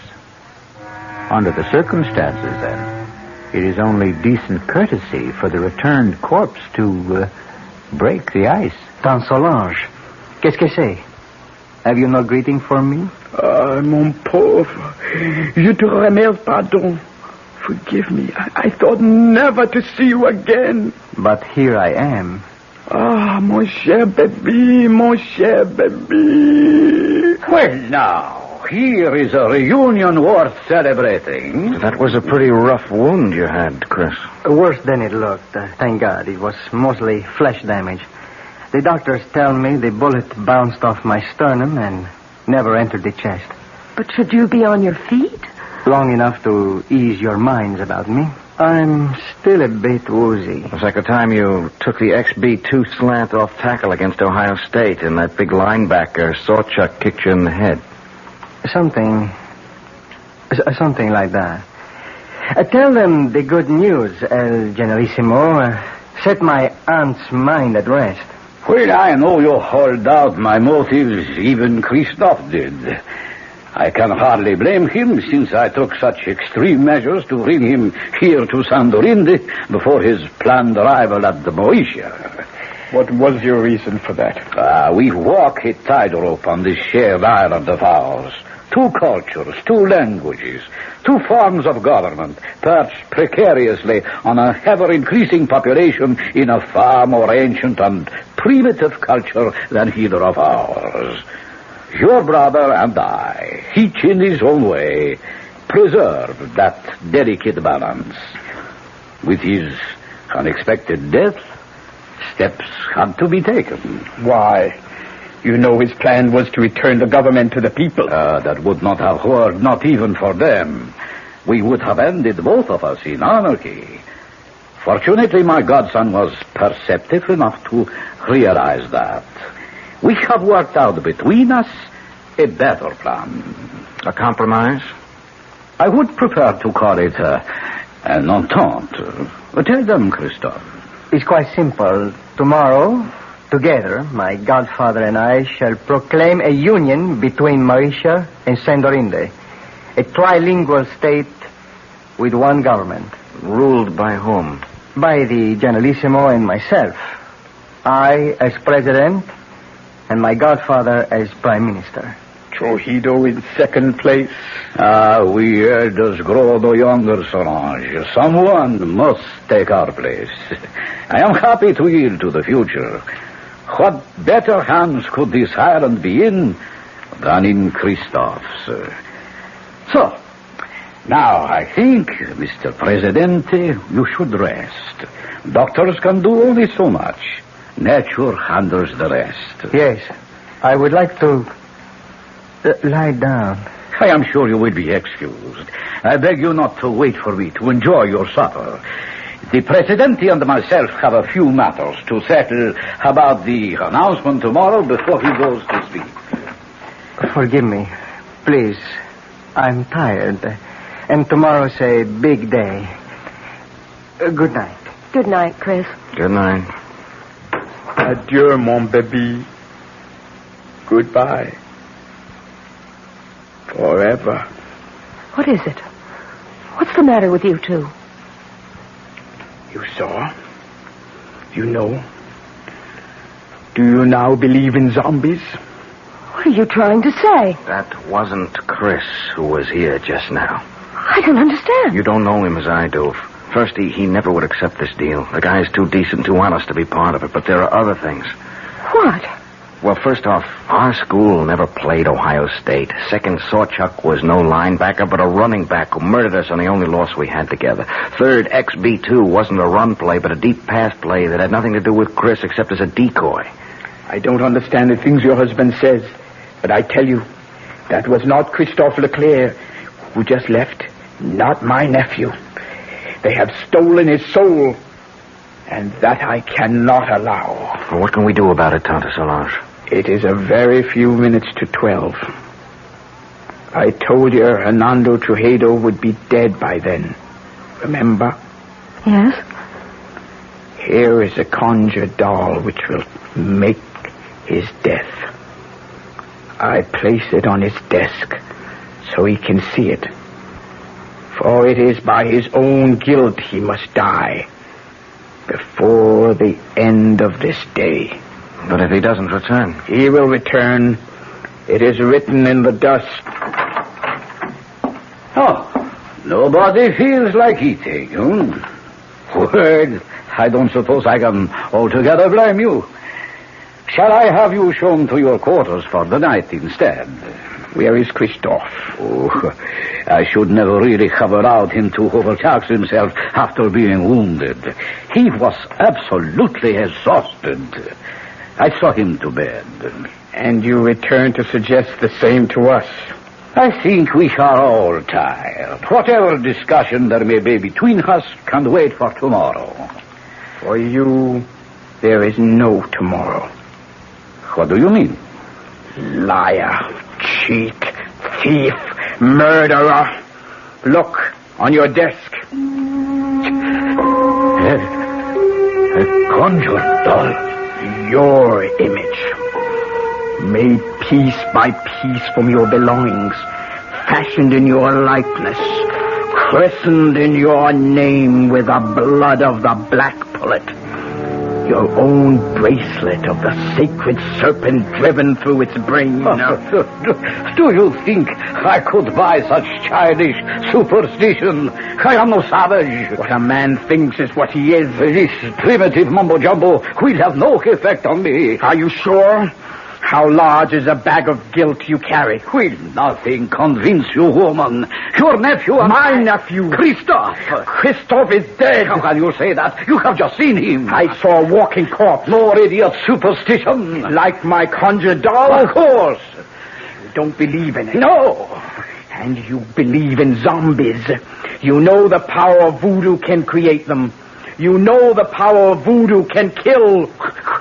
What is it you want? Too late for that. I will give you anything. I offer you, and these two, safe transport now. No strings attached. How can you guarantee it? I am head Jericho. My power is infinite. Not anymore.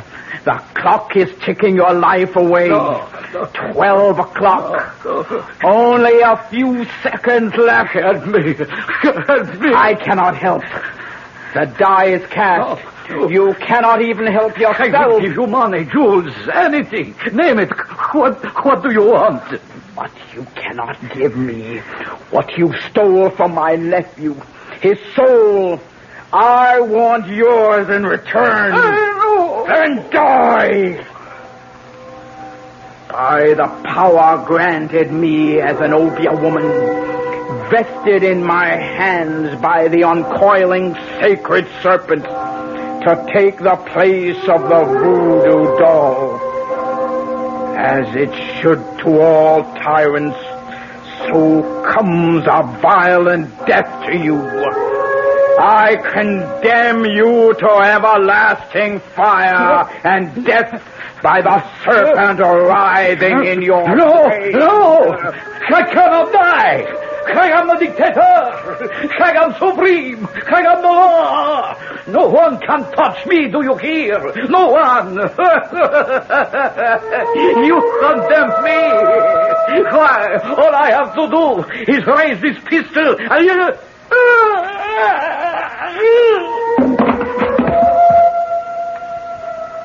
What happened? I wouldn't like to guess. Does it matter? He's dead. Are you sure? Well, he's dead, all right. Now what? Got to get away. Escape somehow. Yeah, only how do we get through the palace guard? At least I have his gun. We'd better try and make a run for it. We have to rescue my nephew first. But Tante Solange, he's our enemy now. I still must rescue him. Mi pardon, el generalissimo. Watch him, see me on the gun! That's for Bill Hawkins. Pat, Tante, run for it. I'll try to hold them off. You can't kill dead men with that. Garcia, yes, but not a zombie. Hand me that salt cellar. Here, but what good... Salt is the only thing that will kill a zombie. It's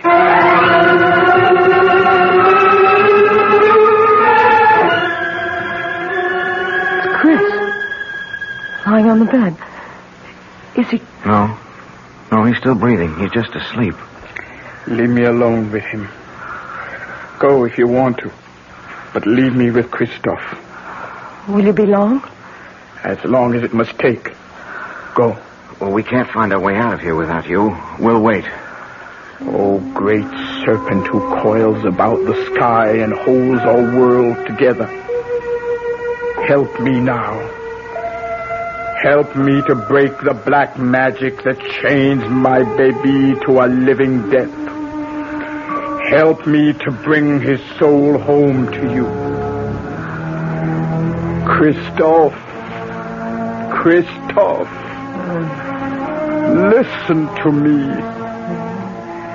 It is Tante Solange who speaks. You know me as an obeah magician. My magic is greater than the magic of the Hugan who made you what you are. He summoned you from the grave and stole away your soul. Now I must summon you back to the grave. Back to the dead. The everlasting dead. So that your immortal soul may live. But only you can break the bonds. Rise, zombie. Rise. And cross to the window. Open the shutters. Now, open your eyes and look at the sea. No! In the name of the great serpent, I command you, open your eyes.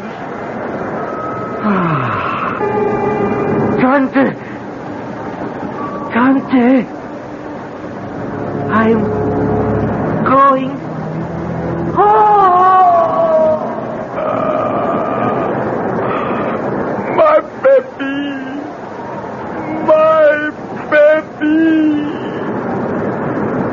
Tante, are you all right? What happened to him? His body may be dead, but his soul is safe. Christophe is home at last.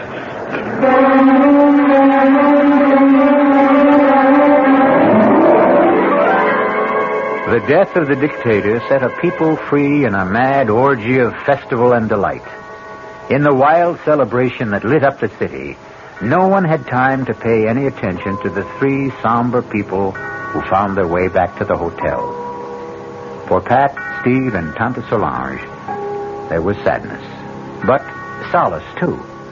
The king was dead, but so was the zombie who might have held him prisoner for eternity. I'll return shortly. Hi, Ms. Goldilocks here. Professionally taste-testing diet drinks can be very difficult, but I just had to bear with it. Then I found sugar-free Diet 7-Up. It doesn't taste like other diet drinks. It's fresh, light, natural, delicious. Sugar-free Diet 7-Up tastes so good that I've taste-tested it hundreds of times, and each time I've given it my seal of approval. Yes, this one's just right. United Airlines steward Jack Nestor talks about friendship service to California. Our 747 to LA, we have a movie. We have a stereo and a choice of 3 different hot meals plus a deli plate. United's Californians. Another reason more people choose the friendly skies than any other airline in the land. Yeah, we have people that come up to us and say, I'd like to play bridge. Do you know if anyone else is interested? So we'll make an announcement and get a group together. People who like to play chess. Seems like on a 6-hour flight, you can do a lot more for people. You know, you get off feeling like you've done something. Come along, sing a song, people now to die. The friendly skies of your land, United Airlines. United has 7 daily non-stops to California, including wide-body jets to Los Angeles and San Francisco every business day. This is Patricia McCann, and we'd like to tell you what the McCann program is all about this coming week. Monday, Dora McCann gives some good ideas on how to prepare the best food buys of the week. Tuesday, we begin a 2-part series on nutrition against arthritis, diabetes, heart disease. Our guest, Nathan Pritikin, will discuss research that shows diet can prevent and sometimes reverse some of these degenerative diseases so common in this country. Thursday, Dora McCann interviews Bob Reinhart and Dick Woods on how to prepare elegant meals in very cramped quarters. And Friday, the program will be in praise of mothers and housewives when Ariana Stasinopoulos, author of The Female Woman, gives her argument against the women's liberation movement.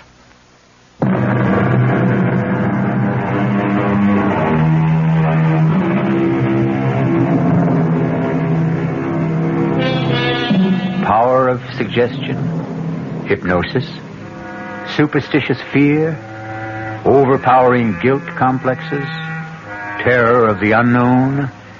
Do any or all of these explain the events of the tale I've just told? Or are there really such terrifying things as a walking corpse? Are there really zombies? Well, let's hope you and I never have to find out. Our cast included Tony Roberts, Suzanne Grossman, Vinette Carroll, Bob Caliban, Jackson Beck, and Ian Martin. The entire production was under the direction of Himan Brown. Radio Mystery Theater was sponsored in part by new sugar-free Diet 7-Up. This is E.G. Marshall inviting you to return to our Mystery Theater for another adventure in the macabre. Until next time, pleasant dreams.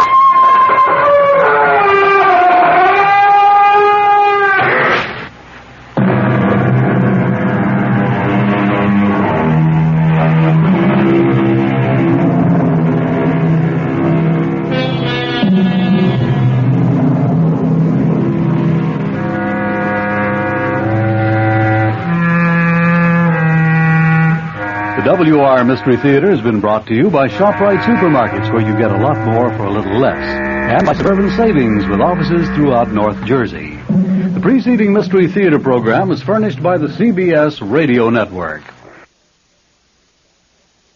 Thank you, Bruce Elliott. Good afternoon. It's time now for the latest news in brief from the WOR newsroom. President Nixon today rested at his mountain retreat in Camp David, Maryland, as the House Judiciary Committee prepared for the start of impeachment hearings. That panel is expected to begin assembling information on Tuesday in its quest to determine whether to bring charges against the chief executive. A survey by the Gallup organization says that the White House apparently gained little or nothing in the way of public support by releasing transcripts of Watergate or tape recordings. The Gallup poll says 700 persons were questioned after that release.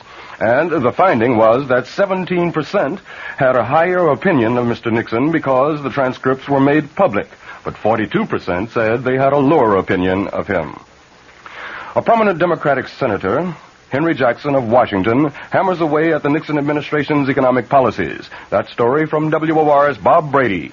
Senator Jackson put his own label on the economic policies of the Nixon administration. He called it elephant economics.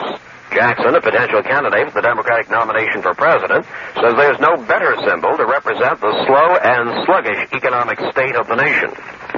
Everything that is going up should be going down. Everything that's going down should be going up. We have our interest rates at the highest rate in history, with no end in sight, and with the only remedy for all of this is to put the economy of the United States into a major recession that'll hurt everyone. Jackson says the working man has taken an economic beating because the Nixon administration has been made ineffective by the loss of confidence in government as a result of the Watergate crisis. For WOR News, Bob Brady reporting from the Hotel Commodore. The senator is in Manhattan to speak before a meeting of the League for Industrial Democracy. If computer projections are accurate, France will soon have her first non-Gaullist president in 16 years. The computers say that the communist-supported socialist candidate in today's presidential elections will come up with the most votes, but not enough to win outright. The projections, that is, say that Francois Mitterrand will get about 44% of today's ballots. A conservative candidate is projected to run second with 33%, and the Gaullist hopeful is running a poor third. On the basis of these projections, Mitterrand and the conservative will face each other in a runoff 2 weeks from now. Top diplomatic officials of the United States and Russia were at work in the Middle East today. State Secretary Kissinger flew from Jerusalem to Jordan's capital city of Amman. There he is briefing King Hussein on details of recent negotiations for disengagement of Israeli and Syrian troops in the Golan Heights. A high-ranking official in Kissinger's party says that so far, they have managed to scale down the level of violence along the truce line. Checking sports, Milwaukee has defeated Boston 97-89 to tie that NBA championship playoff series at 2 games apiece. In the Stanley Cup semifinal decider at Philadelphia, the New York Rangers are tied with the Flyers, 1-1 after 1 period. In baseball, the Mets blew a 4-run lead and fell before San Diego in the first of 2 at Shea, 5-4. In the second game, the Mets lead the Padres 2-0 in the 5th inning. In Kansas City, the Yankees trail the Royals in the 8th inning, 4-2. And we'll have the latest weather after this.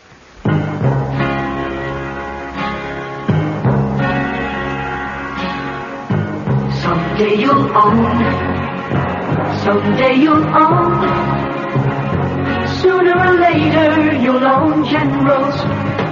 With so many new kinds of tires coming out and so many claims being made about tires, maybe you're puzzled about making the right choice. There's a solution. It's your General Tire Specialist. He's trained to handle all your tire needs and automotive service problems, too. So if you need new tires, he'll be glad to spend a few minutes explaining which General Tire is the best for you, your driving, and your budget. Your General Tire Specialist is just one reason why, sooner or later, you'll own Generals. Look him up in the Yellow Pages today. Sooner or later you'll own Generals. Sooner or later you'll own Generals. Here's the latest forecast for New York City and vicinity. Cloudy and cool tonight, with rain likely developing towards morning. The low tonight in the mid-40s. Tomorrow will bring periods of rain into tomorrow night. The high in the mid-50s tomorrow. The low tomorrow night in the mid-40s. Under cloudy skies in mid-Manhattan, the temperature 52 degrees. Humidity 38%. Barometric pressure 30.02 inches and falling. The winds are out of the south at 9 miles per hour. That's the latest news. I'm Bert Wilson. This is WOR New York.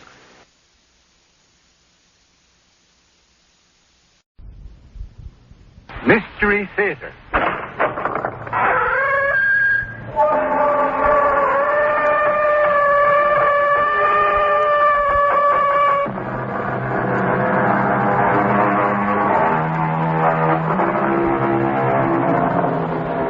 Come in. Welcome. I'm E.G. Marshall. Have you ever known terror?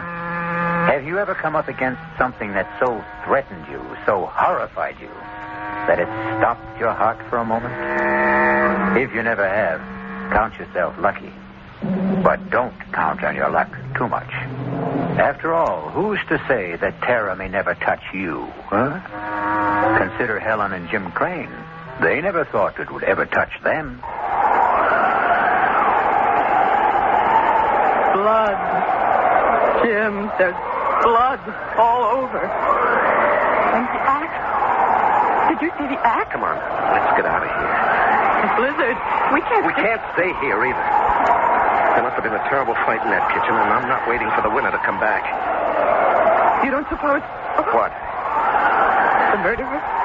The murderer the police are looking for. The man who slaughtered the Grant family. They said he was holed up somewhere on the mountain.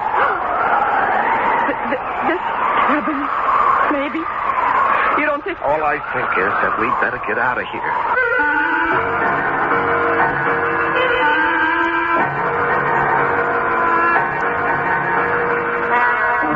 Our mystery drama, Blizzard of Terror, was written especially for the Mystery Theater by George Lothar and stars Lois Smith.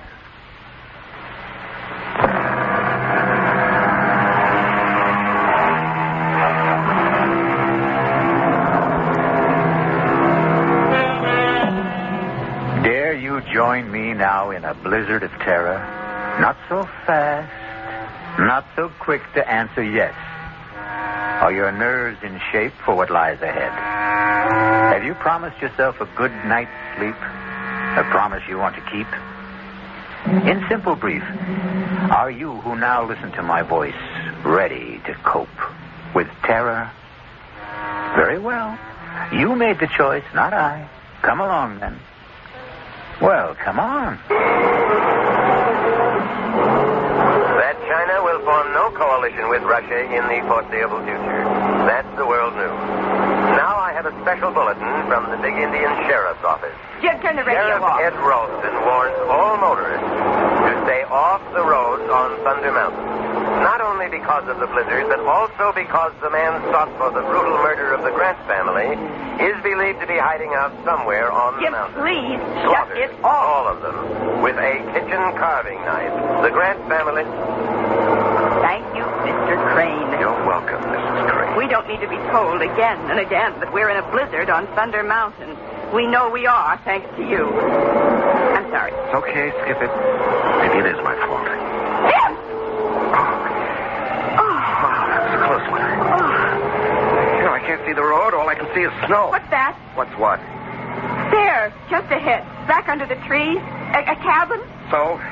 We better stop. Oh, no way. Jim. We're just managing to make it up this grade now. If we stop, we'll never get started If again. we keep going, we're sure to get stuck. Those snowdrifts out there are getting worse. Yeah, I know, We'd be safer in that cabin. we could freeze to death. Jim, please. For once, listen to reason. Okay. You win. You always do. Don't stop here. The cabin's over there. If we drive in there, we will get stuck. You really are going to have to get new glasses. Can't you see the road? Oh, yeah. Tire tracks. Snowed over, but tracks. Those tire tracks, they mean somebody's there. Yes! Look. Smoke's coming out of the chimney. Ah, now, are you glad we turned in? I'm swooning with delight. You're angry because I was right. When are you wrong? When are you ever wrong? Oh, you are something. You are. You are really Why do we quarrel like this, fly at each other every time? Oh, maybe if you weren't so darned independent. Forget it. Okay, come on.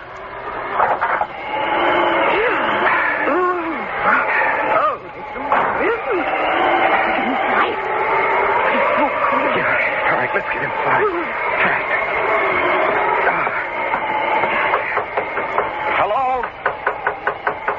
Hello? Anybody home? Hello? Just open the door and go in. Well, I don't like to just barge in. Jim, under the circumstances, if you won't, I will.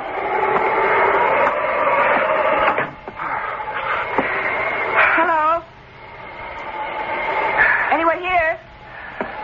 Hello? There must be somebody here. There's a fire smoldering in the fireplace.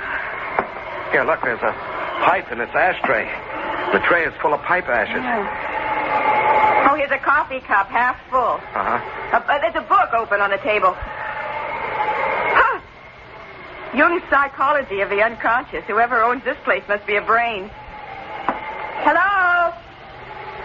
Anyone here? Hello? Helen, don't do that. You've got no right to go nosing around. Bedroom. Nobody in it. Must be the kitchen. Behind that door. Helen! Yes. Let's just sit down and just wait for whoever owns this place to come back, huh? I just want... You've got no right, Helen. Now, the owner of this place must be the kind of person who wouldn't like people nosing around. Oh, now, I'm telling really? you. Just look at it. This isn't just a cabin. It's a kind of lodge. Here, that wall lined with books. There, a hi-fi. Stacks of records, all classical. And those paintings on the walls. Helen, please. I want a cup of coffee, and if this door leads to the kitchen... She just won't listen. Just won't ever listen. Well, what are you standing there for? Now that you've opened the door, go on in. Oh. Good Lord. What is it? Oh. Jim. Oh, Jim. Helen, what is it? What? Kitchen. Oh, the kitchen. Here. Helen, here. You better sit down. You look like you're going to faint. Now, you just sit there. have a look.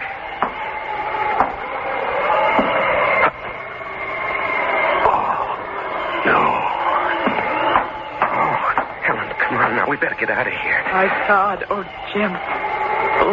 Blood all over. And the axe. Did you see the axe? Yeah, it was the first thing I saw. Come on. Blizzard. We can't stay here. There must have been some hell of a fight in that kitchen, and I'm not waiting for the winner to come back. Oh, you don't suppose... What? The murderer? The murderer they're looking for, that man who slaughtered the Grant family. They said he was holed up somewhere on the mountain. Helen, I don't know, and we're not going to hang around to find out. Now, come on, let's get out of here. Hello. Hello. I'm Jim Crane. This is my wife, Helen. We got caught in a blizzard, and we saw your cabin, and we just came in. We were over at Big Mountain for a skiing weekend, and we started back too late, thanks to my husband.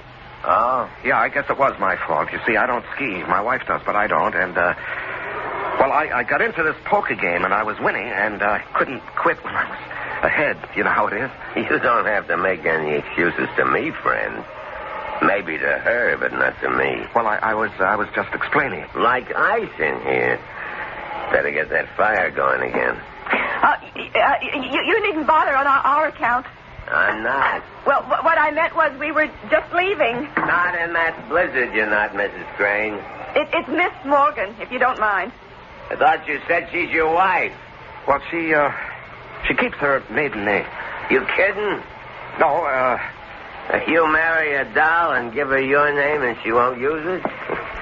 What's the matter, excuse me, Miss Morgan, you said, eh?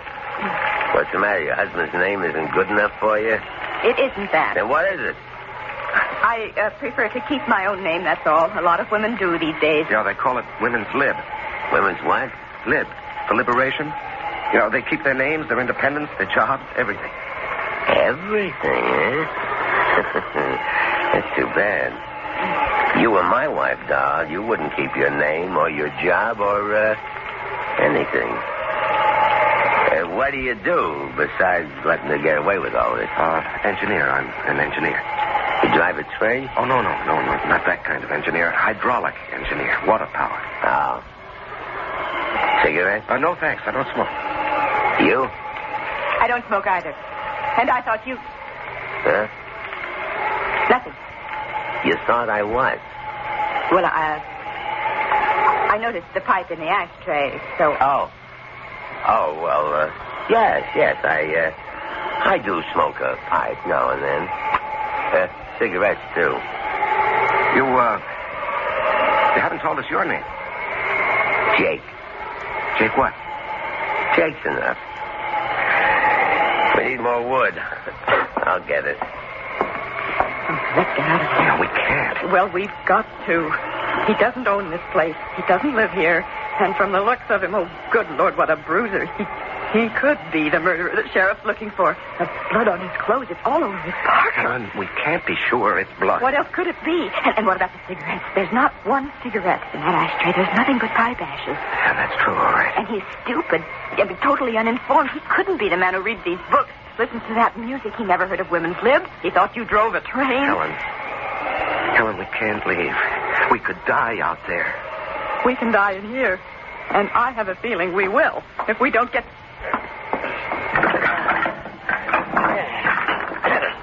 That'll hold us for a while. And enough wood in the shed to keep us warm through the night. As though with a little lady like this to keep you warm, you wouldn't have to worry too much, would you? Well, don't look so upset, Jimmy boy, would you? I wouldn't. But then I'd see to that. Not a bad idea, come to think of it. How about a drink, sweetie? Or don't you do that either? I could use a drink, yes. You, Jim? Thanks, yes. What do you do, Jake? Right now, nothing. Well, I mean when you do something. Let's see, we got scotch, bourbon, vodka. What'll it be? Helen? Scotch. Huh? I said scotch. No, please? Excuse me, please. Jimmy boy? The same. Please. One thing you gotta say for men. They got better manners than women. Well, come on. Pull up to the fire here. Let's all get, cozy.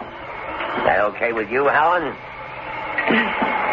It'll certainly be warmer by the fire. That isn't what I said.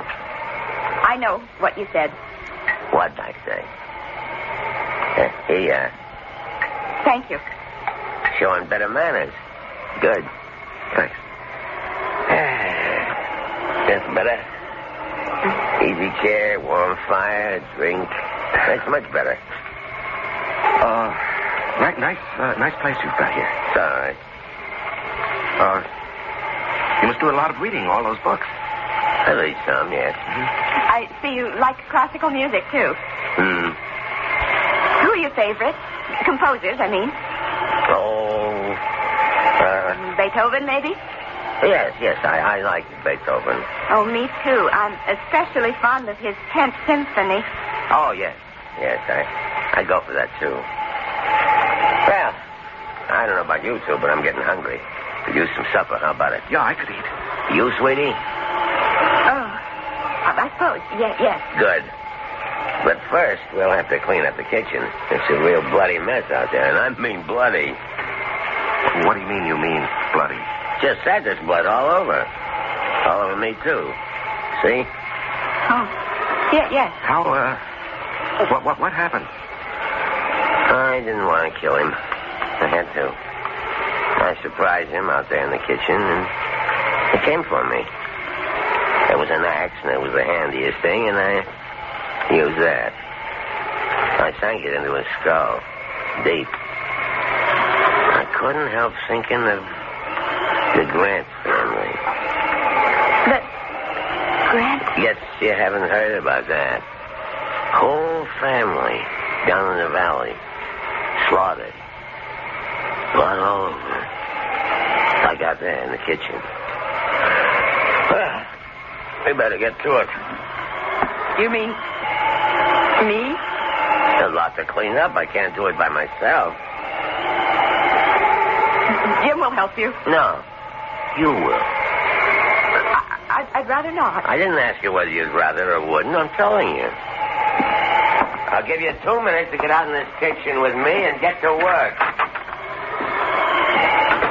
There is no Beethoven 10th. Oh, Jim, what have we got ourselves into? Helen, better humor him. Come on now, you better go on out into that kitchen. I'm scared. I just can't be in that kitchen, not alone with him. Oh, you saw the way he looks at me. The things he says. Oh, don't worry. I'll protect you. You? Well, how about it, dollface? Are you coming? Yes. I'm coming.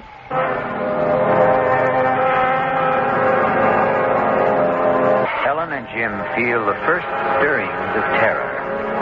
But worse, much worse, lies ahead for them. I'll be back shortly with Act 2.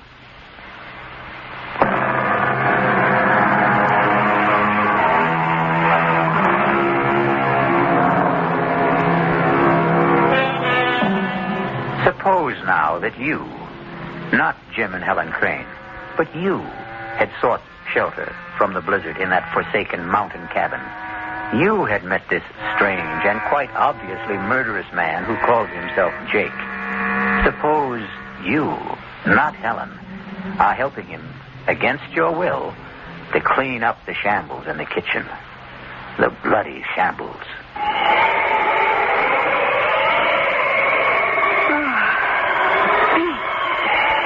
Well, that's it, I guess. The axe needs to be washed. There's blood all over it. Well, go on, wash it. I can't touch it.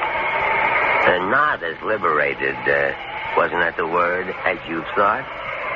I don't see what that's got to do with it. I kind of got the impression you felt you could do anything a man could do. All right, I'll wash the axe. You start making supper. Well, what are you standing there for? Get busy. I don't know where anything is. Lots of can stuff in that closet, and there's a can over on the wall. Think you know how to use it? I'll try. Funky, aren't you? Funky. You know there was a killer in this kitchen this afternoon, and I was the one used this axe. You know that, but you got the nerve to stand up to me. Maybe too much nerve. Here's beans and spaghetti, stew. And that's about it. What do you want? You decide. I figure you're good at deciding things. That's what's wrong between you and your hubby. How do you know there's something wrong? No sweat. 5 minutes with the two of you, and anybody could see you're too pushy. And him, he's too much the other way. Yep, like I said, you're too spunky. Somebody ought to take a little of it out of you. Get your hands off me. Oh, come on now. Now let me go. Oh, stop it. Stop it. Hey, what's going on there? Oh. What's going on? Well, you might say I was starting to do what you should do, Jimmy boy. Well, don't try that again. You do. And you won't do any more than you're doing right now. Oh, no? Oh, no? Oh, Jim, please. It's all right now. No harm done. I'm not hurt or anything. What's the big deal, Jimmy boy? Little kiss between friends. What's to get psyched up about? Come on, chum. Let's you and me have a friendly drink while Helen gets supper ready. No, I don't want to. Come on. You know how to use that can opener, sweetie? I'll manage. That's my girl. Scotch, right? Yeah. Oh, I see you tried to use a phone. Don't look so surprised. You put it back the wrong way around. The phone's dead. I could have told you that. The wires are down, I guess. No. I cut the wires. You cut? I see. Well, you drink, Jimmy boy. Cheers. Oh, and by the way, in case you've got any other ideas about getting help, those guns over the fireplace aren't loaded. And neither is that revolver on your mantel. Jake. Yeah? I'll make a deal with you. What gives you the idea that you're in any position to make a deal? I'm not, but you've got aces back to back. I know that, but I'm still in the game, Jake. You're a good poker player. You're bluffing, but I'd never be able to tell it in your face. Are you going to listen? All ears. Let us go, Helen and me. Let us go, and we won't say a thing, not a thing, to anybody. About what? What? You know. I don't know. Look, I don't want to spell it out. You got no choice. I hold aces back to back, like you said. All right. My wife and I, we have a pretty good idea who you are. You know that, or I wouldn't be telling you. Uh-huh. So, what you're thinking, once these two leave here, they'll contact the sheriff and give them a lead on me. Well, all I want to say is, just give us a break, and we won't say a word to anybody. Thanks. I appreciate that. And in return, you just let us go. Who's holding you? Well, you know what I mean. We can't go now, not with that blizzard out there. I mean, tomorrow or the next day, whenever the plow comes through and clears the road. I want you to let us live. What for? Answer me that, Jimmy boy. What for? Well, that's a crazy question. Yeah? Let me tell you something.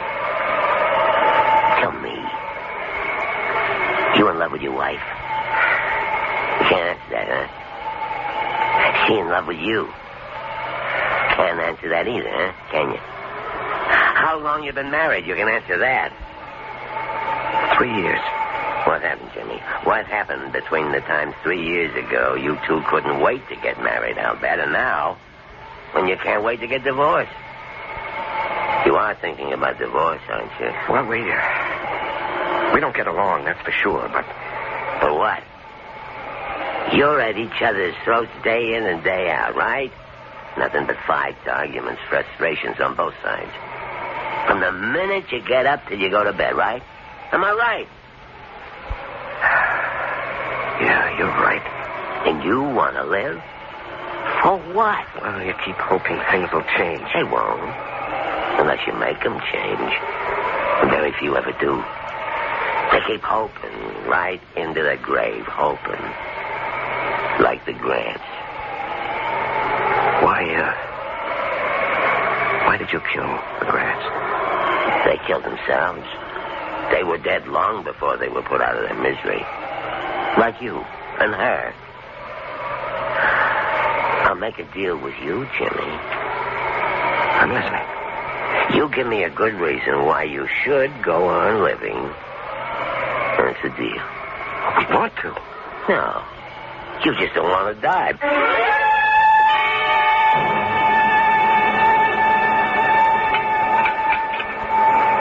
Now, that wasn't a bad meal, sweetie. You're real talented with a can opener. Thank you. Storm's getting worse. Yeah, we're really snowed in now. Drifts above the windowsills. Better build this fire up, and then I guess we'll hit the sack. Where do you want to sleep, sweetie? Come on now. You shouldn't have any trouble making up your mind. Oh, I haven't. I'll sleep with my husband, as usual. As usual? What kind of a crack is that? Now, cool it, Jimmy boy. Well, I won't have my wife insulted. I don't care how big you are, Jake, or how tough or cold-blooded. I won't have you Jim, now stop it. This is no time for gallantry. You're no match for him. He'd kill you. Besides, you took me the wrong way. All I meant was... Well, come on now, be honest. How long has it been since you two did sleep together as husband and wife? That's no business of yours. Long time, huh? Well, the minute I laid eyes on you, the way you acted toward each other, looked at each other, the way you talked, anybody could see you hated each other. We don't hate each other. You love each other? You see, that's what I mean. You two. You don't hate, you don't love. You don't nothing. And you ask me, that's a nutty way to live. So how about it, sweetie? How about what? There's a nice big double bed in that bedroom, and it's going to be a cold night. And me, I sure appreciate it. I warn you, Jake. Oh, Jim. I'll sleep out here on the couch. Come here, sweetie. What? Oh. Let old Jake see if he can change your mind. Hey, now. Get what your are you hands off her. You dirty. Jim. Why, you little freak. Hit me, would you?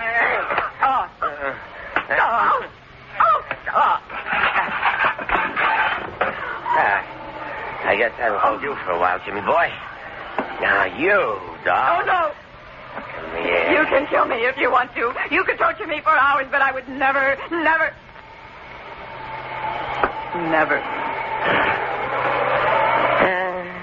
Suit yourself.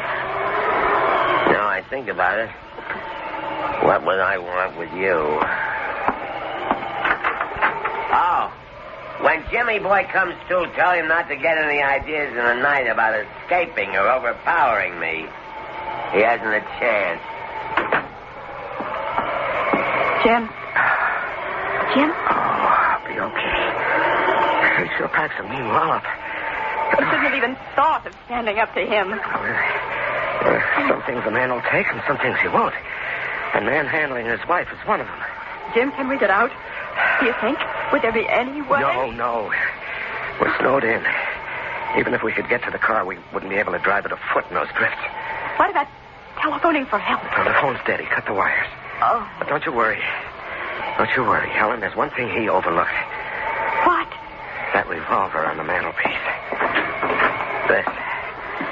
It's loaded? Not yet, but it's going to be. He made a big point about those guns over the mantel and this revolver having no bullets in them. I knew that without being told. Those guns were the first thing I went for when you two were in the kitchen.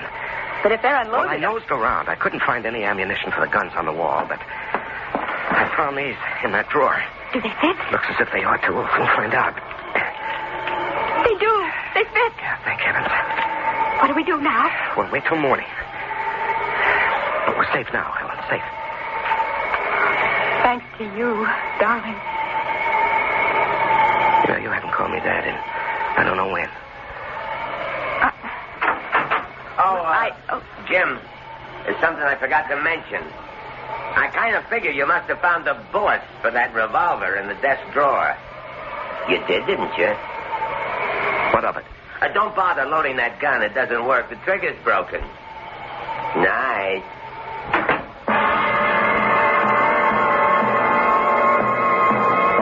Helpless once again, Jim and Helen can only stare at each other as fear touches them with icy fingers.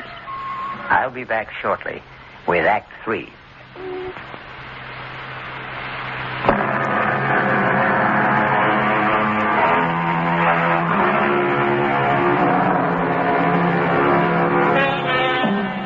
Terror's icy fingers grip Helen and Jim Crane as they face all but certain death at the hands of Jake. Curious, though, isn't it? Even strange that their fear, shared in common, brings them closer to each other than ever before in the 3 years of their marriage. Strange. Curious. Jim? Oh. I didn't know you were awake. I've hardly slept. Sorry, I've done the best I could with this fire through the night to keep the room warm. I know. I watched you get up out of that chair again and again. Thank you, Jim. What? You did it mostly for me. For my comfort. Thank you. Nonsense. I need a little warmth, too, you know. You don't get much, do you? From me. Could be I don't rate much. I think you do. Then why do you withhold it? I only just found out. Found out? It wasn't the cold that kept me awake through the night. It was thinking about Jake and us. Yeah, well, we'll manage a way out of this. I don't know how, but we will. I wasn't thinking about that. I was thinking about something he said last night. He said, we don't hate each other, we don't love, we don't nothing. And then he said, you ask me, that's a nutty way to live. Well, it is, isn't it? If what he said was true about us, but it isn't. It is. Not for me. I did a lot of thinking, too. I love you, Helen. I always have. It's just that... Yes? I don't know. It seems I can't reach you anymore. Something happened to us along the way, and I can't figure out what it is. I think I can. Tell me. I don't know. I think maybe it's just the times we live in. I mean... Oh, well. Take women's lib. I don't see anything wrong with women's lib. The fact is, I'm all for it if it doesn't go too far. It did with me, I think. Oh, I don't know. I do. I wanted to be... I still want to be my own person. Myself. Me. The last thing I wanted was to be dependent on anyone, and I guess especially on you. But last night, oh, Jim, I was scared. And when you fought for me, when you just went for him like a raging animal, Jim, and you did it for me. I know you wouldn't have done it for yourself, or maybe for anyone, but you did it for me. Oh, Jim, I needed you. I really did need you. Well, maybe the truth is... The simple truth is that we need each other. I don't mean just you and me, but everybody. I mean, we're all in the same boat, aren't we? Same world. We are dependent on each other, so... Why do we fight it? I'm not fighting it anymore. I made up my mind to that during the night. Jim, I love you. You are a wonderful husband, only I just never gave you the chance to be. Oh, Helen, sweetheart. Oh, I do love you. Oh, Jim, I do. Oh, I do. Oh, dearest. Well, look what's going on here. When did you two scrappers become lovebirds? Never mind. The fire needs building up. Get some wood, Jim. It's back in the shed. Okay. So, you think you've fallen in love with your husband all over again, eh? You were listening. You overheard. Laughed myself sick. I don't see anything funny about it. You wouldn't. You believe it. So does he. Fact is, the two of you in the same boat, and no, you better row together or else. Or else what? You'll find out, sweetie. What will you take to let us go? Kind of putting the cart before the horse, aren't you? Go where? The blizzard has stopped. But those drifts out there must be 6-8 feet high. They must plow that road. They have to keep it open. A plow is sure to come through. If not today, tomorrow. Could be. Well, then. Well, then what? Don't kill us. Let us go. Why should I? I'll give you anything you want. I'll do anything you want. How do you know what I want? What makes you so sure you can supply it? You've made that plain enough. Jake, I beg you, let us live. At least, let Jim live. And I'll do anything. Anything. Oh, Jim! Oh, what happened? Oh, I was bringing an armful of wood, and I stepped on a log. Oh, twisted my ankle. Here, let me give you a hand. Just lean on me. Now, take it easy. Jim, dear. Easy now, easy. There, sit right there. Get that shoe off. Let him get it off himself. He's no cripple. You get out in the kitchen and scare up some breakfast. You heard me. Oh, the pain. See if you can stand on it. Stand? Try it. I can't. I'm helpless. Oh. Yeah. Real helpless.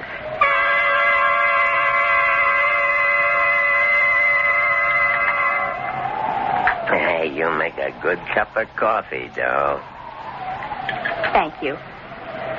I'll get another cold compress for your ankle, Jim. He's all right. I said he's okay. Let him worry about his ankle. You and me have some unfinished business. What is this? Helen, what is this? It's the only way. What only way? What are you talking about? Jim, I made a deal with him.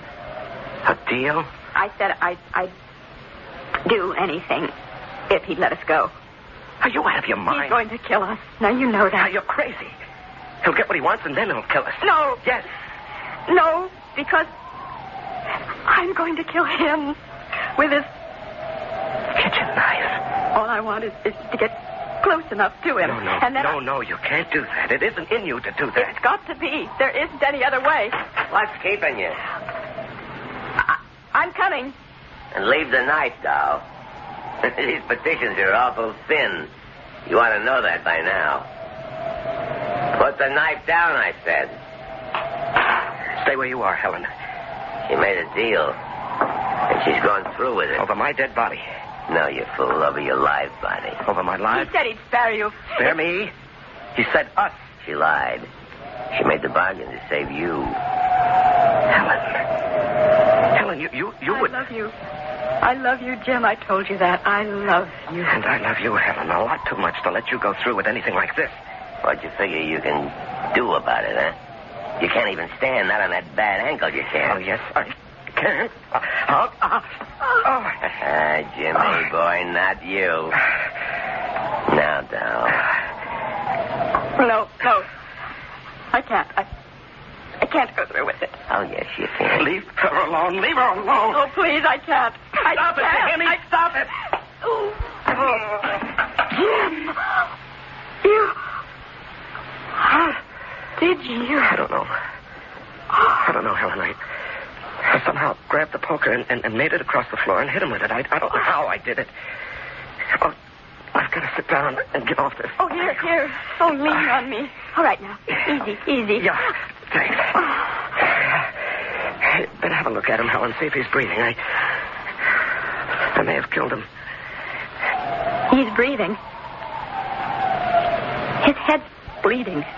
Where you hit him. I get something to tie him up with. See if there's some rope around. And snap it up. He's coming through. Oh, yes. It's the phone. He said he cut the wires. He couldn't have. It was a bluff.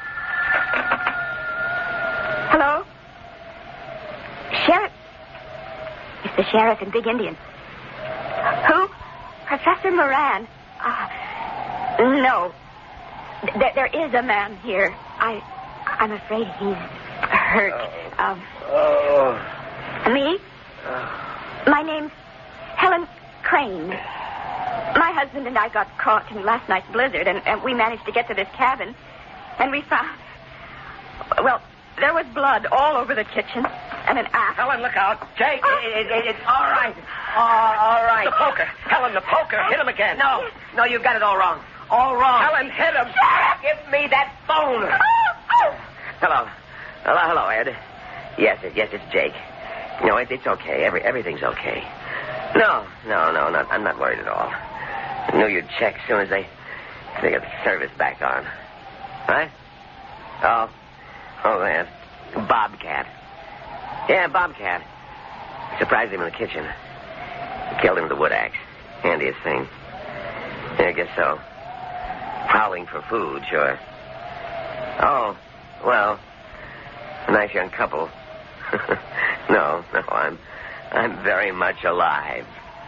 I'll explain when I see you. The plow. When? Good. No, we're okay. Plenty of wood, plenty of food.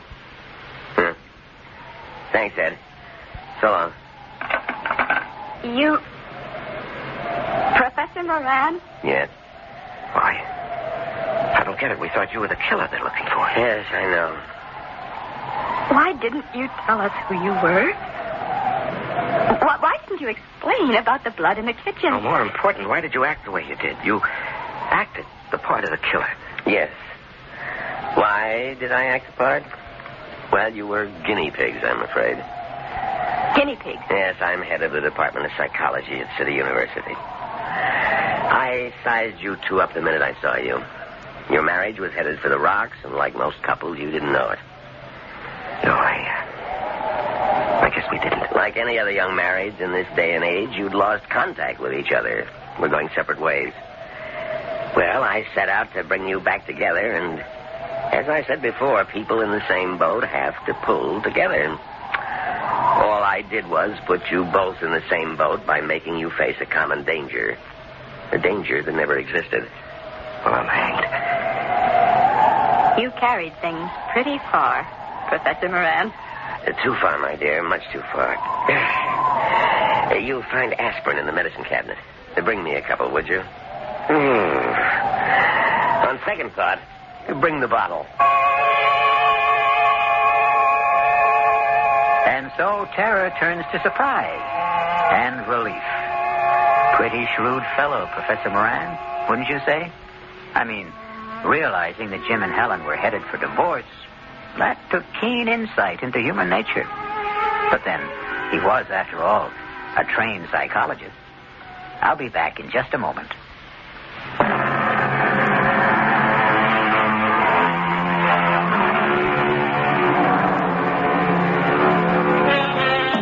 Marriage is two people in the same boat. A cliche, of course. But the very core of every cliche is truth. All is not gold that glitters.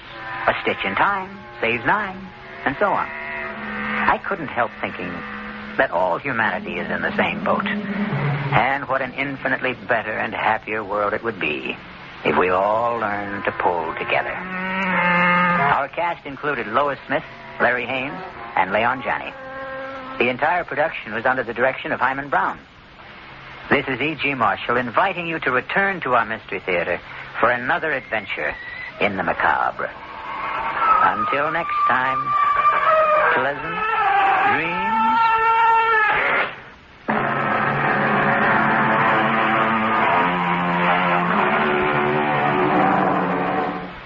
Aurora Toyota is still the fastest growing Toyota dealership in the greater Seattle area because they take the bite out of high prices.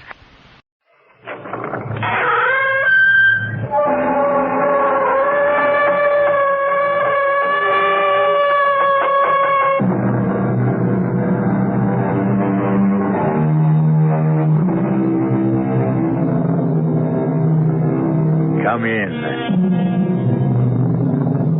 Welcome. I'm E.G. Marshall. Welcome to the sound of suspense. Welcome to the fear you can hear.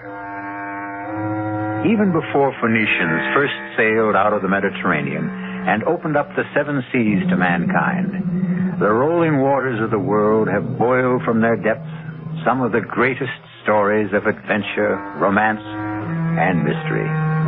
And of all the stories dredged up from old Davy Jones' locker, I think my favorite is the strange and seemingly insoluble puzzle of what happened to the Annabella. How best to start the story? Oh, yes, of course, why not? Let's read from the log of the ship that found the Annabella becalmed in the doldrums. August 7th, 1865. Log of the Penguin, Captain Brisket commanding. No wind again this day as we drive through the doldrums, moving by paddle and steam to find becalmed a merchantman named Annabella. No answer to repeated hails. Sent Mr. Bascom to board her. His report as follows. Not a living soul aboard. The boat's still snug in the davits. The captain's table freshly set for 6. The crew's meal warm in the galley.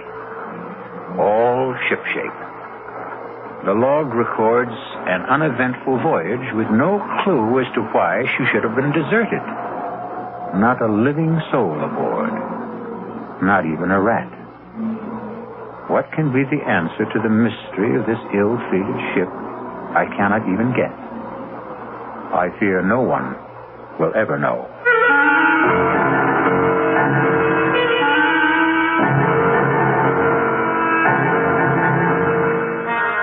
Our mystery drama, Sea Fever, was written especially for the Mystery Theater by Ian Martin and stars George Matthews and Brett Morrison. It is sponsored in part by the Kellogg Company, makers of Kellogg's Special K cereal, and by Anheuser-Busch Incorporated, brewers of Budweiser. I'll be back shortly with Act One.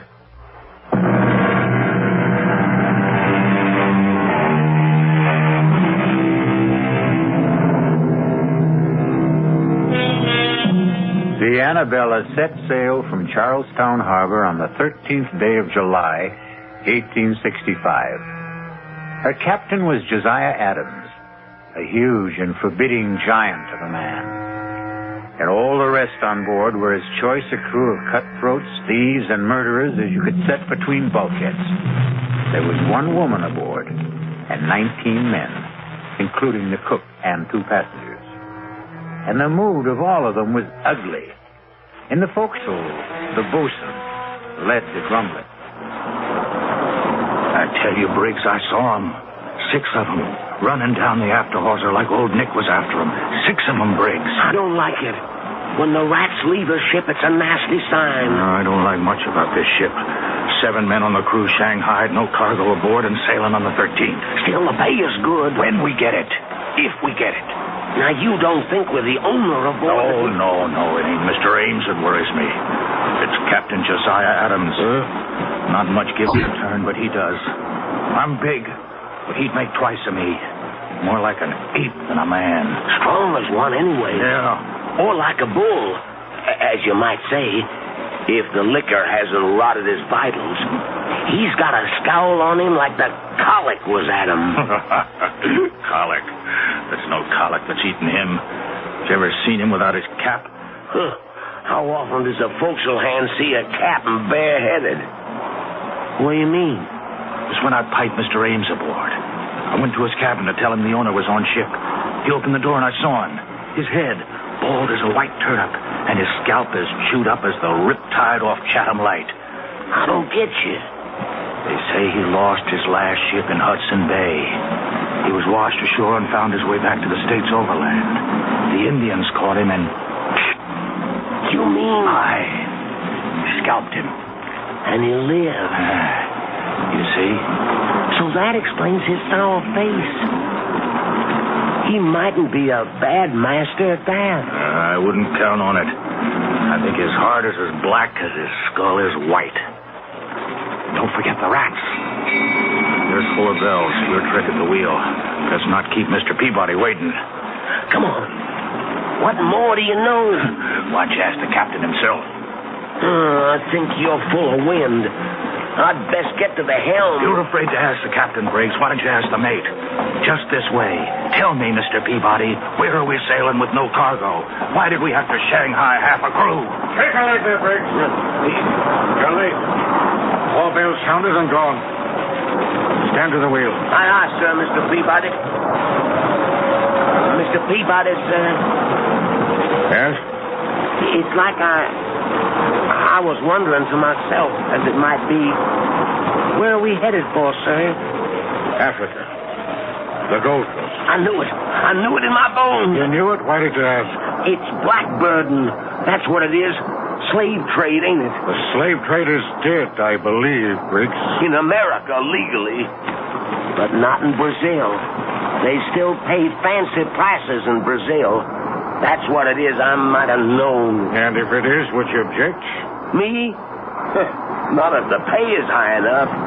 One question, sir? Any further questions or answers you'll have to get from the captain, Mr. Ames, or his fellow passenger, Mr. Rogers. After you've stood your watch. They're in the cabin if you'd care to risk it. Sir. So it's blackbirding, eh? Just what Christofson guessed.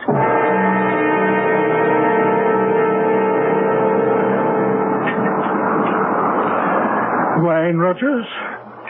Sherry from Spain. Sharpens the appetite before dinner. Something will have to wet mine. This miserable tub rolls like a horse in mud. Well, you'll soon get your sea legs. Small need of them I'll have where I'm going. You'll need them to get there. To the Gold Coast, Mr. Rogers. The Gold Coast. Heat and dust and flies and traffic in human bodies.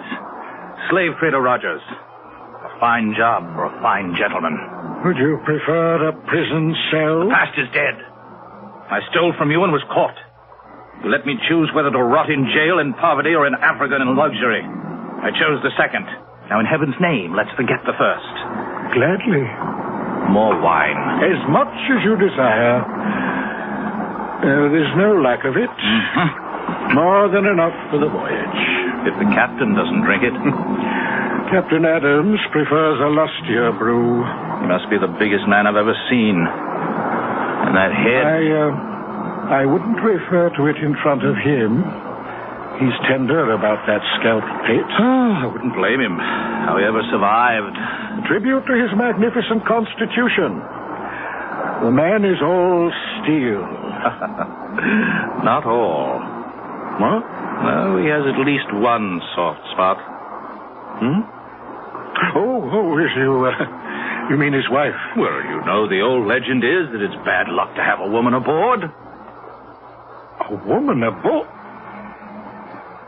Are you trying to tell me that Mistress Adams is aboard this ship? Why, of course. I thought you knew. This is no place for a woman. Oh, damn it, Rogers, I won't have it. The woman must be put ashore. I want to talk to the captain immediately. If you want the captain, you'll find him on the bridge. How do you know? My reputation as a ladies' man, Mr. Ames, remember? I make it a point to determine first when the lady is available. You better be joking, Rogers. I wouldn't give that for your life if Captain Adams discovered you toying with his wife.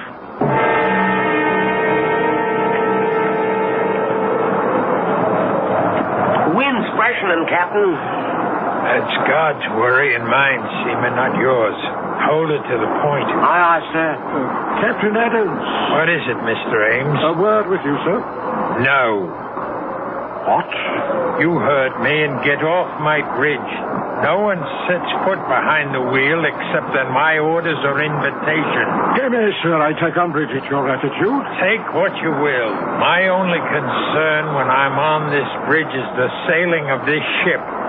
Now, will you take yourself off it? I'll meet you after the watch. 6 bells in the saloon, and you can have your word with me. I'm afraid that's not good enough, Captain.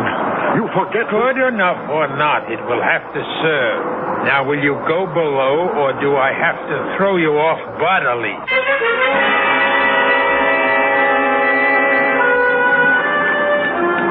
What time is dinner, cook? All Captain has 6 bills for you and Mr. Rogers and the mates. He and his lady will eat later. Oh? They don't join us? No, sir. Really? Neither one? No, sir. Curiouser and curiouser. Why is this lady so afraid for us to meet her? I couldn't care less. She won't be with us long enough to trouble about it. Well, still, it's intriguing. Whitey, you've shipped with the captain before. Is it always like this when his wife is aboard? Mistress Annabella has never sailed with the captain. Ah, till this time. And this time will be a short voyage. Tell me, Whitey, what does the lady look like? Is she fair? Dark? Whitey, you talk too much. This is the last time I warn you. Now hustle those old bones of yours to the galley and tend to your own affairs. You want to know what my wife looks like, Mr. Rogers? Oh, a natural curiosity, surely? Then let me satisfy it. Once and for all, Annabella is as lovely as I am ugly. Ah, and we are not to meet the lady? No, we dine alone, tonight and always. One further word to you, Mr. Rogers. My wife is on board this voyage because I've decided that I will never go anywhere without her, nor will she go anywhere without me. We cling to ourselves, Mr. Rogers, and need no other companionship. I want you to understand this very clearly. You need have no fears for your wife's privacy. For by tomorrow, I want her off this ship. What? I'm ordering you to turn about. You could have saved time and trouble had you let me tell you earlier on the bridge. Turn about for where? Back to port. I don't want your wife on board. This voyage has begun. The course is set and it will not be changed. May I remind you, Captain, that this is my ship? This is my ship, Mr. Ames. My ship. From port to port. Your ship in the harbor, mine on the sea. My ship. Here I give the orders. Here I expect to be obeyed. In the name of all that's reasonable, man, in view of our business, can't you see this is no place for a woman? There's only one place for Annabella. My wife remains at my side. But on a slave ship. By my side, do you hear? By my side. Now, we'll hear no more of this. For by the living God, owner or not, I'll clap you in irons. So began the voyage of the Annabella. Distrust and fear below and 'tween decks, with bad luck hovering in the shrouds like a storm gathering. Her bow cut the water with good speed, but it was towards the wake the crew's eyes turned. For the legend is that Davy Jones swims the wake of any vessel marked for his locker on the bottom of the sea. I'll return shortly with Act 2.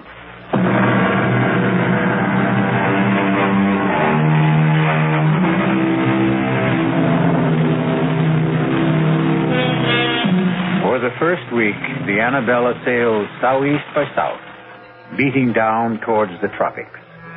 The crew still grumbled, and Rogers strove to drown the irresistible temptation to try and catch a glimpse of the captain's wife by drinking steadily. 2 things served to deter him: the captain's wary vigilance and his fear of the sheer brute strength of the man. But once the ship veered due east and the mounting seas demanded more and more of the captain's time on deck, Roger's courage and desire began to grow.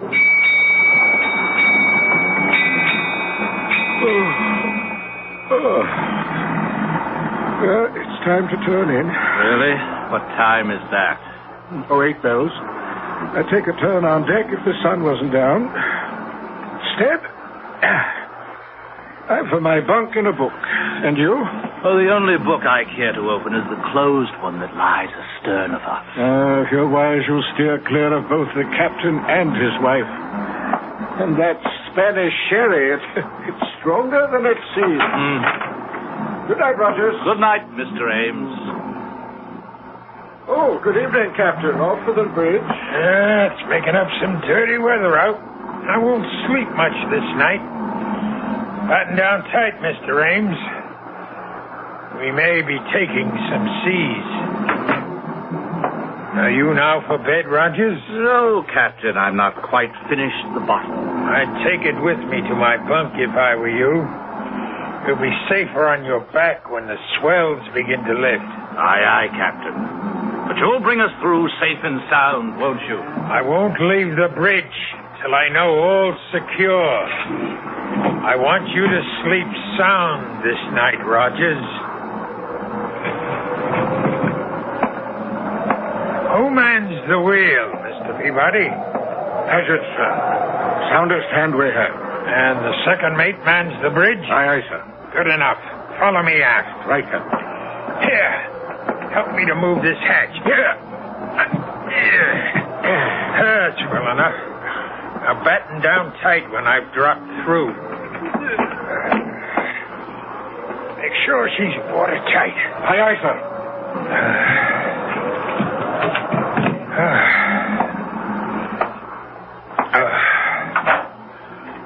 Who's that? Who's there? Oh, Josiah. I thought you were gone to the bridge. I intended you to think so, Annabella. Disappointed to find me back so soon? Disappointed? No. But how did you come back? Through the stern hatch. But why? I had my reasons. You're sure you're not disappointed that I returned? No, dear. You don't find it lonely shut in here in the cabin? Well, sometimes. I'd like to go on deck and feel the fresh, salt breeze on my face. And meet the crew or the passengers, perhaps? Perhaps. At least the passengers. The owner of the ship and... Mr. Rogers, isn't it? You know his name. Whose name? Rogers. You said it just now. How did you know his name? But you've mentioned it to me yourself, Josiah. How else would I know? And you love me, don't you? Of course, Josiah. And you'll never leave me? Never. Oh, forgive me, please, my dearest. You mustn't mind my jealousy. That Rogers, I see that look in his eyes. A hunger.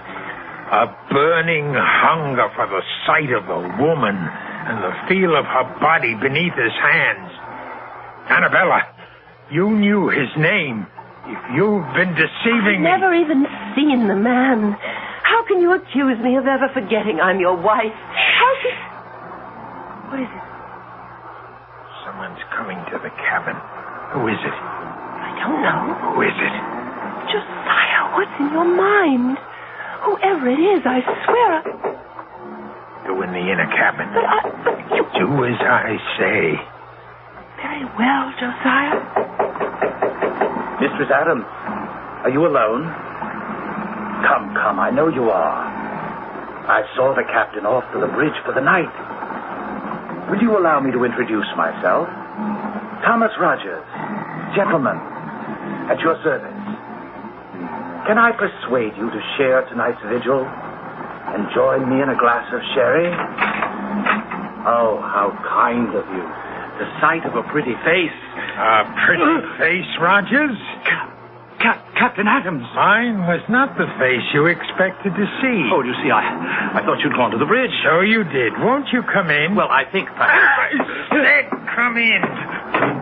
You wanted to meet my wife, didn't you? Well, yes, I must... But not with me present, right? Believe me, Captain, you do misunderstand. Oh, no, Rogers. The misunderstanding is all yours. Your first sea voyage, you said. You should have said your last. No. In the name of God, wife. Do you hear me? Mine, and no one shall touch her but me. No one will take her from me. No one. Josiah, what happened? I heard it. Oh, you killed him. Should have snapped his neck like a chicken. I wanted him to suffer. But how could he? He was nothing to me. No one shall have you but me. Josiah, aren't you afraid? Afraid? The owner, the crew, everybody on board. When they find out... They won't find out. No one knows he's here. He'd make very sure of that. His body will go out the stern window and into the sea. Men have fallen overboard on a rough night like this, especially drunken men. No one will know what happened to him except you and me.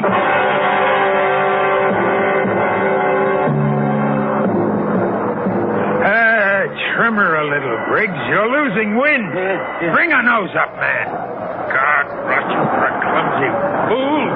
Here, let me have the wheel. Aye, sir. Your eyes, you've lost way on her. Sorry, Captain. The wind just veered a couple of points. Sailor should smell a wind change. Yes, but I Save your excuses. Do you think you can hold her on this tack? Just try me, Captain, sir. Here, then. But keep her running, all right? Yes, Mr. Ames. Like a word with you below. I can't leave the bridge. Have I your permission to join you? If you insist. Searching for you, sir. I thought you were below. Are you in my cabin? Well, I knocked at the door. There was no answer. Are you inside? Of course not. It's not my custom to invade the privacy of others. My wife is resting. I didn't want her disturbed. What is it you want? Can we get out of this cursed wind? I don't want to leave the wheel. This fool handles it like a landlubber. You can trust me, Captain. I wonder. Come after the taffrail, Mr. Ames. Lead the way, Captain. Over here on the lee side. You'll find the breeze a little more to your liking. You know, I've been concerned since Mr. Rogers' mysterious disappearance last night. Mysterious?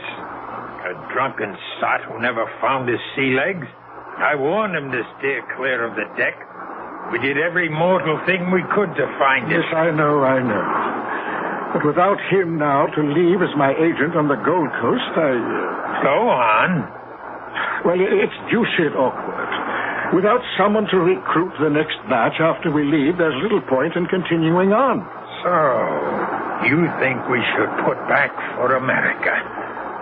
Or the nearest port where I can pick up a suitable man for replacement. And perhaps put my wife ashore. Well, since you mention it, I don't trust women too much in a business like this. They talk too much. Just drop her at whatever port we touch. Well, I should be glad to make sure she's suitably settled, if you wish it. If I wish it. Do you take me to be mad, Mr. Ames? Mad? Why, believe me, sir, nothing... Don't you think I see through your childish subterfuge?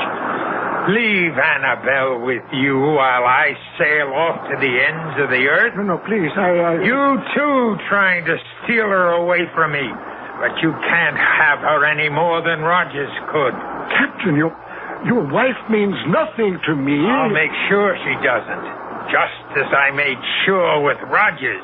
Then it was you who... Yes, I killed him with these two hands. And he disappeared. Just as you will. No! She's mine. Only mine. No one can have her but me.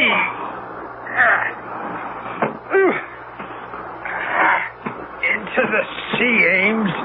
Like Rogers.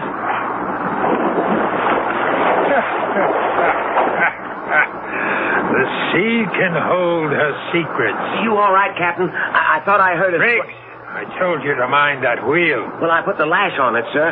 I thought I heard it cry, and Said I could trust you. Well, you can, sir. Where's Mr. Ames? He's left. Why? Well, it was just that I thought I heard a splash, and... Oh. You can trust me, sir. No, Captain. No, let go. I wouldn't trust you with the wheel. No, Captain. I wouldn't trust you with my life.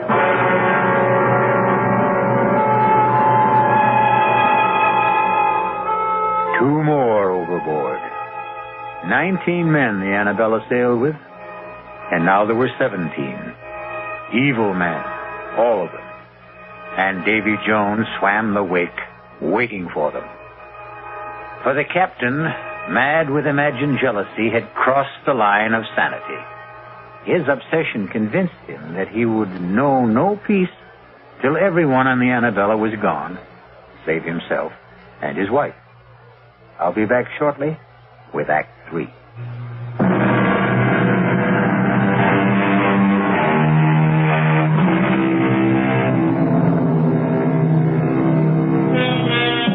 The squall that blew up so suddenly on the Annabella proved to be a full-fledged hurricane that so fully occupied all aboard that there was no time to question missing men.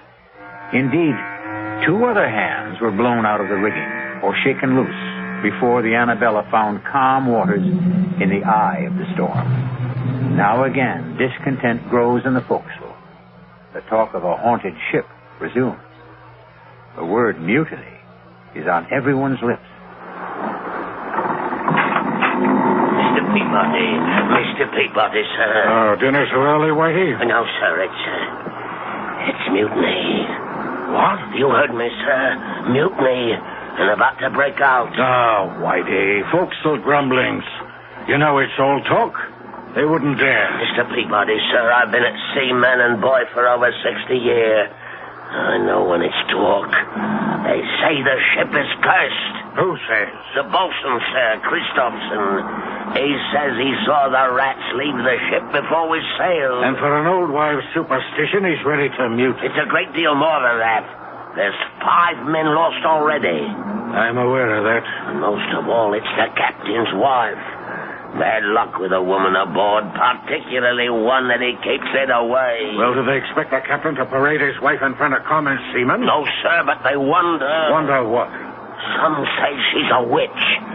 She's ugly as sin. And some say she's sick of the smallpox. Smallpox? It's aboard, sir, I'm feared. Now you do allow me. I'd best have a look at it. If he has it, he has it. I'll put him in the lazarette so it don't spread. The first thing is the mutiny, sir. That has to be stopped. It has to begin first. It'll begin unless the captain puts about. You know how much chance there is of that. You of all people. Yes, I've sailed with the captain before. I always found him a hard man, but a fair man. Not this voyage. Something happened when he brought his wife aboard. He's not the same man. I think the captain means to kill everyone, as he did the owner, and Rogers, and Briggs. Aye, and even Paget and Breen. And we're blown out of the rigging. Perhaps, sir. Perhaps the captain shook 'em loose by luffing. Whitey, I think you're the one whose brains are scrambled. The men were lost overboard. And the 2 passengers and Briggs. Rogers fell over, obviously drunk. A wife took the other 2. Then why is there not one mention of any of them being lost in the ship's log? That's kept in the captain's hand. How could you know that? It was writing in it. Here in the saloon last night. I was clearing the table. He left to get fresh ink, and I looked at it. You can read? In 60 years at sea, a man has a lot of time on his hands. I taught myself long ago. You're sure of what you say? On my oath, sir. And by God, we'd better turn back. Now. I'll not risk my neck to the hangman's noose by mutinying. Maybe if you was to speak to the captain's lady, she's the only one to influence him. By damn, you're right, Whitey. Look, go hold off the crew till I see if the lady will come to our help. Aye, aye, Mr. Peabody.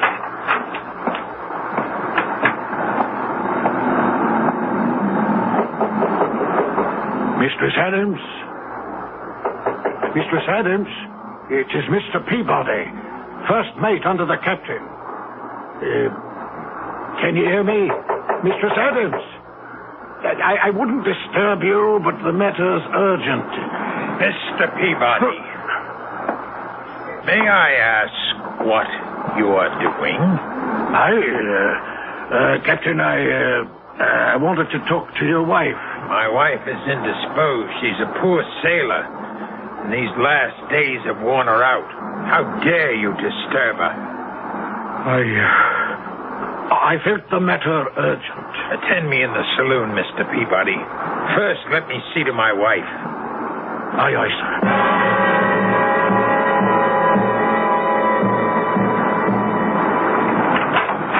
Fortunately for my peace of mind and your welfare, you did not wake Mistress Adams. Now, why did you wish to see her? Well, I didn't think you'd be willing to bring the ship about and head for home. You're quite correct. I would not. Feeling sure of that, I hope to enlist Mistress Adams' aid in persuading you to change your mind. That was the only reason you chose to disobey my orders? That no one was to approach my wife? What other reasons? What other, indeed? Why would you be so anxious to turn for home, Mr. Peabody? Because otherwise you face a mutiny, Captain. Mutiny? Damn. I could ask for nothing better than to cut down some of the forward scum. If I didn't wear my pistols at all times, I'd have a knife between my ribs before this. Mutiny, eh? And if they do, where do you stand, Mr. Mate? I'm an officer, sir, but unarmed. We'll remedy that. Fetch the second mate while I break out the arms. Then we'll muster the crew on deck and have this out. Aye, aye, sir. What about the bosun? Christopherson? No. I won't put firearms in his hands.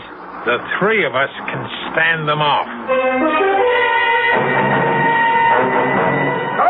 Turn back, Turn back, rough pack of lily-livered swine. I'll see us on the bottom first. Now hark to what I tell you. This voyage can make us all rich. No owners split now. The profits are all ours. Sail on with me to Africa, and we'll all reap our reward. Aye, Deep Six in Davy Jones's locker. Speak for yourself, Mr. Christopherson, or all. Or for both. This ship is cursed. Turn back and we'll make you captain. You question my orders? I say to hell with your orders. Mr. Peabody, sir, you know what's happening aboard this ship. We'll sail under you. Will you stand by us, sir? Well, Mr. Peabody, where do you stand? You see where my pistol is aimed, Captain? At me. I suspected something like this when I found you below at my cabin. What would you do now? I'll ask for your pistol, sir. I'm taking over the ship. But I guarantee you safe conduct home. And my wife? Your wife, too, of course. And if I refuse? Don't make me pull this trigger, sir. That's just what I intend to do. Don't come any closer. You fool. Do you think I'd have handed you a loaded gun, knowing what was in your mind? Punishment for mutiny is death. Well, who's next? Who else wants to go on trial? I thought so. We'll smell the wind. The hurricane's coming back. To the rigging, all of you. And reef sail, or by heaven... Reef them yourself, old baldhead. We've taken a lot of slaughter from you, you murdering devil.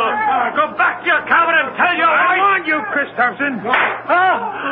Captain Josiah, some are armed. You should never have started this.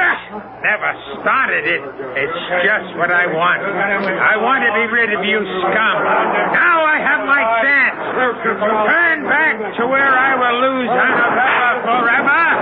Never! Never!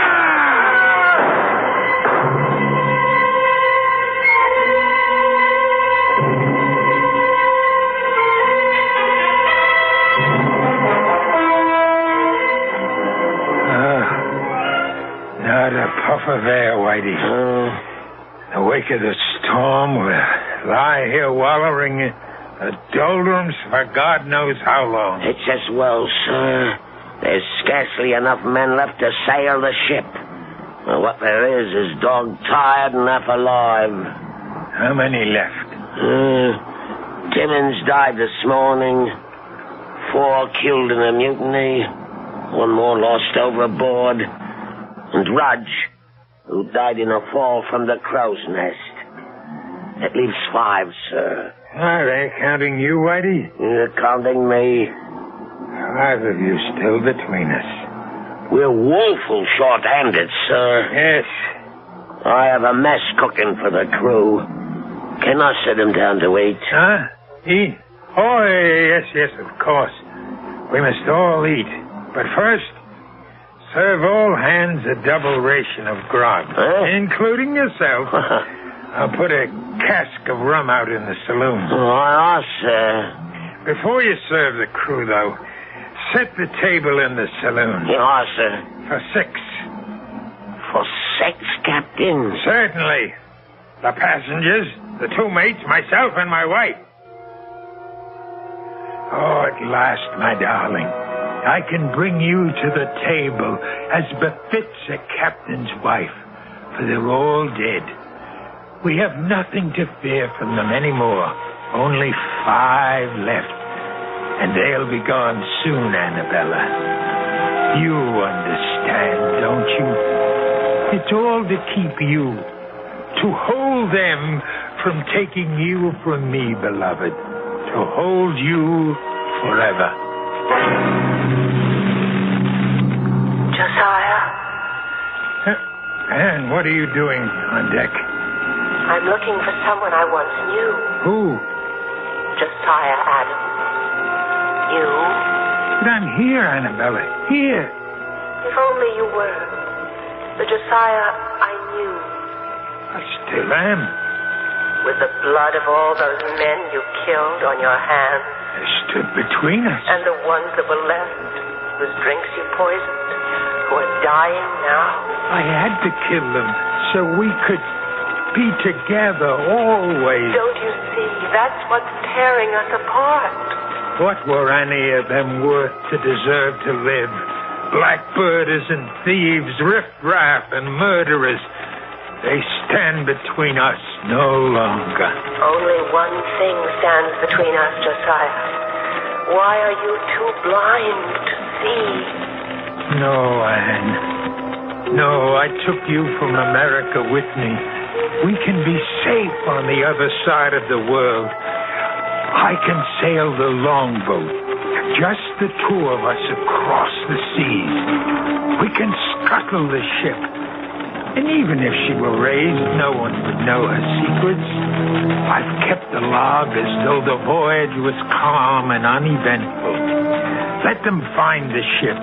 We'll be gone. Tonight, at last, you can dine at the captain's table, as you always should have. And then we'll sail away. No, Josiah.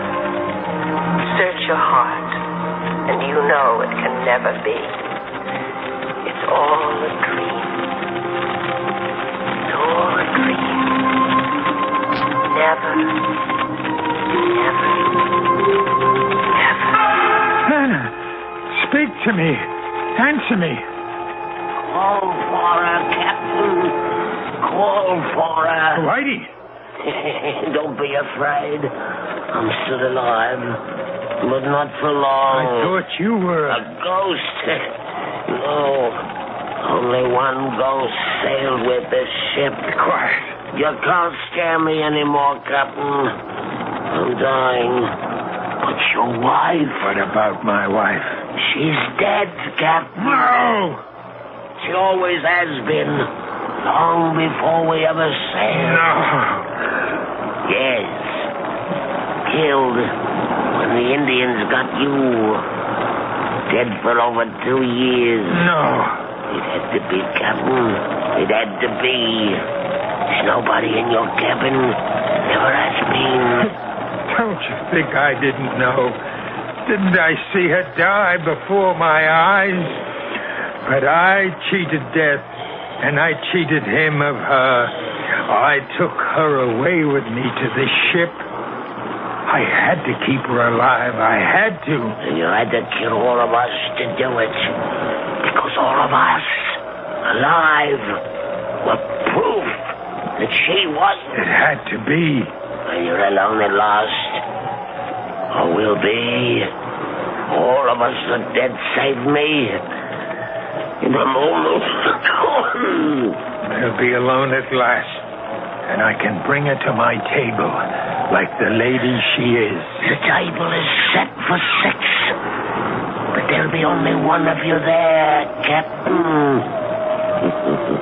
Or 5. The dead don't mix with the living. There's only one way to find your wife again. Only one way. The last of them. Annabella, we're free. Annabella, where are you? Anna, come to me. Annabella. Annabella. I know you died long ago in America, but you lived on in my mind, in my heart, and in my blood. I thought if I took you with me to the sea, away from the land where I dug your grave, you could still live and breathe for me alone. There's only one way to find you at last. Oh, Annabella, forgive me, love, for all that I've done. I'm coming home to you.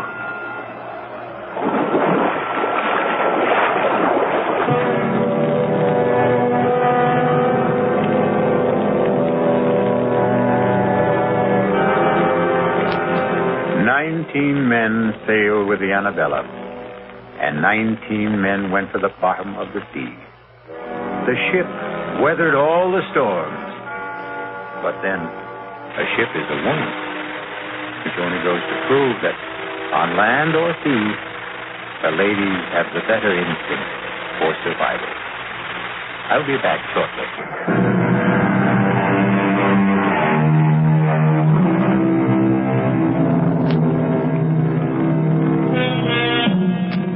Somewhere in the green depths, I wonder if the captain sits presiding at his table.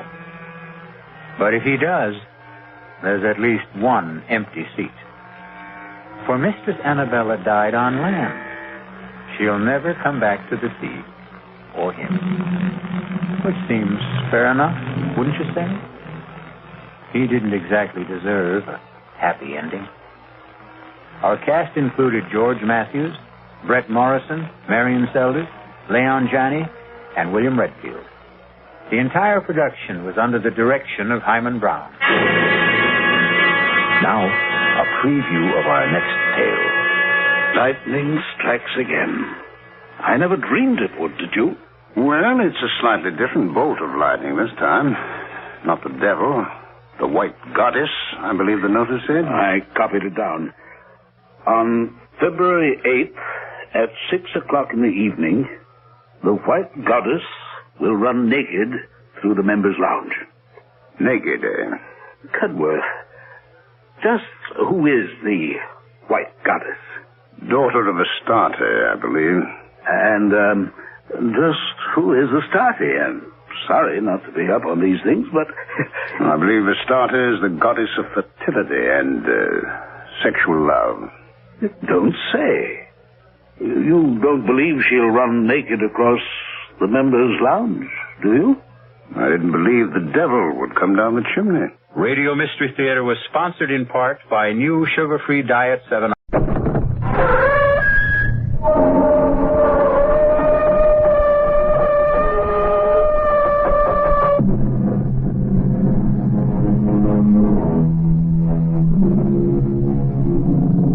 Come in. Welcome. I'm E.G. Marshall. Welcome to the fear you can hear. Welcome to the world of terrifying imagination. We are about to bring you a tale of magic. What a word, magic. What do we mean by magic? What are we thinking when we say something is magical? Why, only that we do not understand how it came to be, or even what it is that came to be, or, for that matter, if it ever really did come to be. I was standing between the windows, those two big windows, you know, the ones with the great pier glass in between, And I was looking straight ahead, so I can't say that I saw the door open because I didn't. But all of a sudden, there was this terrible confusion. Men jumping from their chairs, some looking frightened half out of their wits, others with expressions of joy and anticipation, some of them crying out. Was it horror? Was it surprise? Was it delight? I couldn't tell. It was all mixed up.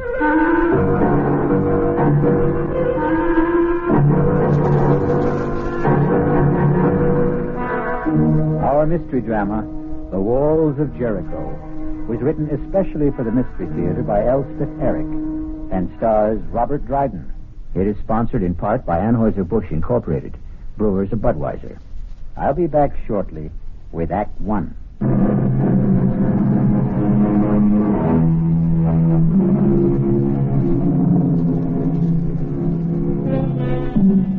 Anything can have magic.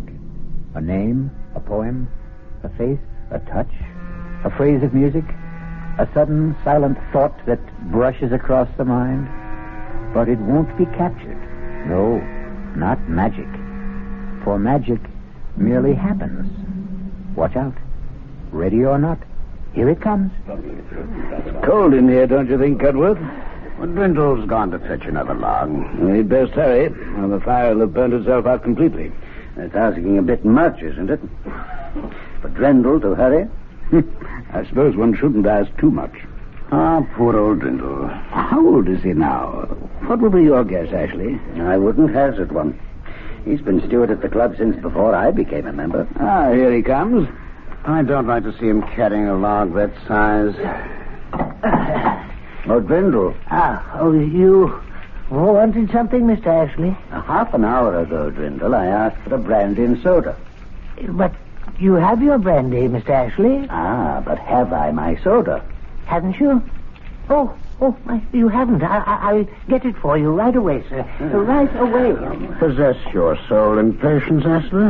The club should really start to think of retiring him, wouldn't you say? Start to think? That's all we ever do. We never actually get on with the thinking, do we? Oh, hello. Everybody, have you seen this?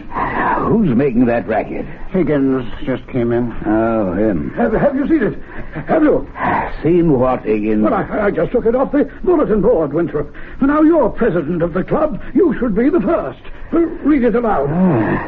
At 4:00 in the afternoon of January 12th, the devil will come down the chimney of the fireplace in the members' lounge. Let's see that. I just this minute took it off the bulletin board. Now, who's playing jokes around here? Now, who wrote this? Did anyone here put this notice up on the bulletin board? Let me see it, Winthrop. At 4:00 in the afternoon of January 12th, the devil will come down the chimney of the fireplace in the members' lounge. What the... that fireplace right there. How very interesting. Not interesting at all. Just a feeble attempt to be funny. But it wasn't on the bulletin board this morning. Well, it wasn't there an hour ago when I came in from dinner. Now, was it, Cudworth? Well, I certainly didn't see it. Well, somebody put it there. The devil could have put it there. Oh, rubbish. Well, he might have. He's very ingenious. I've heard. Let's not let ourselves be carried away, Higgins. Mr. Ashley, sir? What is it? Your soda, sir. Well, set it down. Drendel, have you seen this? Well, what is it, sir? Mr. Higgins found it pinned to the bulletin board. Here, read it. At 4:00 in the afternoon, January 12th, the devil will chimney the fireplace in the members' lounge. What does it mean? It means that the devil will come down that chimney at 4:00 on January 12th. That's what it means. Oh, surely not, Mr. Higgins. Definitely not. It's a joke, isn't it? Of course it is. But, on the other hand... really, Cudworth, you and your other hand. Let's mark it down as a joke until we know better. At least until then. Anyway, until the afternoon of January 12th at 4:00.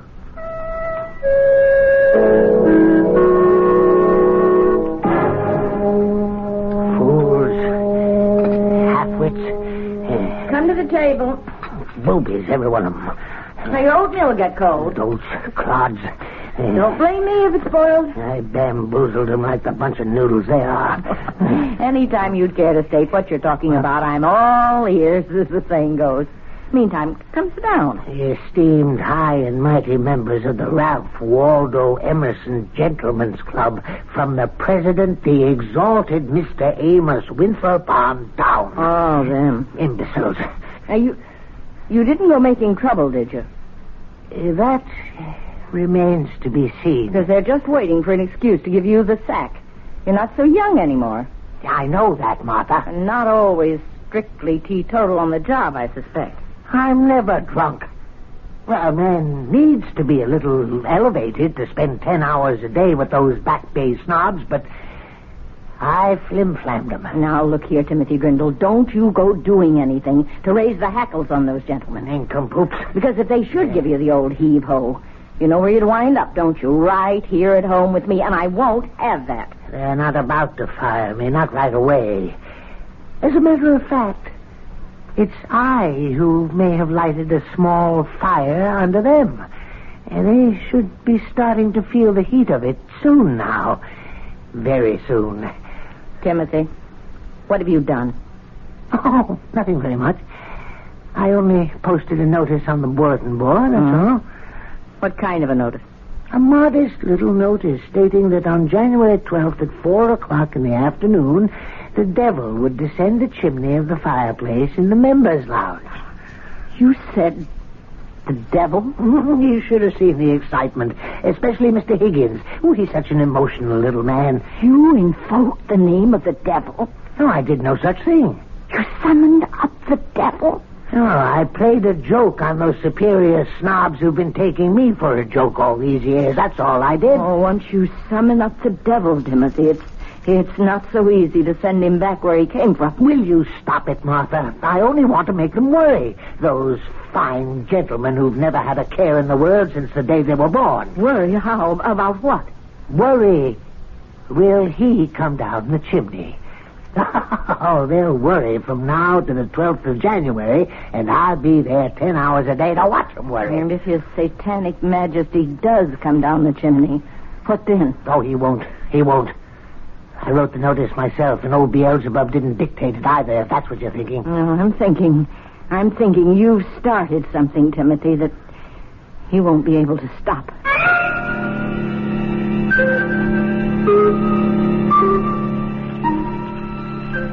Your coffee, Mr. Winthrop? Oh, thank you, Grindle. That's quite a fire you've got going there. I always try to keep up a good, smart blaze, sir. Nothing special about this particular fire, Grindle? No, sir.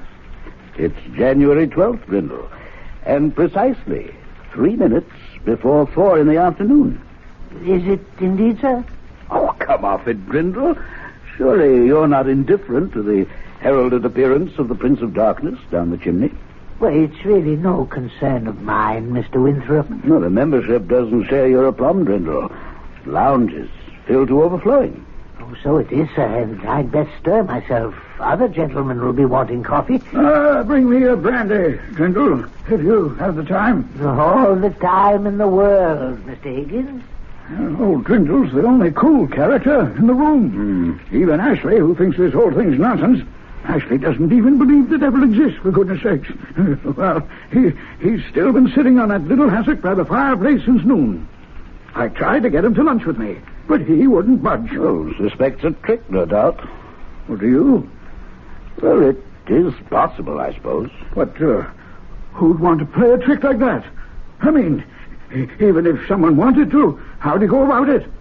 Now suppose someone descends that chimney at 4 o'clock, as I am firmly persuaded he will. Who or what could do that? There's a great roaring fire going. Grindle saw to that. Well, suppose someone with a perverse sense of humor should toss a dummy down the chimney. We'd find it afterwards. Oh, none of it was reduced to ashes. But something would remain. It couldn't all burn up. Am I right? Well, ask Cudworth. He's the brainy one. Gentlemen, all prepared for the big moment? Hello, Cudworth. Only the devil himself could survive a trip down that chimney. Am I right, Cudworth? I'd say so, yes. It's nearly time. Nervous?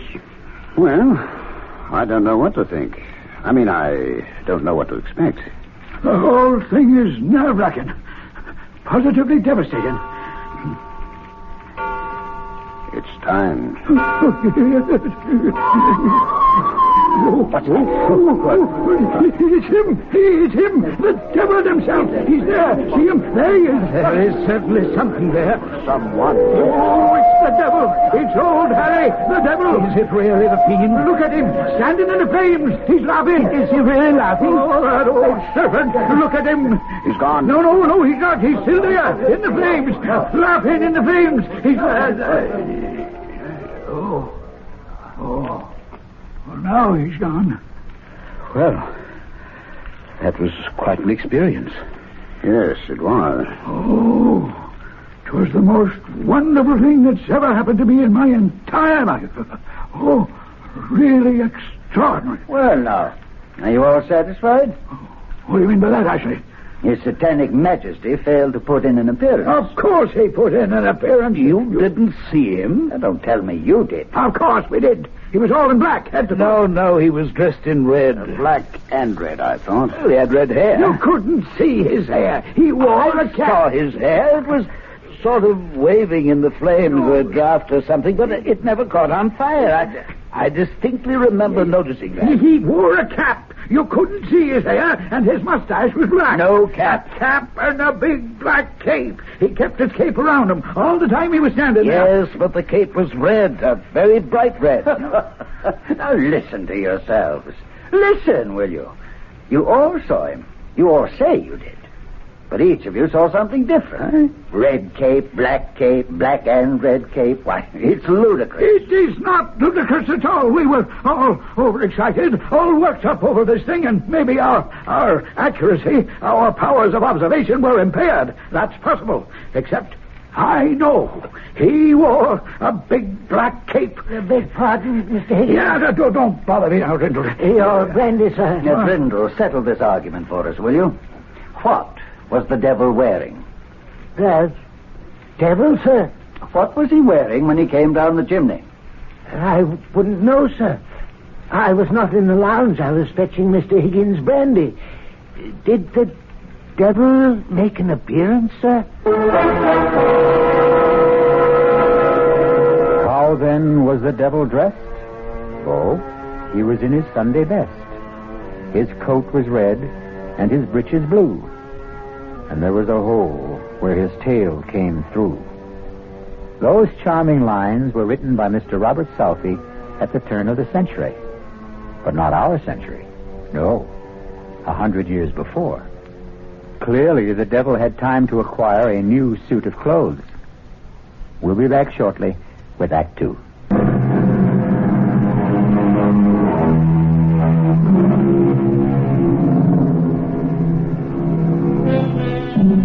Did the devil indeed descend the chimney of the Ralph Waldo Emerson Club in the afternoon of January 12th and stand laughing in the flames? There isn't complete agreement among the club members even now, more than a month later. Cudworth, I have to talk to you. Sit down, Winthrop. Have you seen it? I've seen it. It wouldn't do any good to take it down from the bulletin board, I suppose. Well, half the membership's already seen it and told the other half. Lightning strikes again. I never dreamed it would, did you? Well, it's a slightly different bolt of lightning this time. Not the devil. The white goddess, I believe the notice said. I copied it down. On February 8th, at 6 o'clock in the evening, the white goddess will run naked through the members' lounge. Naked, eh? Cudworth, just who is the white goddess? Daughter of Astarte, I believe. And, just who is Astarte? I'm sorry not to be up on these things, but it's not really in my area of concern. I believe Astarte is the goddess of fertility and sexual love. You don't say. That would account for her being naked, wouldn't it? Cudworth, do we still believe in such things? Goddesses of sexual love? Why shouldn't there be such a goddess? And why shouldn't she have a daughter? And why shouldn't the daughter be called the White Goddess? You don't believe she'll run naked across the members' lounge, do you? I didn't believe the devil would come down the chimney. But you did see him, didn't you? Yeah? Or something that looked very like him. Assuming, of course, I know what the devil looks like.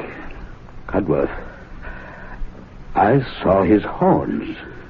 Did you indeed? Have you seen it? Have you seen the notice? Yes, we've seen it. Do you know that members are pouring in from all over the country? Oh, no. Members that haven't been inside the club in 20 years. We can't even begin to put them up. Half of them are stopping at hotels. Oh, heaven help us. Oh, cheer up, Winthrop. There's a chance the White Goddess won't show. I don't know, Cudworth. I have a sinking feeling that she will.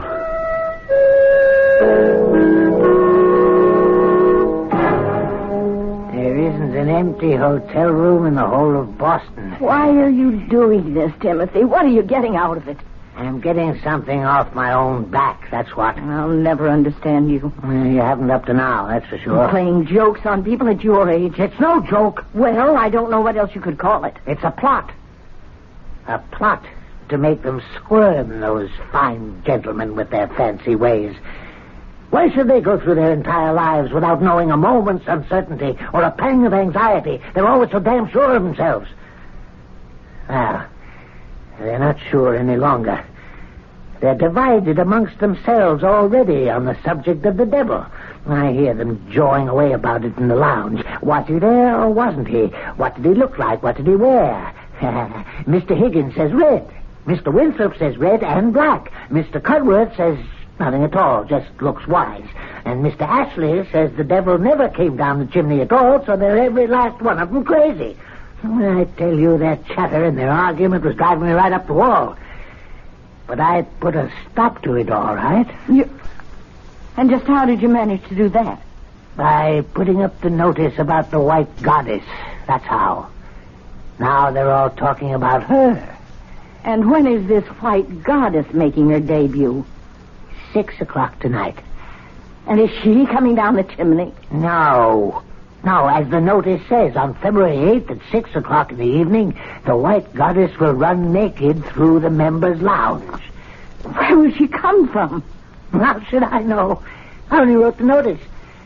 But I think it would be nice if she came in through the main door and went out through a window.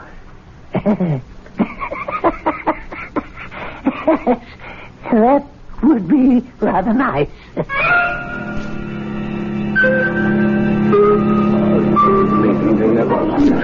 And the room is filling up. It's amazing.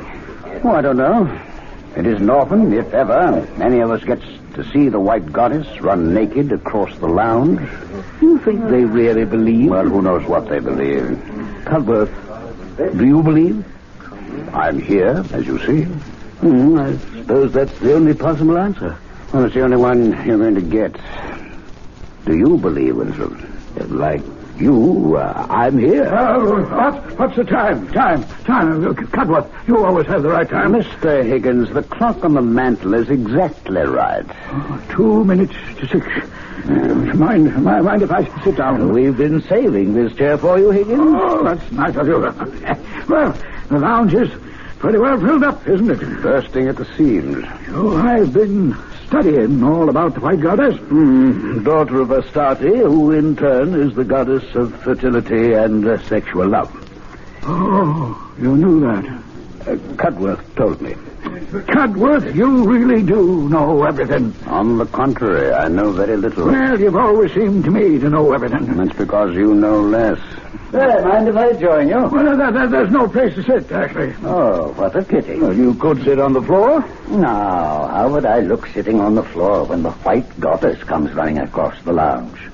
No, I think I shall join old Drendel over by the window. And perhaps he'll fetch me a brandy. No, you haven't time. It's nearly 6. Oh, you mean I might miss her goddessship? Oh, my, that would never do. Oh, Jesus. That ass doesn't believe she'll appear. Well, why did he bother to come here at all? Because if he doesn't believe, neither does he disbelieve. Just look at him. laughing and joking with Dwindle. Well, that's probably the first time he's ever spoken to Dwindle, except to give him an order. You could say that about most of us, myself included. Yeah, Dwindle's getting old. Poor old Dwindle. Oh, it's time. The time has come. Oh, look at her. Look at her. She's beautiful. Sublime. Oh, my goddess. Oh, heavenly thing. I never thought I should live to see anything so beautiful. The most exquisite thing I ever saw. Whatever shall see. Where did she go? She was here such a little time. She disappeared through the window. The wall, I think. No, through the window. The one back of where Ashley's standing with Dwindle. I saw Ashley turn and look out the window just as she vanished. You don't think it's possible he saw her too? Oh, no. Not Ashley. Well, Ashley? What? If you can stop staring at the stars, I'd like to ask you something. Magnificent. Yes, the stars are magnificent, but I have something else in my mind. Well, what's troubling you, Cutworth? Why, nothing very much, Ashley. Is something troubling you? The way she disappeared. Simply melted into the astral light. Who melted into the astral light, Ashley? Why, the White Goddess. Well, don't tell me you didn't see her. Oh, yes. I saw her. Radiant in all her nakedness. Glowing like mother of pearl. Her long hair flying out behind her. Oh, but then, you saw her? Yes. Now, the others, did they see her? Oh, yes. Of course. So everyone must have seen her. Now, Dwindle. Yes, sir? You saw her. No, Mr. Ashley. Oh, come now, Dwindle. Of course you saw her. We were standing here together, side by side. I didn't see anything, Mr. Ashley. Now, don't tell me you didn't see anything, you old liar. Well, I was busy with something. You were not busy with something. We were standing here talking, and the clock struck 6, and the door opened, and she came in. And she ran. Her feet hardly touched the floor. Ran across the lounge to this window, this one right here. Why, her shoulder brushed mine. I felt it. My left shoulder. Now, don't tell me you didn't see her, or I'll break your back. Now, don't excite yourself, Ashley. The most beautiful spectacle it's ever been the good fortune of any of us to witness. And this numbskull Dwindle stands there and tells me he didn't see it. He was busy with something. Oh, I won't stand for it. You listen to me, you fool. No, it's blasphemy. Unadulterated blasphemy for you to deny that you saw what I saw. What we all saw. Now, say it. Say you saw the White Goddess run across this lounge, didn't you? Didn't you? You say it, or I'll choke the life out of you. Ashley, this is going too far. He saw her. I know he saw her. Mr. Ashley, please, you're choking me. He saw it. He's going to admit it. Ashley! Oh, why couldn't you stay out of this, Cudworth? Now, you might have killed him. Are you all right, Dwindle? Yes. Yes, I'm all right. Oh, Ashley, go into the bar and buy yourself a drink. You need it. Yes, I need it. I need it, all right. You're sure you're all right, Dwindle? Yes, quite sure, Mr. Cudworth. Oh, by the way, Dwindle, did you see the White Goddess or didn't you? You don't need to be afraid to tell me. Either way. I didn't see anything, Mr. Cudworth. You see, I was busy with something, and No, I didn't see anything at all.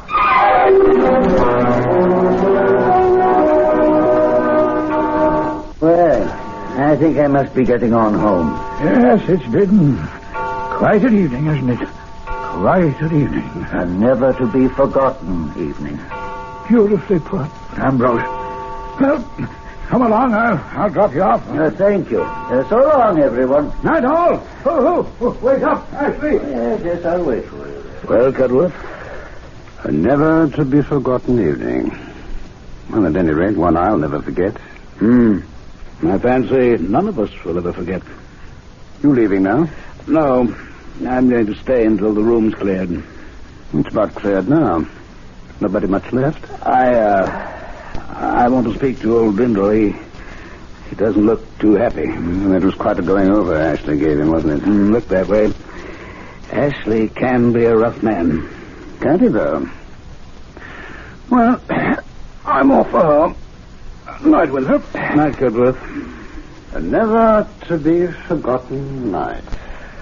Oh, Grindle. Yes, Mr. Winthrop.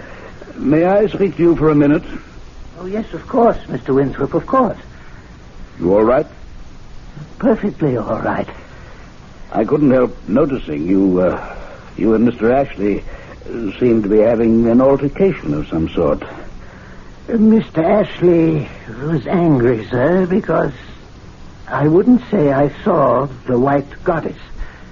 And why wouldn't you say you saw the White Goddess? Because I didn't see her. But we all saw her, Grindle. Even Mr. Ashley saw her. She wasn't there. But, my dear man, she was there. She ran across the lounge all naked, just as the notice said she would. Now, why do you persist in denying it? Because I wrote the notice. Oh, now, Grindle. And I wrote the other one, too, about the devil coming down the chimney. I wrote them both, and I made them up out of my head. Why are you lying to me, Grindle? I'm not lying, sir. But of course you're lying. I don't know why you're lying. Perhaps to make yourself important in our eyes. I am not lying. But we all saw her, Grindle. It was the most exquisite moment of our lives. We saw her. Therefore, you're lying.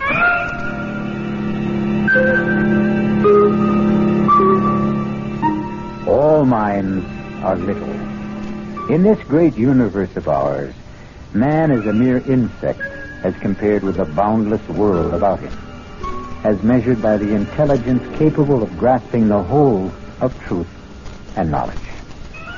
Yes, Virginia, there is a White Goddess. We'll be back shortly with Act 3.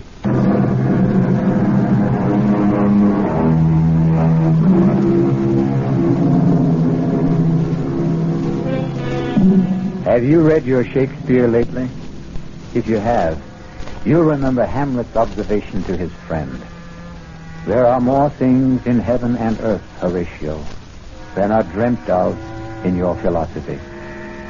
If you haven't read your Shakespeare, now for the third act of The Walls of Jericho. Come eat your breakfast, Timothy. It's on the table. It's ridiculous. It's absolutely absurd. They're trying to ruin me. Oh, he's off again. I never even turned around when I heard them whispering behind my back. Drindle's getting on. Poor Drindle. Drindle's had a drop too much. That part's true, all right. But when they call me a liar, and to my face, I don't have to take that. Who called you a liar? Mr. Amos Winthrop, the president of the club, the highest mucky-muck of all the high mucky-mucks, that's who. Well, what kind of a lie did you tell him? No lie. I told him no lie. I told him the God's own truth. That I had written those notices and put them up on the bulletin board. The one about the devil coming down the chimney and the one about the White Goddess running naked across the lounge as well. Why wouldn't he believe you? Because he's a fool. The biggest fool in a pack of fools. I said, why wouldn't he believe you? He says he saw the devil, saw him come down the chimney and stand in the flames, and that most of the others saw him too. All but Mr. Ashley and a few other disbelievers. Oh, you should never have invoked the devil. I told you that at the time. But even Mr. Ashley is saying that he saw the White Goddess run across the lounge. Radiant in her nakedness, he says, glowing like mother of pearl. Imagine Mr. Ashley talking like that. He says she brushed up against him, against his shoulder, and then went out through the window and melted into the astral light.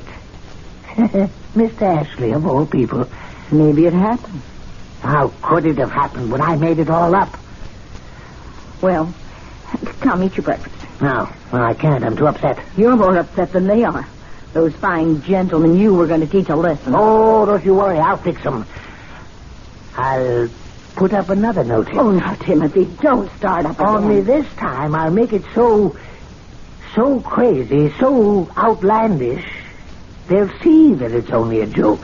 They won't be able to help themselves. Yeah, now, let's see. Where's a pen? And a piece of paper. Now, what shall I... I need to get them excited, all worked up, waiting for something, and then they're let down when it doesn't happen. That's what I'm after. Yes, I've got it.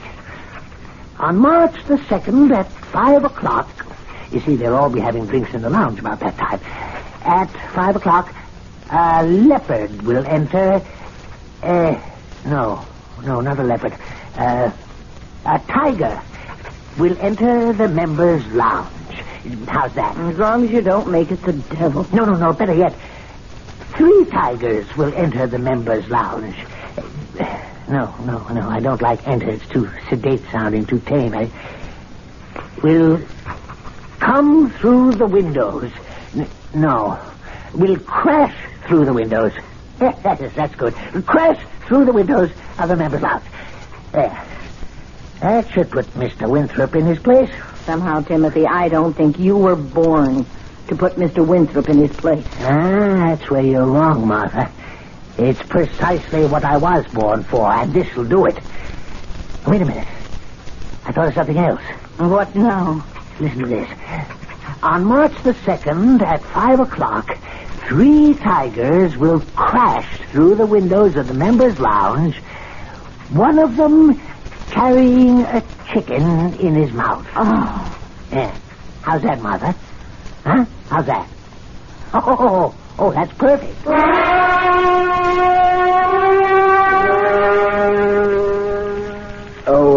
Grindle. Mr. Winthrop, yes, sir? Stir up that fire, will you? Yes, sir. That's fine. Would you like another log, sir? No, that'll do it, I think. Weather's letting up a bit. Yes, it seems to be. You're in the club a bit early today, sir? Yes, a bit. Why, yes, it's only a little after 4. Are you waiting for the tigers, sir? How's that? I just thought perhaps you might have wanted to be the first one on hand when the tigers crashed through, that's all. You're being impertinent, Dwindle. It's very unlike you, Dwindle. Is it, sir? Same as you're lying. It was unlike you to lie to me. Yeah, I suppose it was. You know it was. Now, you're not going to tell me the latest notice on the bulletin board was also your invention, are you? I'm not going to tell you anything, Mr. Winthrop. Well, I'm glad to hear that. I'm sure you'll agree that it's not my place to tell you anything. I most certainly and emphatically do agree. I thought you would. Not that I'm certain that the 3 tigers will crash through the windows. No, I'm not certain at all. It's absurd on the face of it, isn't it? Most absurd. 3 tigers. Well, now. Perfectly ridiculous. And one with a chicken in his mouth. It's laughable. Well, don't laugh. Because it just may happen. Precisely as the notice predicts. We simply do not know. I promise not to laugh.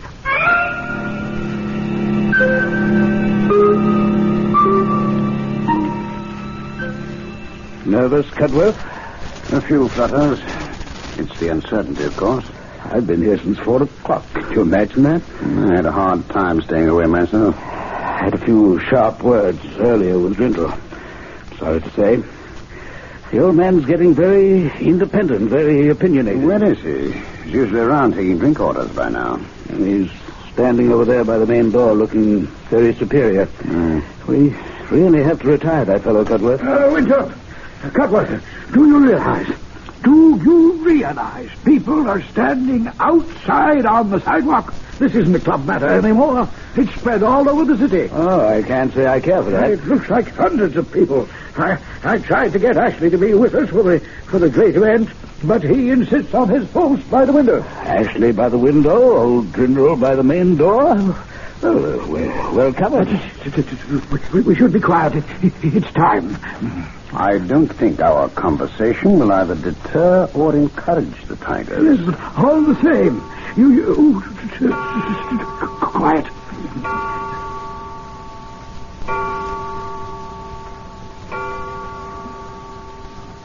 There they are! Look there! Oh, Lord Davis!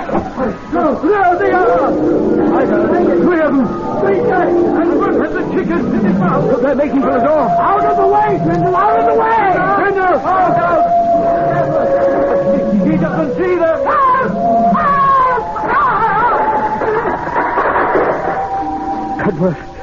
Did they... Is he... Don't look, Winthrop. Better not look. Is Brindle... to the tigers getting... I don't know. Well, here's Ashley. Maybe he knows something. Ashley, what happened? Old Brindle's dead. Oh, no. How did it happen? Heart attack, apparently. Not the tigers. There isn't a scratch on him. They simply jumped over him, knocked down the big door, and disappeared. Old Brindle never believed in the tigers. Oh, is it conceivable he didn't see them? Oh, he saw them all right. Well, how can you be sure? Well, don't you remember, just before the tigers reached the door, he called for help. He saw them. He called for help.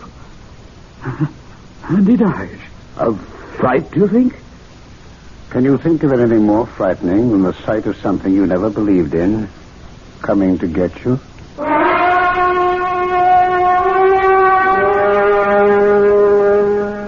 Let's step in here for a few minutes, gentlemen.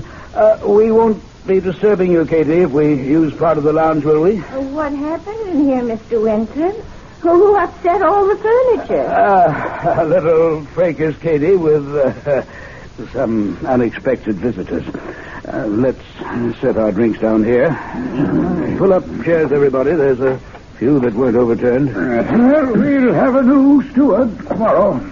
They're promoting someone from the dining room. You never hold a candle to Drindle, no matter who he is. Drindle was a good man. If you gentlemen are going to be using this room, I can clear out and come back later. Now, you go right ahead with your cleaning, Katie, if you don't mind sweeping around us. That's all right with me. There certainly isn't that.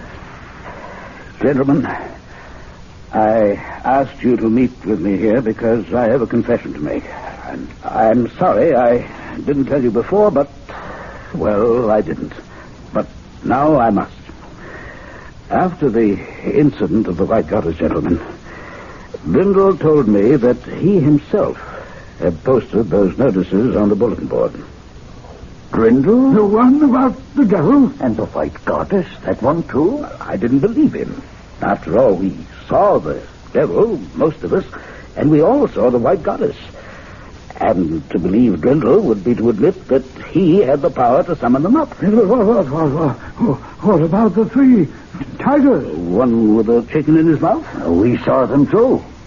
And in all probability, so did Drindle. And the sight killed him. Is it possible that a man like Drindle had the power to invoke such things? Well, I must now concede that he did.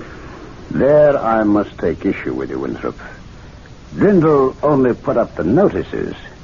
The power lay within us, the membership. I, for one, claim no such power. You, for one, have no such power, Ashley.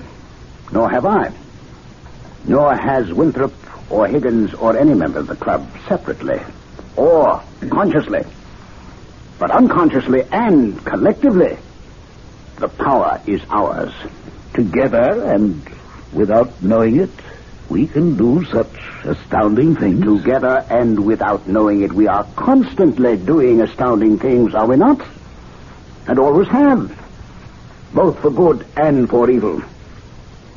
I call your attention to the biblical story of the Battle of Jericho. We all know that stone walls cannot be shattered by a band of men marching round them, a final blast of trumpets and a great shout.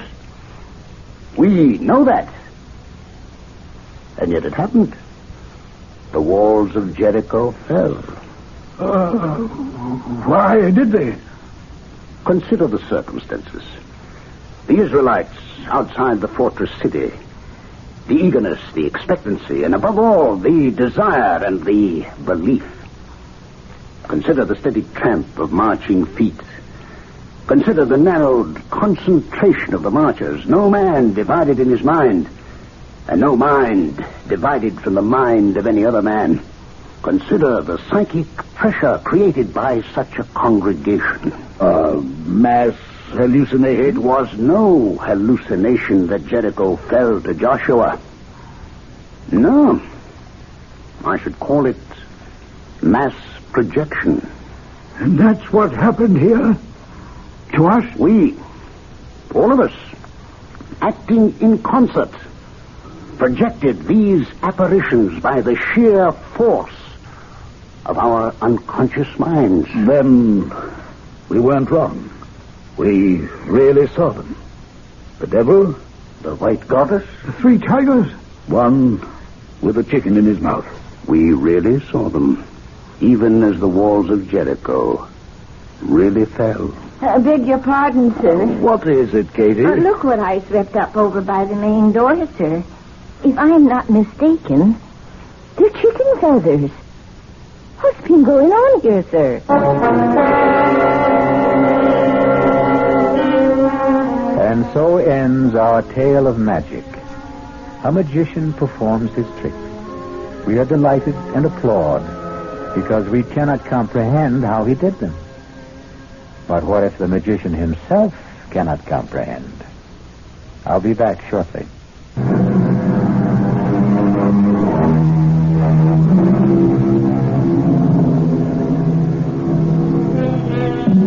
Seek to know the truth, for the truth shall make you free.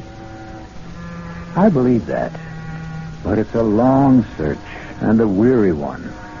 And let's be glad that a lot of mystery remains, and there's a little magic here and there along the way. Our cast included Robert Dryden, Mary Jane Higby, Ian Martin, Ralph Bell, Guy Sorrell, and Sidney Walker. The entire production was under the direction of Himan Brown. Radio Mystery Theater was sponsored in part by the Kellogg Company, makers of Kellogg's Special K cereal. This is E.G. Marshall inviting you to return to our Mystery Theater for another adventure in the macabre. Until next time, pleasant dreams.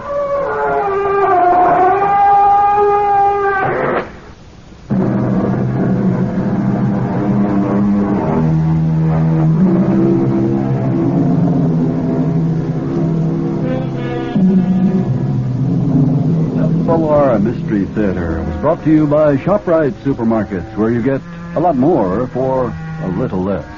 By Suburban Savings, with offices throughout North Jersey, and by your New Jersey Dodge dealers.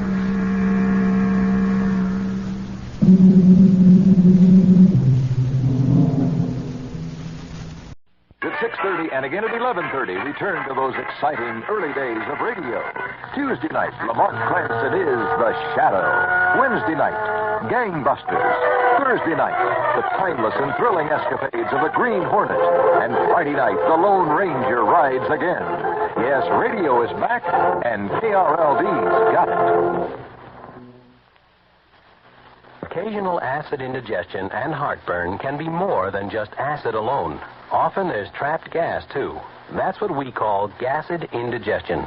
Digel is made for gasid indigestion because Digel is different. It does more. Digel reduces excess acid while its patented simethicone gets rid of trapped gas fast.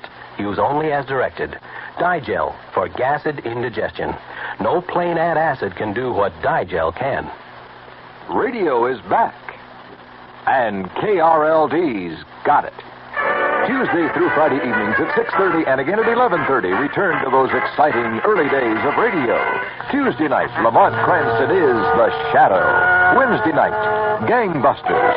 Thursday night, the timeless and thrilling escapades of the Green Hornet. And Friday night, the Lone Ranger rides again. Yes, radio is back, and KRLD's got it. The CBS Radio Mystery Theater presents...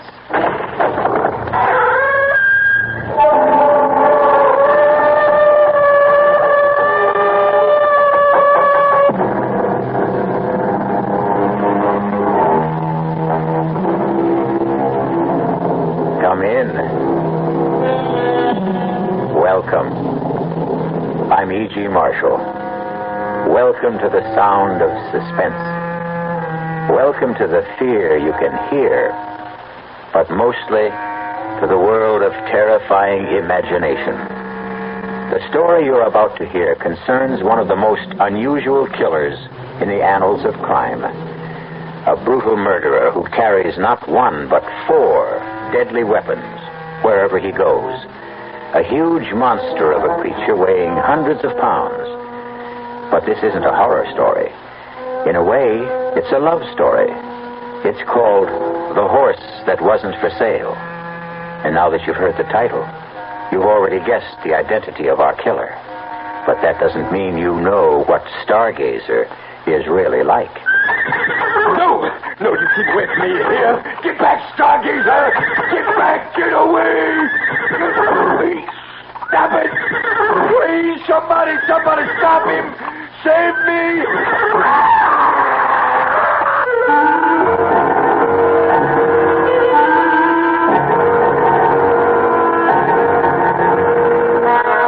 Our mystery drama, The Horse That Wasn't for Sale, was written especially for the Mystery Theater by Henry Slessor and stars Mercedes McCambridge. It is sponsored in part by Anheuser-Busch Incorporated, brewers of Budweiser. I'll be back shortly with Act One.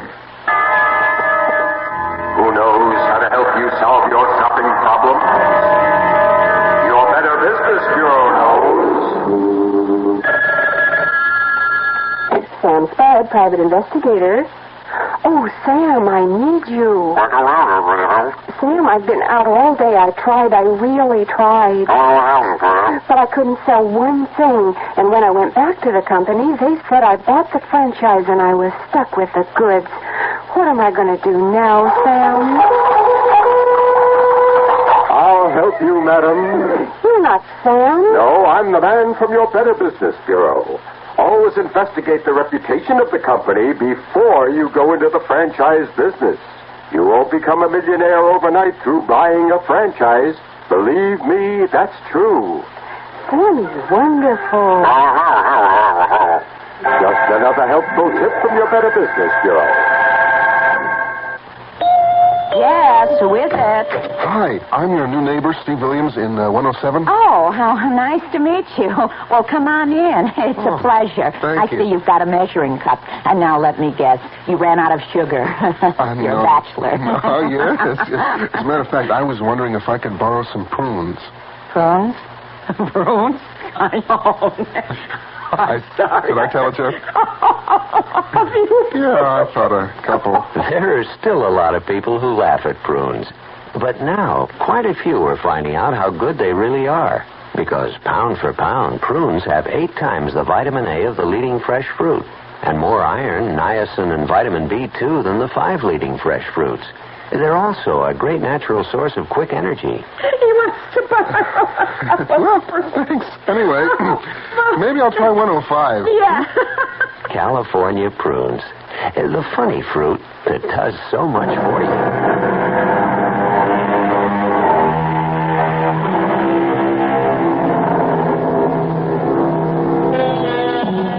Our tale begins in an idyllic setting.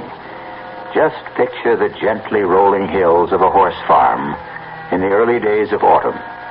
The colors of the trees all red and rust and differing shades of amber. See the ranch house nestled comfortably in the valley. The long row of white stables.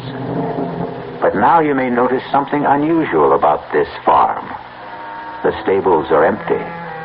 No horses neigh and whinny in the paddocks. The only sound is the tapping of a typewriter. And at a desk in the front room sits a very handsome and very sad-looking young lady whose name is Chrissy Runyon. Judge Simmons, I thought it was only fair that I tell you the whole story about Stargazer, so that at least you'll know the animal isn't entirely to blame for what happened. It began on the day my father was buried. And, of course, it began with our trainer, Clem Burnett. He was all alone at Runyon Farms that day, and he took advantage of the fact to sample some of Daddy's best bourbon. Shut up, you. Stand still if you want to get brushed. What's the matter with you? Stand still, you mangy beast. For the love of... There goes the blasted phone now. We ain't got one job to do, it's another. All right. I'm coming. Hello. Mr. Burnett, it's Chrissy Runyon. Oh, hello, Miss Runyon. How is everything out there? Oh, everything's fine. Just fine. What about Bobolink? Is she still off her feet? Bobbling's fine, just fine. Are you all right, Mr. Burnett? Sure, I am. Everything out here is just the way it should be. Tell me, how was the funeral? I'm calling to ask about the horses, Mr. Burnett. Is Stargazer still restless? Well, that horse ain't been nothing but restless since the day he was foaled. Well, then don't trouble him, Mr. Burnett. Do you understand? Just let him be. And I'll take care of him when I get out there. Huh? You mean you're coming out? Of course I'm coming out. Why shouldn't I? Oh, no reason. I just thought, well, you ain't been here in a long time, Miss Runyon. Well, I have to arrange things for the auction. Huh? Auction? What are you talking about? I'm sorry, Mr. Burnett, but the horses have to be sold. And the farm, too. My father's debts were, too. Well, never mind. I'll be there sometime this weekend. Oh, wait a minute. You're telling me that I'm out of a job? I'm sorry.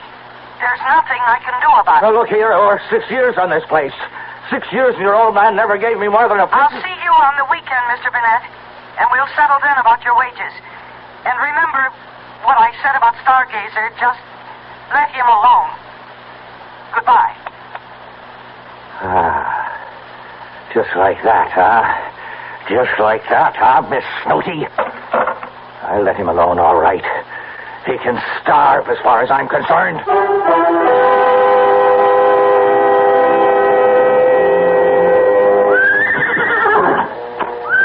Well, what's the matter, Stargazer? You don't look so happy today. Hungry, maybe, huh? Thirsty? No, there's no use clawing the ground. You just got to wait until she gets here. Miss Chrissy Runyon is the only one you ever cared for, right? Well, you can wait until she gets here and takes care of you, because I won't. Hey, now get down. Get down, Stargazer. Now you stop that. What are you trying to do? Knock down the whole barn? Now stop that. You stop it. All right, if you want a taste of the whip. Now stop it. Stop it, you crazy beast. Get back there. Get back. You kicked me. No. Oh, my God.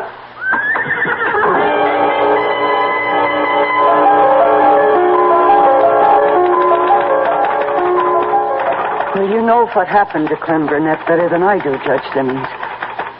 You viewed the remains of his body for the inquest. That was something I couldn't bring myself to do. I'm sure you remember the day after the hearing, when you asked me to dinner.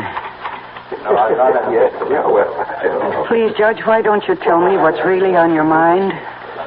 It's about Stargazer. Well, I appreciate your accepting this date. I know you're anxious to get back to the city. No, I'm anxious to get back to my home, Judge. Yes. It's hard to think that Runyon Farms isn't your home anymore. Well, it hasn't been for years. You know that Daddy and I didn't get along? Yes, I know that only too well. Your father used to say the only thing that keeps Chrissy coming back is that horse, Stargazer. And you were right the first time. It's that horse. Yeah? What about it? Well, I think you know, Chrissy. Even though I handed down the verdict I did about poor Clem... Do you know what that man was doing to Stargazer? Yes, I heard the testimony, remember? Well, it's the truth, Judge. He was deliberately starving the poor animal. He was depriving it of feed and water. And that's why Stargazer did what he did. Chrissy, stop thinking that animals are so aware of human motives. Now, I love horses, too, but I don't give them that much credit. Well, they know cruelty from kindness. And you think it was merely Burnett's cruelty that made Stargazer stomp him to death? Yes, I do. Then what about Clayton? Well, what about him? Clayton wasn't killed. Are you telling me that he wouldn't have been killed if your father hadn't reached the stable in time? I didn't know that you knew about Clayton. Your father told me himself. I didn't realize you... He swore me to secrecy because he knew how much you loved Stargazer. He's my horse, Judge. Daddy gave him to me. Yes, but he didn't know that he was giving you a killer. Oh, don't say that. You can be glad I didn't say it at the inquest, Chrissy. Now, I was tempted to, let me tell you. It was only the fact of you sitting there with those big blue eyes of yours filled with tears that... Oh, I was crying for my father. Yes, of course. But you were crying for your Stargazer, too. Now, you're afraid the verdict would be against the animal and that somebody would have to put a bullet in that proud head. Judge, please don't say such things. Chrissy, you're not going to allow Stargazer to be sold, are you? Is that why you wanted this lunch, to ask me that? The horse cannot be ridden. Not even you dare ride him again. A horse doesn't have to be ridden. Chrissy, your beautiful stallion is mad. Mad? Killer mad.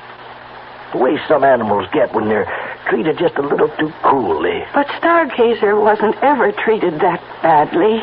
Between Clayton and Burnett and you... Me? Yes, Chrissy. Yours was the greatest cruelty of all. What do you mean? Your horse loved you, child, and you left him. You went out of his life, and you stayed out of it. Well, I was in college. And afterwards... Oh, Judge, I did have a life to live. I didn't want to live it under the thumb of my father. Yes, and Stargazer forgot kindness and learned indifference and cruelty, and he went mad. Now, you have to do something for him. Judge, please, listen to me. I know he's valuable, Chrissy. And I know your father left you with too many creditors, and Stargazer will probably bring you a higher price than any other horse on the list. 8, maybe 10,000 from the stud farm. Judge Simmons, you needn't have worried. I made up my mind about that even before Stargazer... even before Burnett was killed. He's not for sale. You mean that, Chrissy? I'm putting every single horse up for auction. But not Stargazer.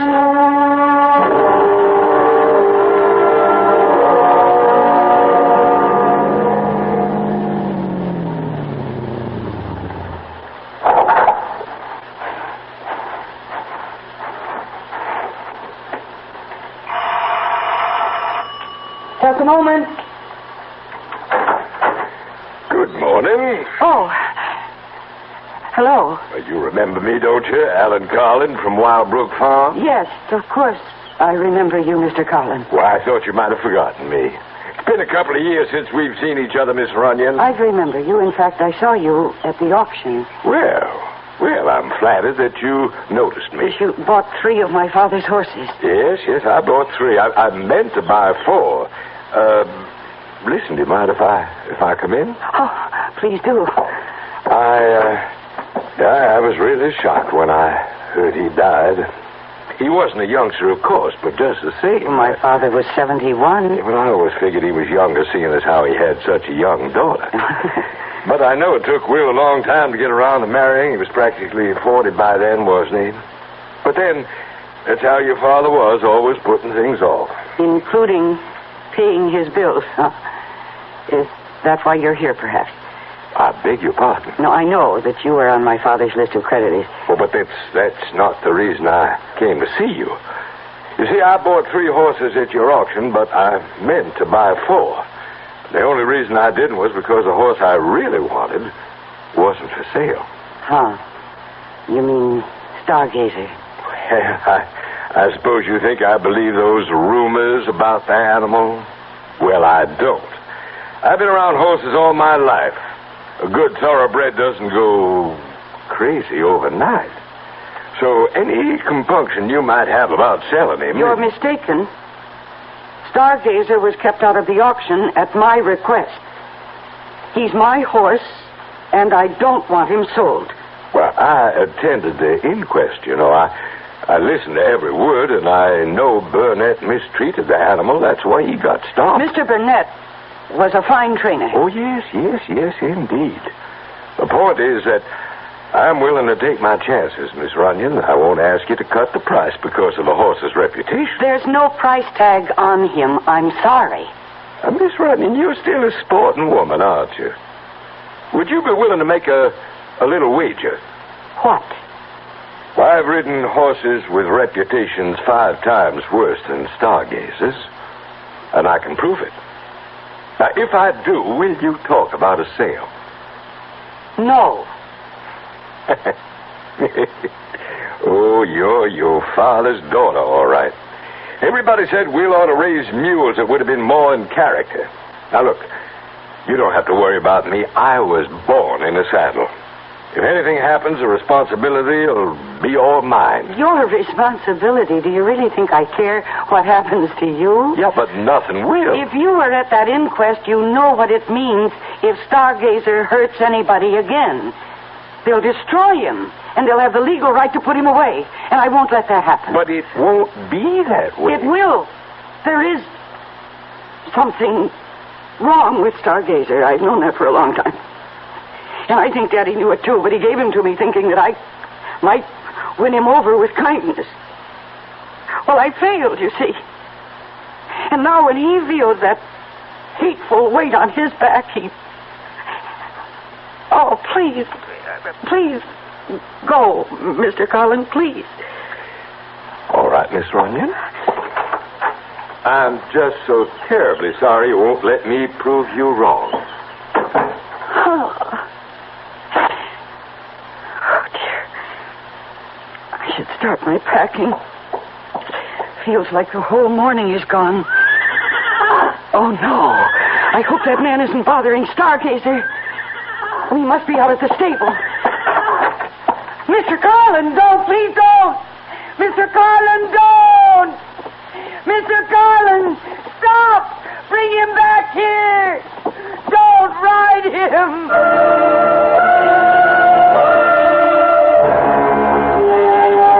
And so Mr. Alan Carlin, horse fancier, has taken a fancy to a killer horse. But Mr. Carlin won't admit he can't win Stargazer's heart and perhaps win Stargazer himself. We'll find out what becomes of both of them when I return shortly with Act 2. When you feel like having a cold Budweiser, do you automatically reach for a glass? Well, sure, Bud's a great beer any way you drink it. But without a glass, you're really missing something. Now, take that wonderful Budweiser head of foam, for instance. Those bubbles, tiny though they are, still amount to something pretty special at the top of your glass. Taste appeal and eye appeal. Two results of exclusive beechwood aging and natural carbonation. It takes a lot longer to brew Budweiser that way, but brewing beer right does make a difference that you can taste. That's why when you say Budweiser, you've really said it all. Anheuser-Busch, St. Louis. When occasional heartburn or acid indigestion is combined with a gassy, foolish feeling, that's what we call gassed indigestion. Digel is made for gassed indigestion because Digel is different. It does more than plain add acids. Digel reduces excess acid while its patented simethicone gets rid of trapped gas fast. Use only as directed. Digel for gassed indigestion. No plain add acid can do what Digel can. Was I embarrassed? Even though I used an adhesive on my dentures, they still came loose during dinner. And when I had to be... This denture wearer should change to Cushion Grip, a soft, pliable thermoplastic adhesive that even hot or cold liquids can't dissolve. That's why Cushion Grip lasts and holds dentures much longer than ordinary powder, paste, or cream adhesives you often must apply 2 or 3 times daily. For new, long-lasting security, new comfort, change to Cushion Grip.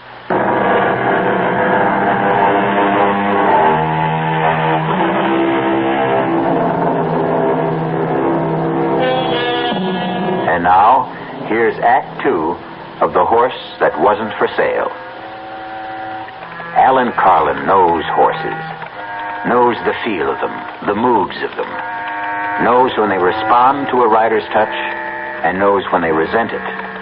But there are times when even the best horseman allows his ego to override his common sense. And Alan Carlin is about to learn that his time is now. Okay, boy. Take it easy now. Easy. Slow it down, boy. Come on. Those flanges. Oh, good Lord, Stargazer, slow it down, boy. That tree.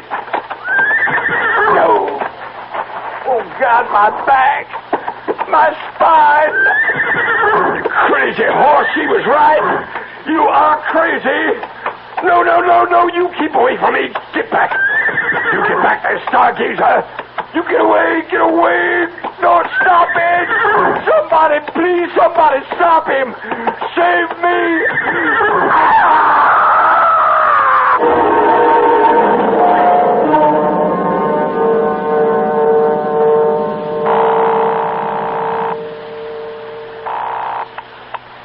Police department. Hello. I want to report a missing animal. A horse. Who is this, please? My name is Runyon, Christine Runyon. Oh, yes, Miss Runyon. This is Sergeant Beggs. Oh, Sergeant, one of my horses was removed from... he ran away. Oh? I thought all your animals were auctioned off, Miss Runyon. No, there's one that wasn't sold. His name is... Listen, maybe he's still around the farm somewhere. Maybe I better just go out and look for him. Well, if you want to give me a description of the animal... No, it's all right. I just lost my head for a minute. I'm sure he's around the property somewhere, and I'll find him. Don't worry.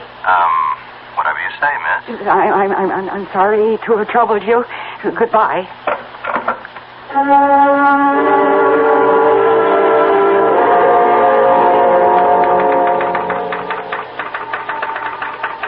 Of course, I knew that Stargazer wasn't around the farm. I knew where Stargazer was. Somewhere near the woods, with Alan Carlin on his back, if he was still safely in the saddle. And I knew that I had to find him. I saw Carlin's automobile parked outside, and I decided to take it instead of my own, so that I could send Mr. Carlin back where he belonged. I just hoped and prayed that I wasn't too late.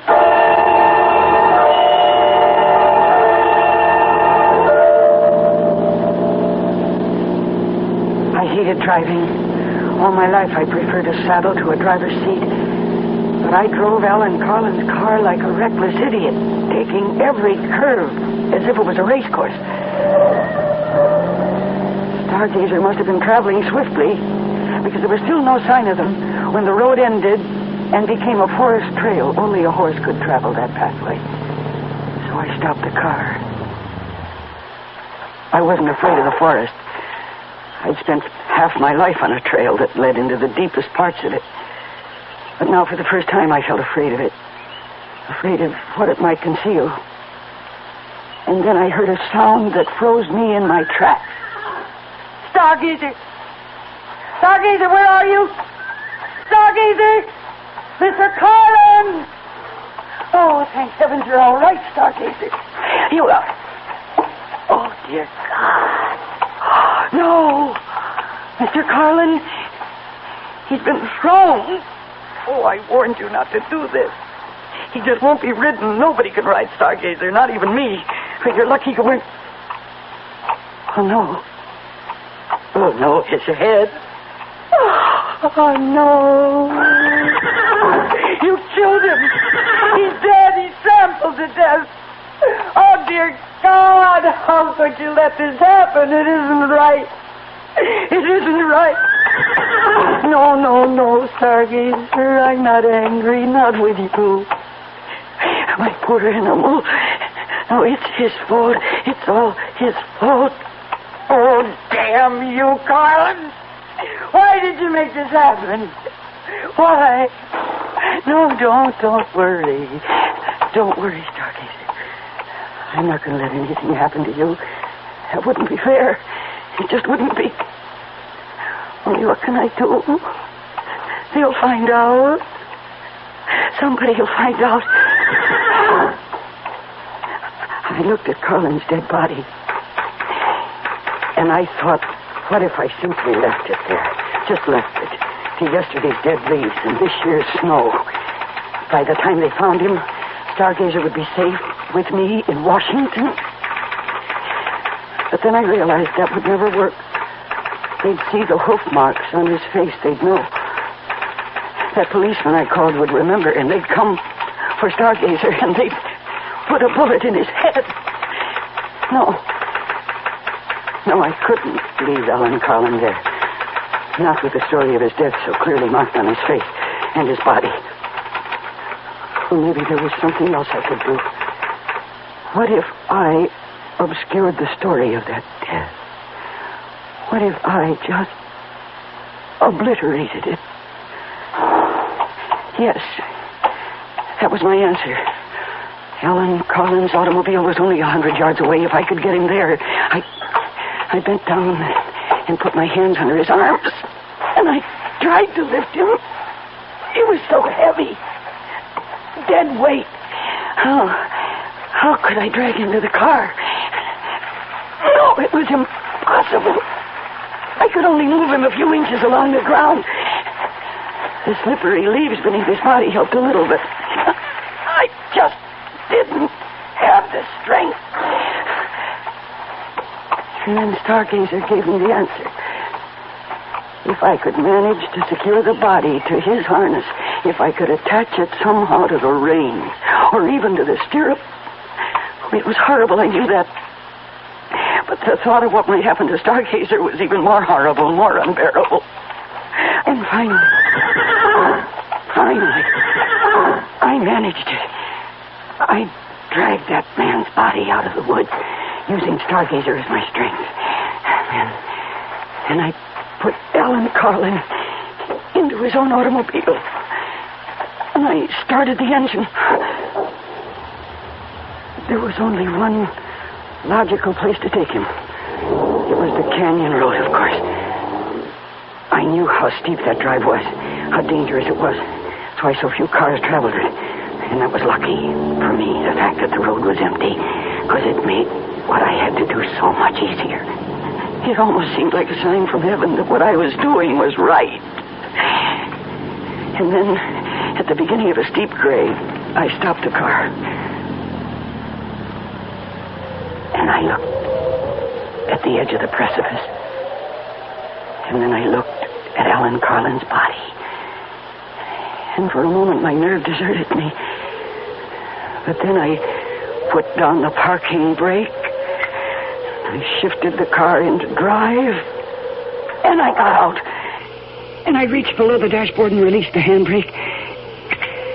And for a moment, I thought I'd have to push the car to start it sliding down the grade toward the edge. But then gravity became my confederate, and the car began to move of its own accord. The door slammed shut as the wind caught it, and with gathering momentum, it headed straight for the guardrail, straight for the canyon below. And the guardrail gave way, and the car and the man and the whole horrible problem went over the edge. And when it struck the bottom, the impact was so shattering, I knew that Stargazer could never possibly be implicated in that man's death. Then I made the long walk back to the woods, back to my horse, to my old friend, who stood patiently tethered, waiting for me, trusting in me.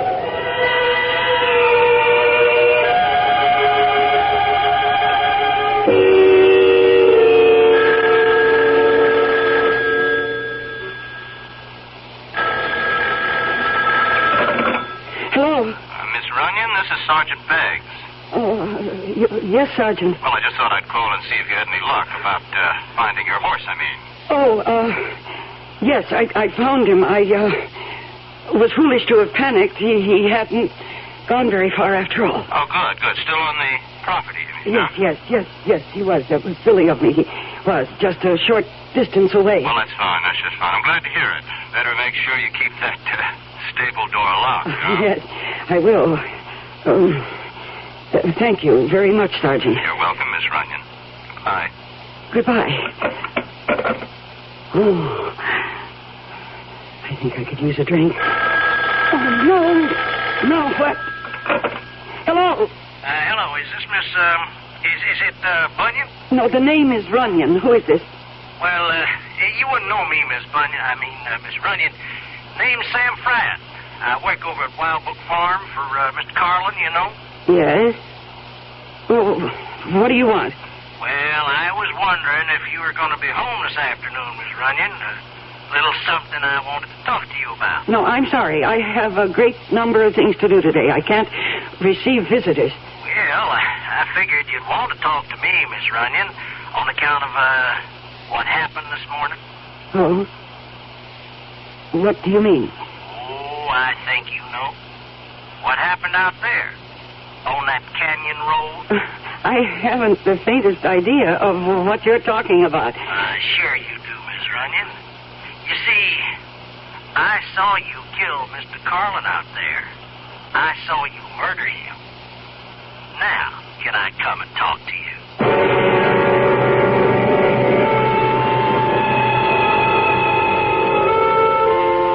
There's a famous old saying that we've all become familiar with lately.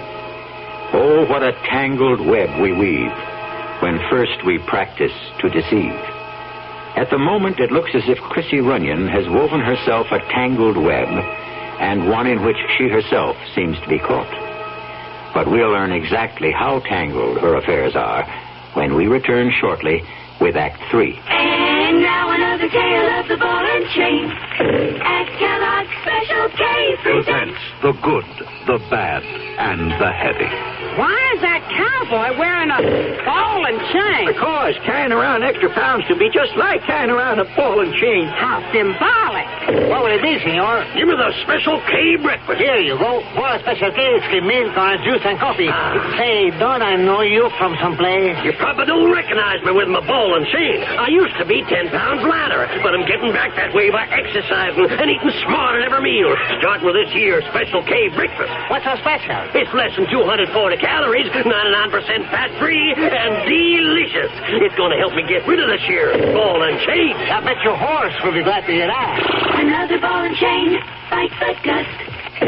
Your happy ending could begin with the Kellogg's Special K breakfast. That's Kellogg's Special K. That's right. Good night. Omega. It's a little Omega. It's a lot of Omega. It's a lot of little Oldsmobile. Omega. It's a little Omega. Omega. It's a lot of little Oldsmobile. What's nice is that Omega is priced even less than some imports that are a lot smaller. Manufacturer's suggested retail price is $2,883 for the two-door coupe, including dealer new vehicle preparation charge, state and local taxes, destination charges, and optional equipment additional. Not bad for a lot of olds. Omega. Omega. It's a lot of Omega. It's a lot of little Oldsmobile. It's a lot of little Oldsmobile.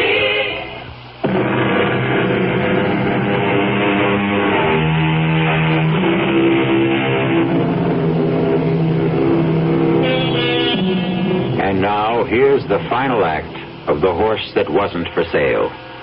And it begins with a sound that strikes terror into the heart of young Chrissy Runyon.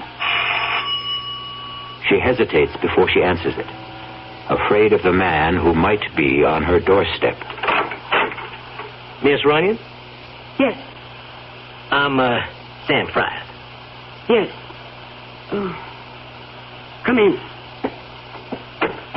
Well, it's nice of you to see me, Miss Runyon. Who are you, Mr. Fryatt? I've never seen you around here before. Well, I'm new, Miss Runyon. I come from out of state.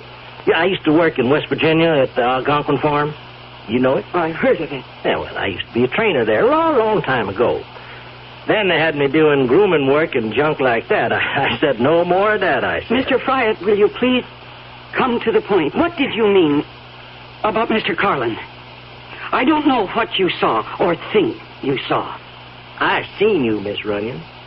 I seen what you did. Well, whatever you think you saw, you were mistaken. I didn't even know your boss, Mr. Carlin. And to accuse me of killing him... Oh, but that's what you did, all right.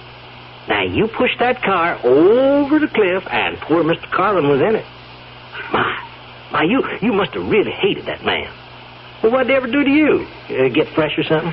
Mr. Fryatt, you're completely wrong. I swear you're mistaken. Well, all righty then, I'm wrong. So you don't mind if I tell the police what I saw? Now, I figure they're not so dumb. They could go looking for footprints or something up there, like tire tracks and stuff like that. It was an accident. Of course. I don't have to tell him what I saw. What do you mean by that? Well, what I said. Ain't no law saying a man has to tell everything he knows. And what would stop you? Oh, if I liked the person. No, that's not what you really mean, is it? Now, you take Mr. Carlin. Well, I only worked for the man a week, and I could tell already that he wasn't such a nice fella. Now, I did not kill Mr. Carlin. Oh, sure, Miss Runyon. But you see, there I was in that canyon, taking a ride on the old nag they let me use, and I seen that car stop there. And now, just for the heck of it, I put my field glasses on it. That's how I come to see it all. But you don't understand why I did it. Oh, heck, I don't care why. Now, I told you I didn't like the man. Sure could sit a horse, though. Now, I'll give him that. I swear to you he was already dead. You know, people around here know that he treated your pa pretty bad. Can't blame you for what you did. No, you must believe me. Mr. Carlin was already dead when his car went over into the canyon. He'd been killed by an accident.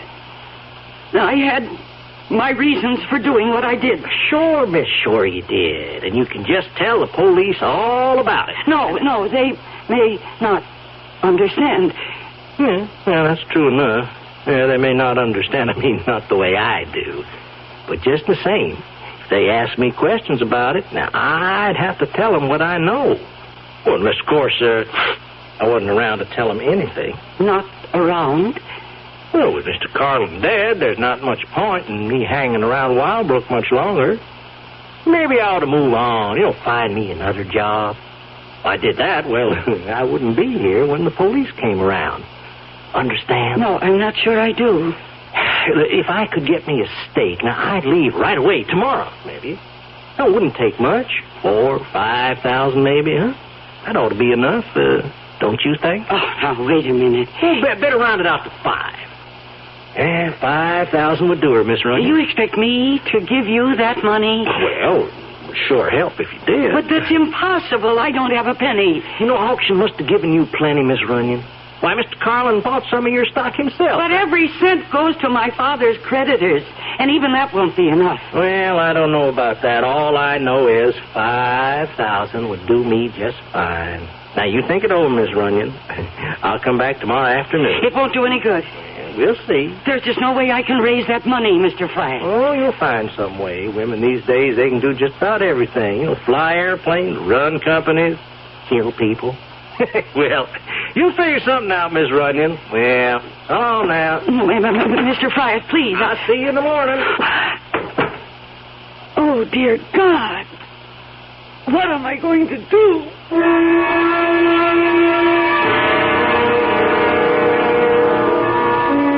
Now, here's news on the local scene. The body of horseman Alan Winslow Carlin has been found in the ravine below Canyon Road. Carlin, the victim of an auto crash that completely demolished his vehicle, had to be identified positively through examination of his dental records due to the condition of the body. An investigation by the State Highway Patrol is underway. Yes? Miss Runyon, my name is Sergeant Beggs. We spoke on the phone earlier today.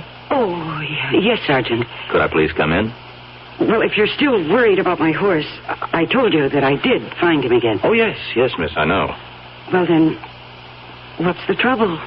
Oh, nothing about the horse. It's about your neighbor, as a matter of fact. If I could just come in for a minute, please. Yes, of course.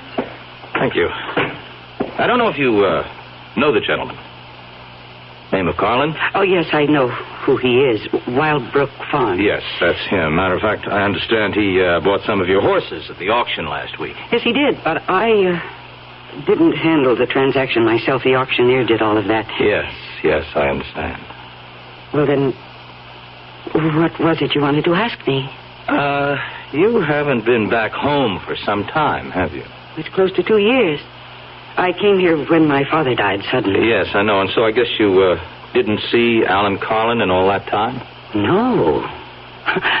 Why in the world should I? Oh, I was just asking. Oh, Sergeant, I think you'd better tell me what this is all about. Well, I've got something to tell you about Mr. Carlin. He's dead. He died in an auto crash this morning. Yes. I just heard that on the news. Oh, I see. Well, it was pretty bad. He was halfway up the canyon road, heading for the Leap. You know where the Leap is? Sergeant, I was born and raised in this part of the country. Oh, yes, of course. Excuse me. Anyway, he went out driving that way, and he must have skidded or something. Car went over the edge, plowed right through the guardrail. Oh, that's terrible. It's such a dangerous road. Oh, yes, it is a dangerous place. I would have thought Mr. Carlin would have had more sense than to take it at high speed or whatever it was he did. Anyway, the car went over, and it was totally demolished, of course, and that's a long way down. Oh, that poor man. I'm terribly sorry about Mr. Carlin. But I really can't take his loss very personally. I hardly knew the man. Uh-huh. Well, your father knew him well, though, didn't he? Yes. They were neighbors for many years. And friends. Oh, I suppose so. Only they had some kind of falling out about money, I understand. Well, what does that have to do with all this? Just curious, Miss Runyon. Are you trying to imply something? No, miss, of course not. Why should I do that? Oh, there is just one more thing, though. One more thing. When Mr. Carlin left his place this morning, he told one of his servants that he was coming here to see you. Oh, that's right. He was here. Mm-hmm. What time would that have been? Oh, I don't remember exactly. Around 11, I think. Did he stay very long? No. No more than 10 minutes. I don't see the point of all these questions. Well, you see, we're just trying to understand what happened, Miss Runyon. Mr. Carlin, he was a pretty careful driver. He knew that mountain road as good as anyone else in this part of the country. We were just wondering if he might have been, let's say overtired or drinking too much or depressed, anything like that. How'd he seem to you? I just don't recall. I see. Well, then I guess that's all for now. What do you mean, for now? Oh, the Highway Patrol is investigating the accident, too, and since you were the last person to see Mr. Carlin, they might be talking to you, too, Miss Runyon. Oh. Is that the horse out there? One that got away? Yes. That's my horse. My. That's a fine-looking animal. I guess he's the only one you didn't sell off, huh? That's right, the only one, Sergeant. But, I might not keep him after all.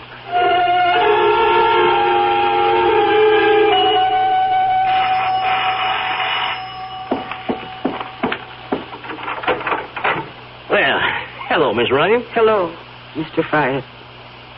Come in. Well, thank you. Well, sure a nice morning we had, wasn't it, huh? I didn't notice.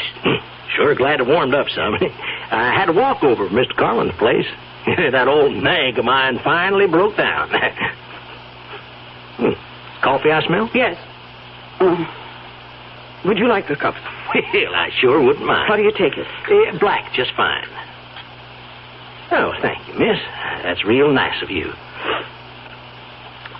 That's good.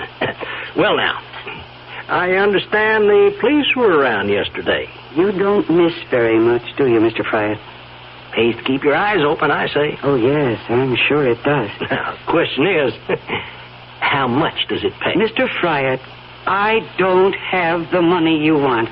Well, that's a real bad piece of news, Miss Runyon. I told you yesterday there's simply no way for me to get my hands on it. The money that came to the estate through the sale of the ranch and its stock went directly into escrow. Now, I wouldn't know about fancy words like that, miss. All I know is the estate has no money. And I have no money of my own. Well, that's really too bad. Because that means I can't leave. And if I can't leave, I might just as well tell the police what I saw. I'm hoping that you don't do that, Mr. Fryer. Oh, I don't want to do it. Believe me, Miss Runyon. But if there was just something you could give me. I mean, there must be something your pa left you, huh?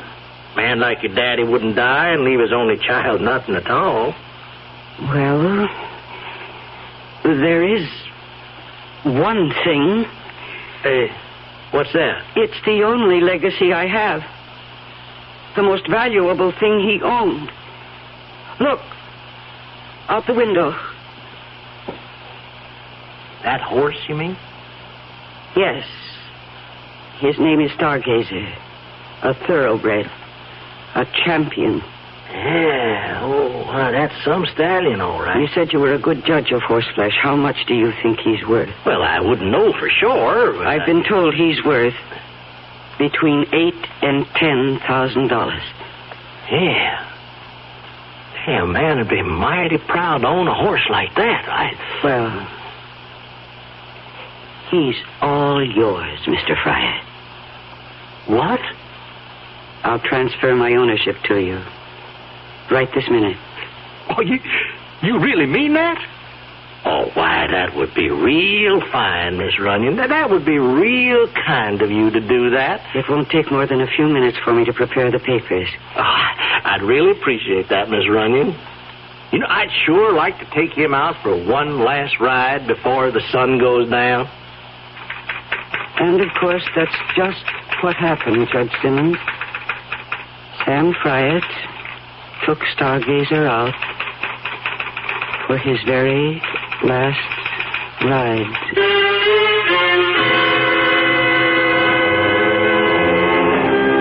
Remember all the old cowboy movies that showed the lone rider heading into the setting sun? Well, you can picture old Sam Fryatt doing exactly that. Only when the words that say "the end" appear on the screen, you can also be sure they mean the end of old Sam Fryatt.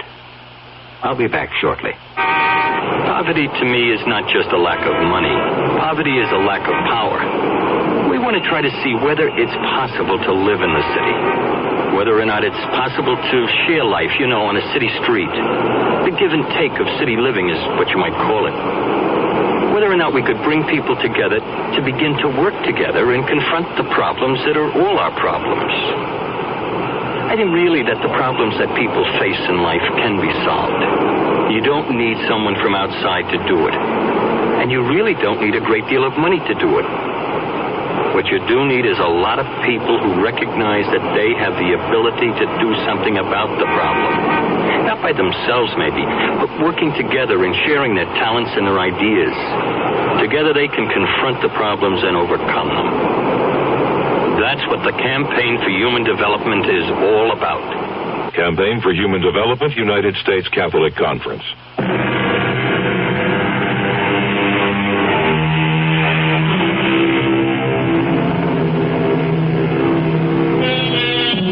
We hope you enjoyed this radio mystery story. We hope you're enjoying the magic of radio itself. Magic which produces the most gigantic stage of all. A stage large enough for one galloping horse or an entire herd of galloping horses. This is E.G. Marshall asking you to tune in. Will someone please head those horses off at the pass?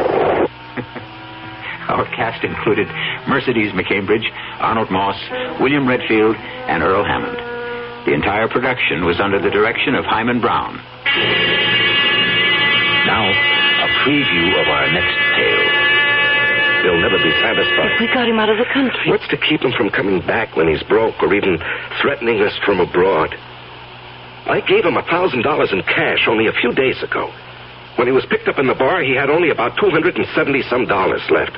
In a matter of 2 days, he'd squandered over $700. But if he were made to understand that the sum agreed on was all he was going to get. Can't I make you understand? We're not dealing with a rational, honest man. He'll agree to anything. When his money runs out or he decides he wants more, he'll be right back. What can you do? There are only 2 things one can do about a blackmailer. Keep on paying and paying forever. And the other? And the other? Kill him. Radio Mystery Theater was sponsored in part by the Kellogg Company, makers of Kellogg's Special K cereal. This is E.G. Marshall inviting you to return to our Mystery Theater for another adventure in the macabre. Until next time, pleasant dreams.